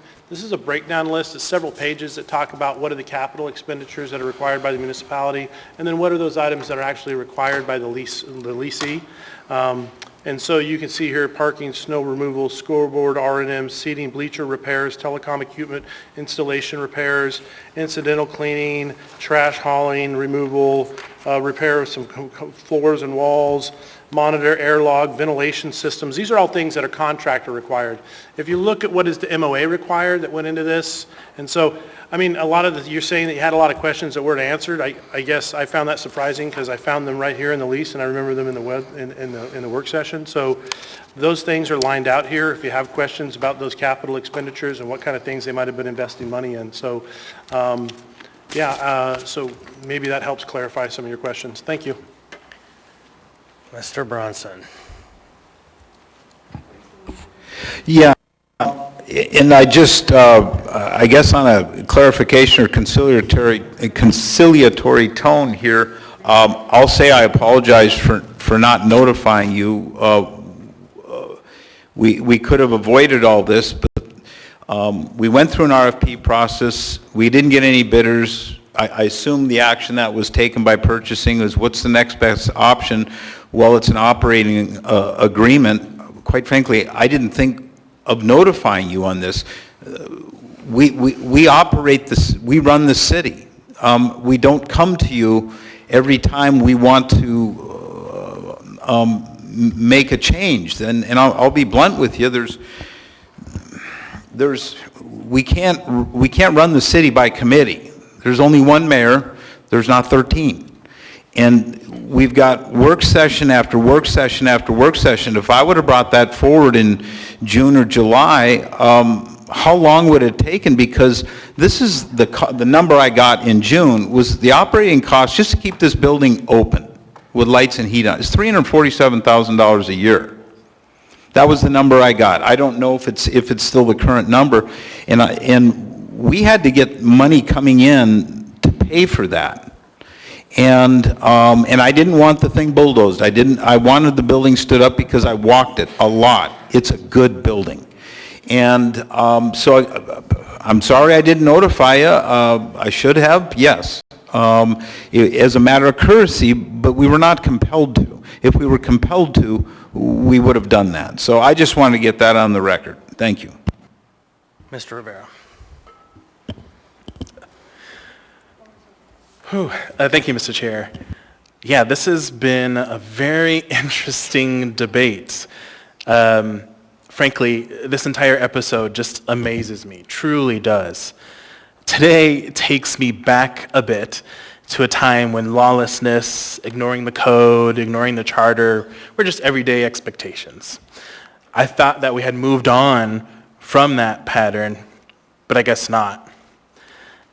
And it's amazing to me that our mayor is so brazen and frankly honest about not bringing this forward to us. I wish maybe that someone in the Department of Law had caught the fact that this should have been brought to us before anyone signed on the dotted line. So here we are, forced with an impossible choice. We either stand up for the interests of the municipality and the rule of law, or we support the lawlessness of the administration. That's pretty much what this decision is about. This vote has nothing to do with hockey, nothing at all. It has to do with the powers vested in us as the legislative branch and the powers vested in the mayor as the executive branch. It has to do with the effective running of government, or in this case, the exact opposite. This entire episode is ridiculous and extremely frustrating, and I look forward to us moving past it and really hope that we never find ourselves in this situation again. Perhaps that's going to mean we have to wait until July 1 of next year to make sure we don't ever run into this again, but I hope not. Thanks. Ms. Halser again. Through the chair, The distinction here is that this is an operating agreement. There is a gap in code, and there is a prospective ordinance to change that gap. But right now, there is nothing illegal about entering into an operating agreement in the way that this was done. And that was a decision by the lawyers in our department, and that was communicated to the administration. We do, however, understand that there is this gap in code, and this gap in code is going to be closed if the, forgive me, I don't remember the number of the ordinances, but if 107 is passed by the body. And then we will have consistency that the operating agreement in circumstances like this will be treated as lease and subject to assembly approval. But at the time that this agreement was entered into, that was not necessary. Thank you. Mr. Volland. Thank you, Mr. Chair. I want to ask for clarification on what we heard from Ms. Alger. Would you mind coming back up?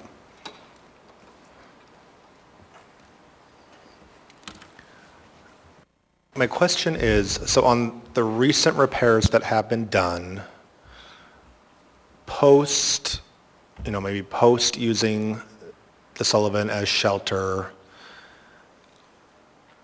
that time, so those repairs have those things come before us? You said you had the two, so you had the earthquake funds, and then there's like another fund that you're pulling from. Have any of those required, like when did those require assembly approval, if they did? Does that make sense?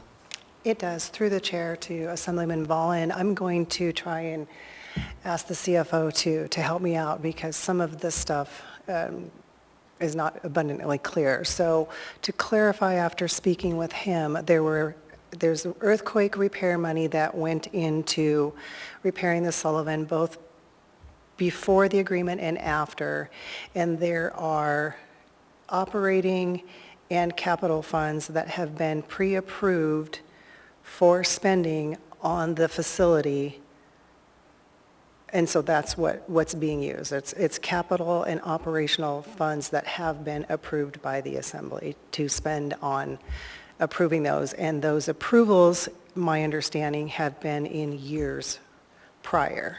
So thanks. So I haven't been intimately involved in this, but I would assume that the M&O department is the one who does the vast majority of the repairs on the facilities as they can do that. As Ms. Zalatel is well aware of, and so is the Assembly, the Sullivan was damaged with the earthquake. By the time that we got all of the project's been obligated, and that's a reimbursement, so you spend the cost and then we get reimbursed. But by the time that project was obligated, then the building was being used for the COVID response. People that were there had to wait until all of those people extricated from the building, which is probably around July 1st, before that any of those earthquake fixes could be done. Maybe they use some contractors for some of the electrical things and those kind of things, but that's within their normal budgetary process of being able to do that. But my conversations with the M&O director at that point in time was they were looking to do the vast majority of the repairs internally with their staffs or contracts that they might have to do general work and so forth. Ultimately, what happens is those expenditures go out, and as you're well aware, we then, when that project is finished from an earthquake perspective, then we seek reimbursement from the state for that FEMA. So we may have fronted that money, but we will get the money back on the earthquake-related items. Items that might have been non-earthquake related, such as damage due to the population that would have been there, I think they probably would have looked to use their funds to repair buildings that they have and built into their budget on an ongoing basis. So I don't believe you've seen any additional Assembly-approved type memos that were specifically related to that. I think the goal, when the M&O director was there, was to get in there and get that building fixed for a variety of reasons, but that was our opportunity to fix earthquake because we've been waiting for all these years to be able to do it and also deal with those things. So I think they were trying to do that in a very quick time period, and almost all of that happened after July 1st because we had to wait until everyone was out of the building to go in there and safely do those So things. I think that does answer a lot of my question. I guess what I'm interested in then going forward, the point about, okay, so the operator is, they have this contract, and there's still maintenance. So we have the attachments, I think it's attachment B actually was the one specific to the Sullivan Arena, and what the operator is going to be responsible for and what the municipality is going to be responsible for.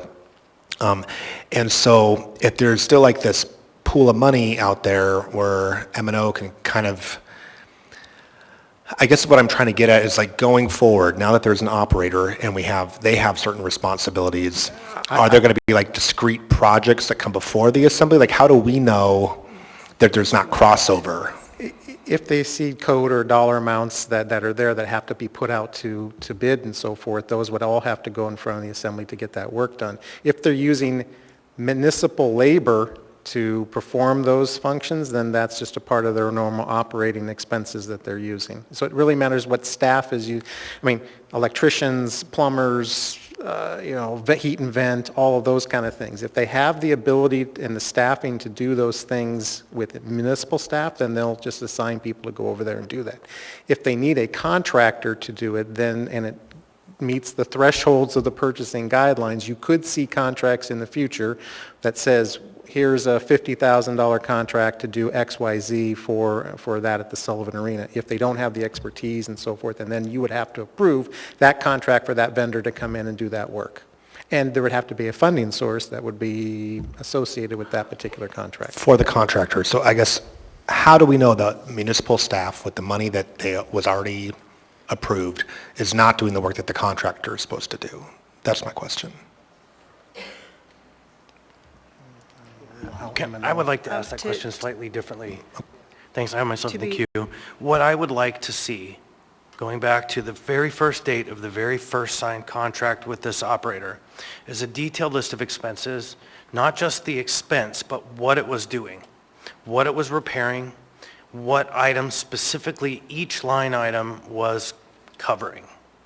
Because what I want to do next is cross-reference all of the details in Schedule B to see that the contractor is actually going to pay, since the contract began, for all of the expenses listed in the contract that was signed and not the muni.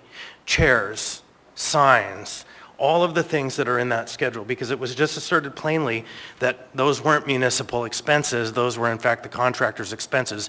And we are now told we have a contract.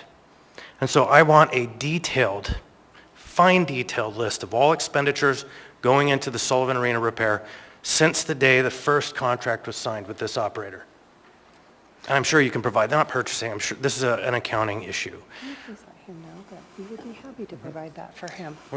We can provide that. Thank you. And I'm also sure that, as you're well aware, there is a scope of work for the earthquake project. So Right, no, I get that. So I we get should that. be able to say if they did X, Y, Z that was related to the earthquake, that we can clearly delineate the expectation was that's what's going to be paying for it. And then conversely, if it was damage that was not earthquake related, that the repairs were done since July 1st, because pretty much everybody got out of there about that time period, which also happens to be when the first contract date Right. was. So I think July 1st is your time period. We should be able to go in there and say, these were municipal expenditures to get the facility up and organized and being able to use that were Right. municipal responsibilities. And so then we'll cross-reference them with that Schedule B, and then we'll look at funding sources, and then we'll get to the truth. That's where we're going to get, is the truth. Because it feels an awful lot like the repairs are being done and we're paying for it.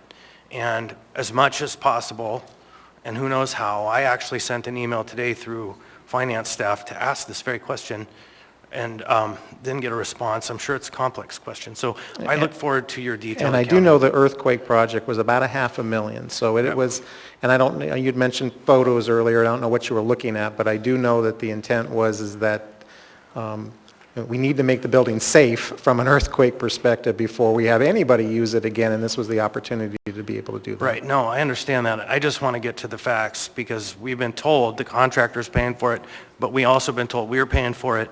The only way to know that, you know the truth of this, is a spreadsheet. And so a spreadsheet with detail enough to be able to understand what it was, what it repaired, what the funding source was, and the specific enough item to understand. I think that would be great for you to provide. I'm sure it'll that for take us. some time, but the expenditures are all supposed to be put into SAP. And We have should be able 10 years. We should be able to pull them up Yeah. and be able to give you that level of detail that We you're have looking for. 10 years, so there's some time to get that. And so I think we're practically out of time. I just want to say that the municipal attorney plainly asserts this is not a lease. I don't believe it. I don't agree. I think other legal minds disagree. And so that's what happens. Legal minds disagree, I guess. This is a disposal of land. This land is disposed of. And the only way we get it back is if the operator does something terrible. Or there's a qualified emergency under which a declaration is made, and only for a short period of time. I share Ms. Zalatel's kind of apology to the operator. This was not about you. This was about, once again, an administration that's taking into its own hands to do business that it doesn't have the authority to do, but using the bully power that it has accrued to itself is doing. And so you're owning this as kind of a side, and I'm sorry, because I too love hockey. I want to see the girls playing more than any other sport in this town is little girls hockey. It's amazing. So this is not about you, and I do apologize. You get to sit through this horrible conversation.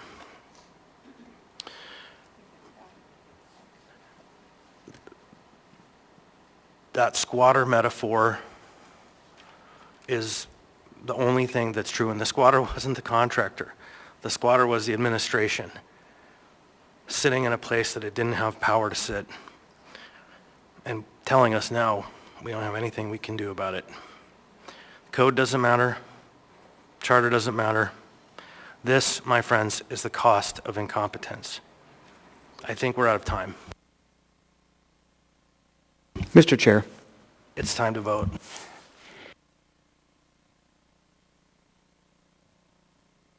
We could make a motion to extend debate. Motion to extend debate. Thank you. Second. For how long? Sorry. 2 minutes. Second. Sorry. The clerk is telling me this may not be possible. Just, nobody vote, ask your question. Okay, so no, nobody press that vote, yes or no. Go ahead, Mr. Myers, you'll have the last word. I just wanted some clarification because I've heard a lot from both sides this evening, so I would really like Assembly Council to weigh in and Ms. Helzer again. There's been an accusation that the administration did something wrong. We had a mayor apologize for doing something wrong, but then Ms. Helzer said that it was within code. So I just want the record to be clear. Was something done wrong, or was he operating within code, or the administration operating within code? From what I understand, they were operating within code.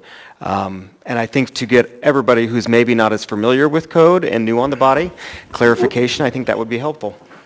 Thank you. I'll do my best to answer that better than I answered the last question I did. And I think that this was really about what does it mean in the charter when it says disposal of misplanned. And I think that we had attorneys on both sides who couldn't really agree if something wrong was done or not because of how that language is defined in our charter. Here we have, I guess, two different views, and that this disposed of land because of the long term, like Mr. Constant has repeatedly pointed out, 3 years where we wouldn't be able to get it back for termination. That's a very long term. The 10 years total of this, it's very much like a disposal, just in substance, the way it was written and characterized in the words as a contract operating agreement without subjected to Title VII. And I guess you could also take a couple views of that. One is the value of the contract, or is it an obligation to pay? And if it's an obligation to pay over $150,000, it required assembly approval. If it's a disposal of land, an interest in municipal lands, it requires an ordinance, and that's what this ordinance is. It's taking the view that this is a disposal of land. But your question was something wrong done, and I think that it depends on who you ask. And some could say yes, definitely, and of course others would say no, not. That's what you're hearing. That's where this discussion, this debate has gone around this past, I guess, over an hour. And so you want a definite answer, I can't really give you one. So the clerk does say that that was 2 minutes, but the benchmark of a good attorney is one who says it depends. And so if you get an attorney who doesn't say that, you should fire them. Give them time. So I think we should vote. Members may proceed.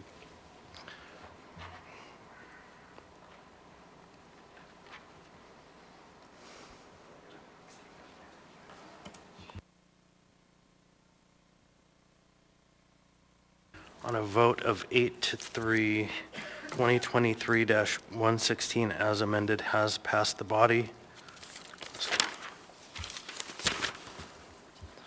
Next, we have 14L, AO 2023-113, an ordinance authorizing acquisition of real properties, legally described lots 41 and 42 of Block 10, Laurel Acres subdivision, plat 71 to 44. Yes. Oh, isn't it I? I said L, didn't I? It's the font. Public hearing on this item is now open. Anyone wish to be heard? Anyone at all? Seeing, hearing none, public hearing on this item is now closed. What's the will of the body? Move to approve. Second. Moved by Ms. Zalatel, seconded by Mr. Rivera. Any discussion? Hearing and seeing none, members may proceed to vote.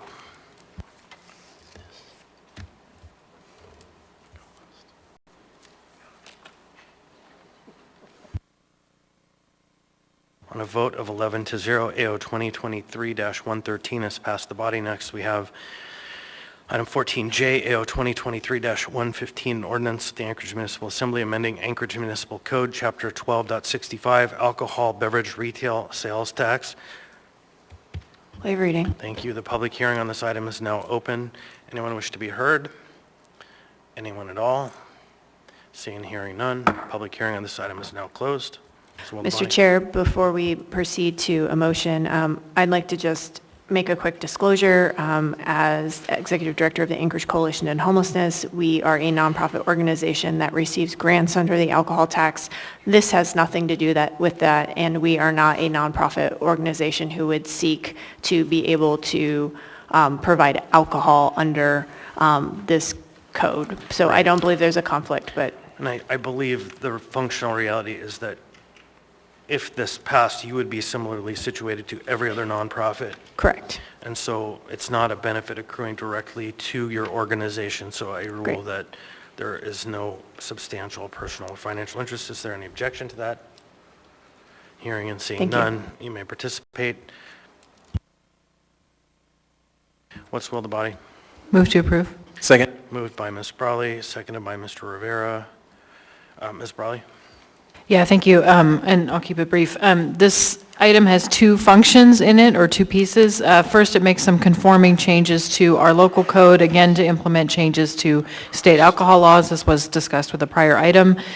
Second, the substantive change in here is to exempt certain nonprofit organizations who do not typically sell alcohol, so it's not part of their regular business, and therefore they do not have a license, who host an event under a nonprofit special event permit, that they would not be required to register with the municipality and therefore not collect alcohol tax at their event.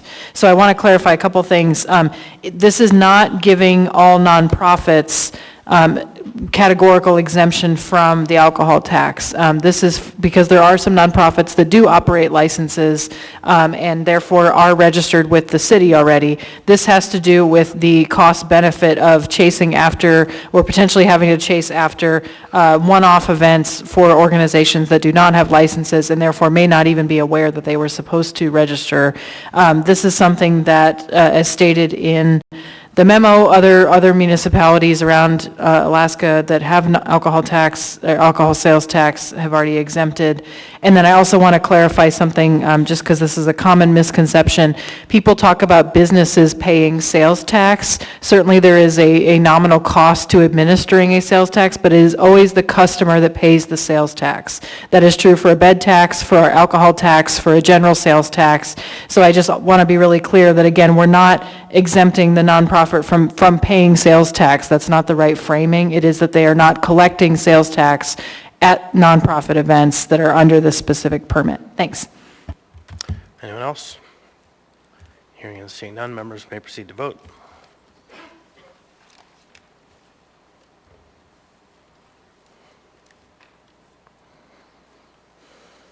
On a vote of 11 to 0, AO 2023-115 has passed the body.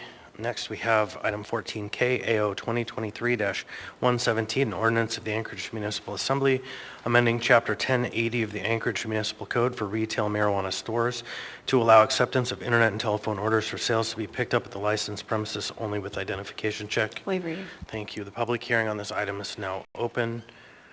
You might want to wait to testify on this because we're going to continue it to another meeting and have a hearing at a committee. So you can testify now, but then you wouldn't be able to testify then once we have a final item. Your call. All right. Mr. Martinez. Thank you, Chair. I move to continue the public hearing on this item for December 5th and to refer this item to the Community and Economic Development Committee for the November 16th meeting. Second. Moved by Mr. Martinez, seconded by, who was the second? Mr. Rivera. Oh, Mr. Wallen, I'm sorry. Mr. Wallen. Any discussion? Hearing and seeing none. Yes, EDC.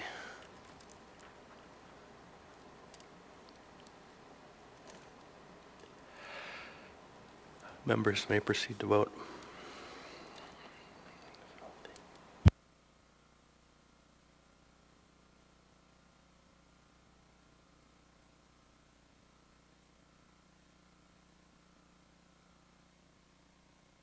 A vote of 11 to 0, AO 2023-117 has been continued to the meeting of December the 5th with referral to CEDC. Next, we have item 14L, same thing, AO 2023-118, an ordinance of the Anchorage Municipal Assembly amending Anchorage Municipal Code, sections 2103, 105, 2105, 055, and 2105, 070 to allow drive-through service at marijuana retail sales establishments. Waive reading. Thank you. The public hearing is now open.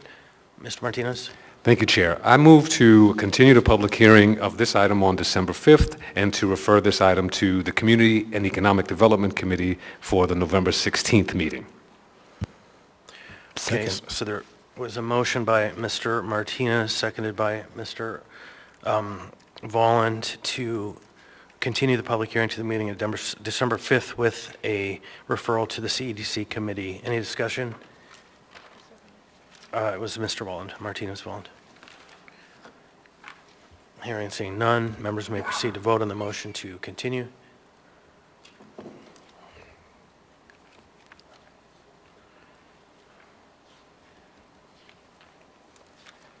On a vote of 11 to 0, AO 2023-118 has been continued to the meeting of December the 5th.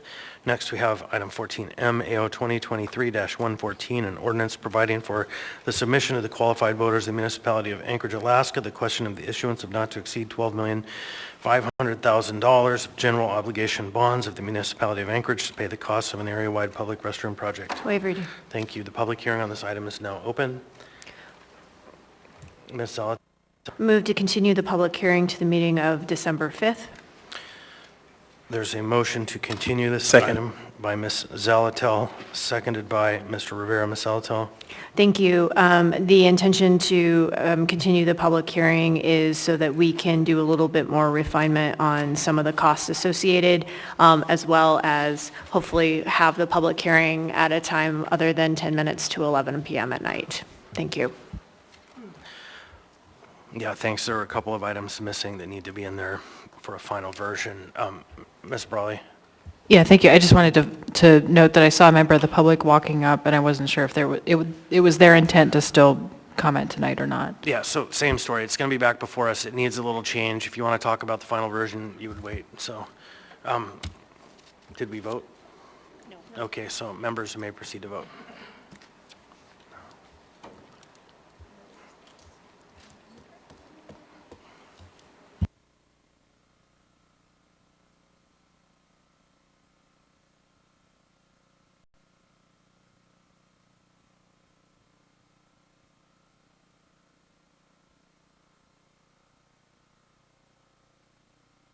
On a vote of 11 to 0, AO 2023-114 has been continued to December the 5th.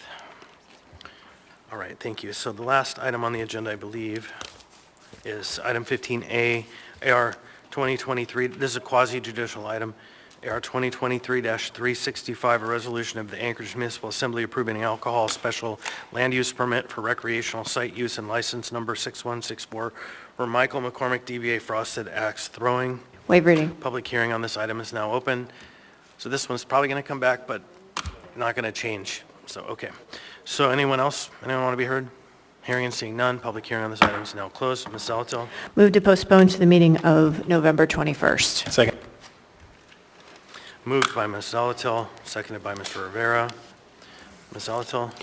We have a work session on Thursday to take up both quasi-judicial review and this item in particular. Any discussion? Hearing and seeing none. Members may proceed to vote.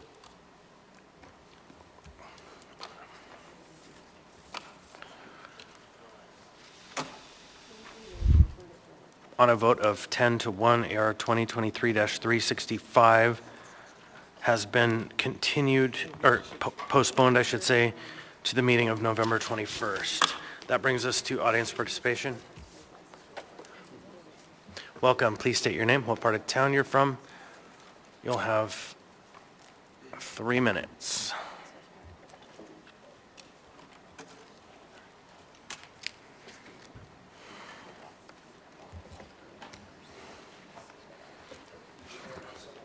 The microphone's not on. The mic's not on. Go ahead. Hi, my name is Brian Witzke. I go by Bree, she and her pronouns. Currently residing in the Alex. Here in a minute, I have something to present for the Assembly.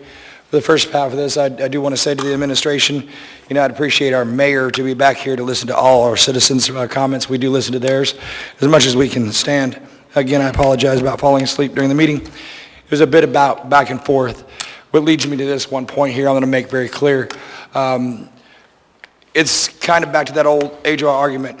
Spoil the rod, spare the child. Spare the rod, spoil the child. I don't know which way to go one way or the other on a lot of y'all's issues between back and forth.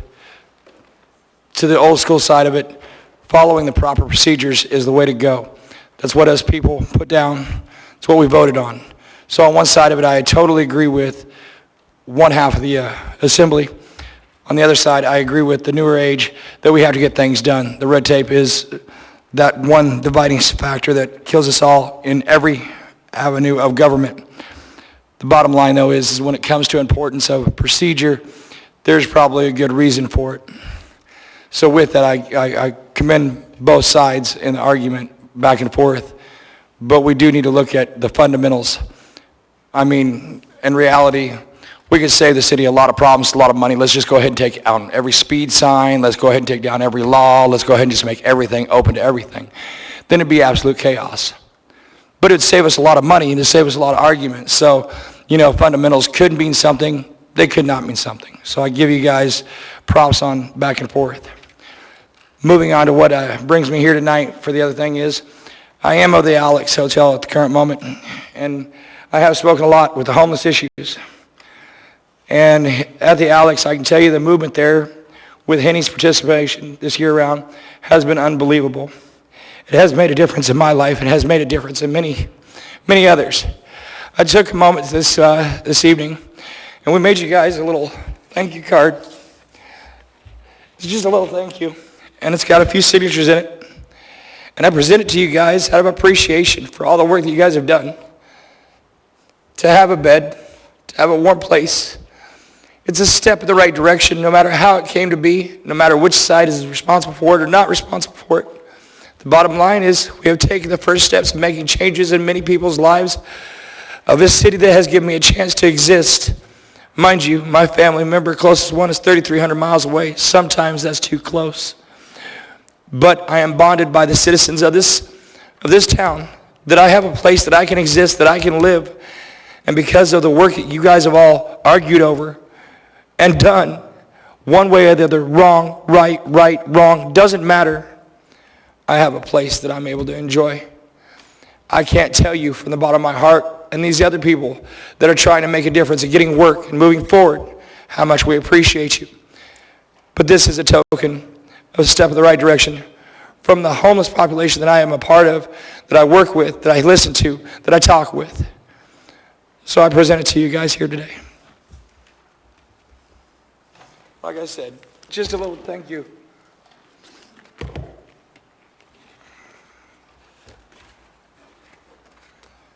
You know, from all of us. Signature page. So I give it to y'all. Do what you will with it. To whoever's side wants to keep. Thank you so much, Chair. Thank you. Thank you.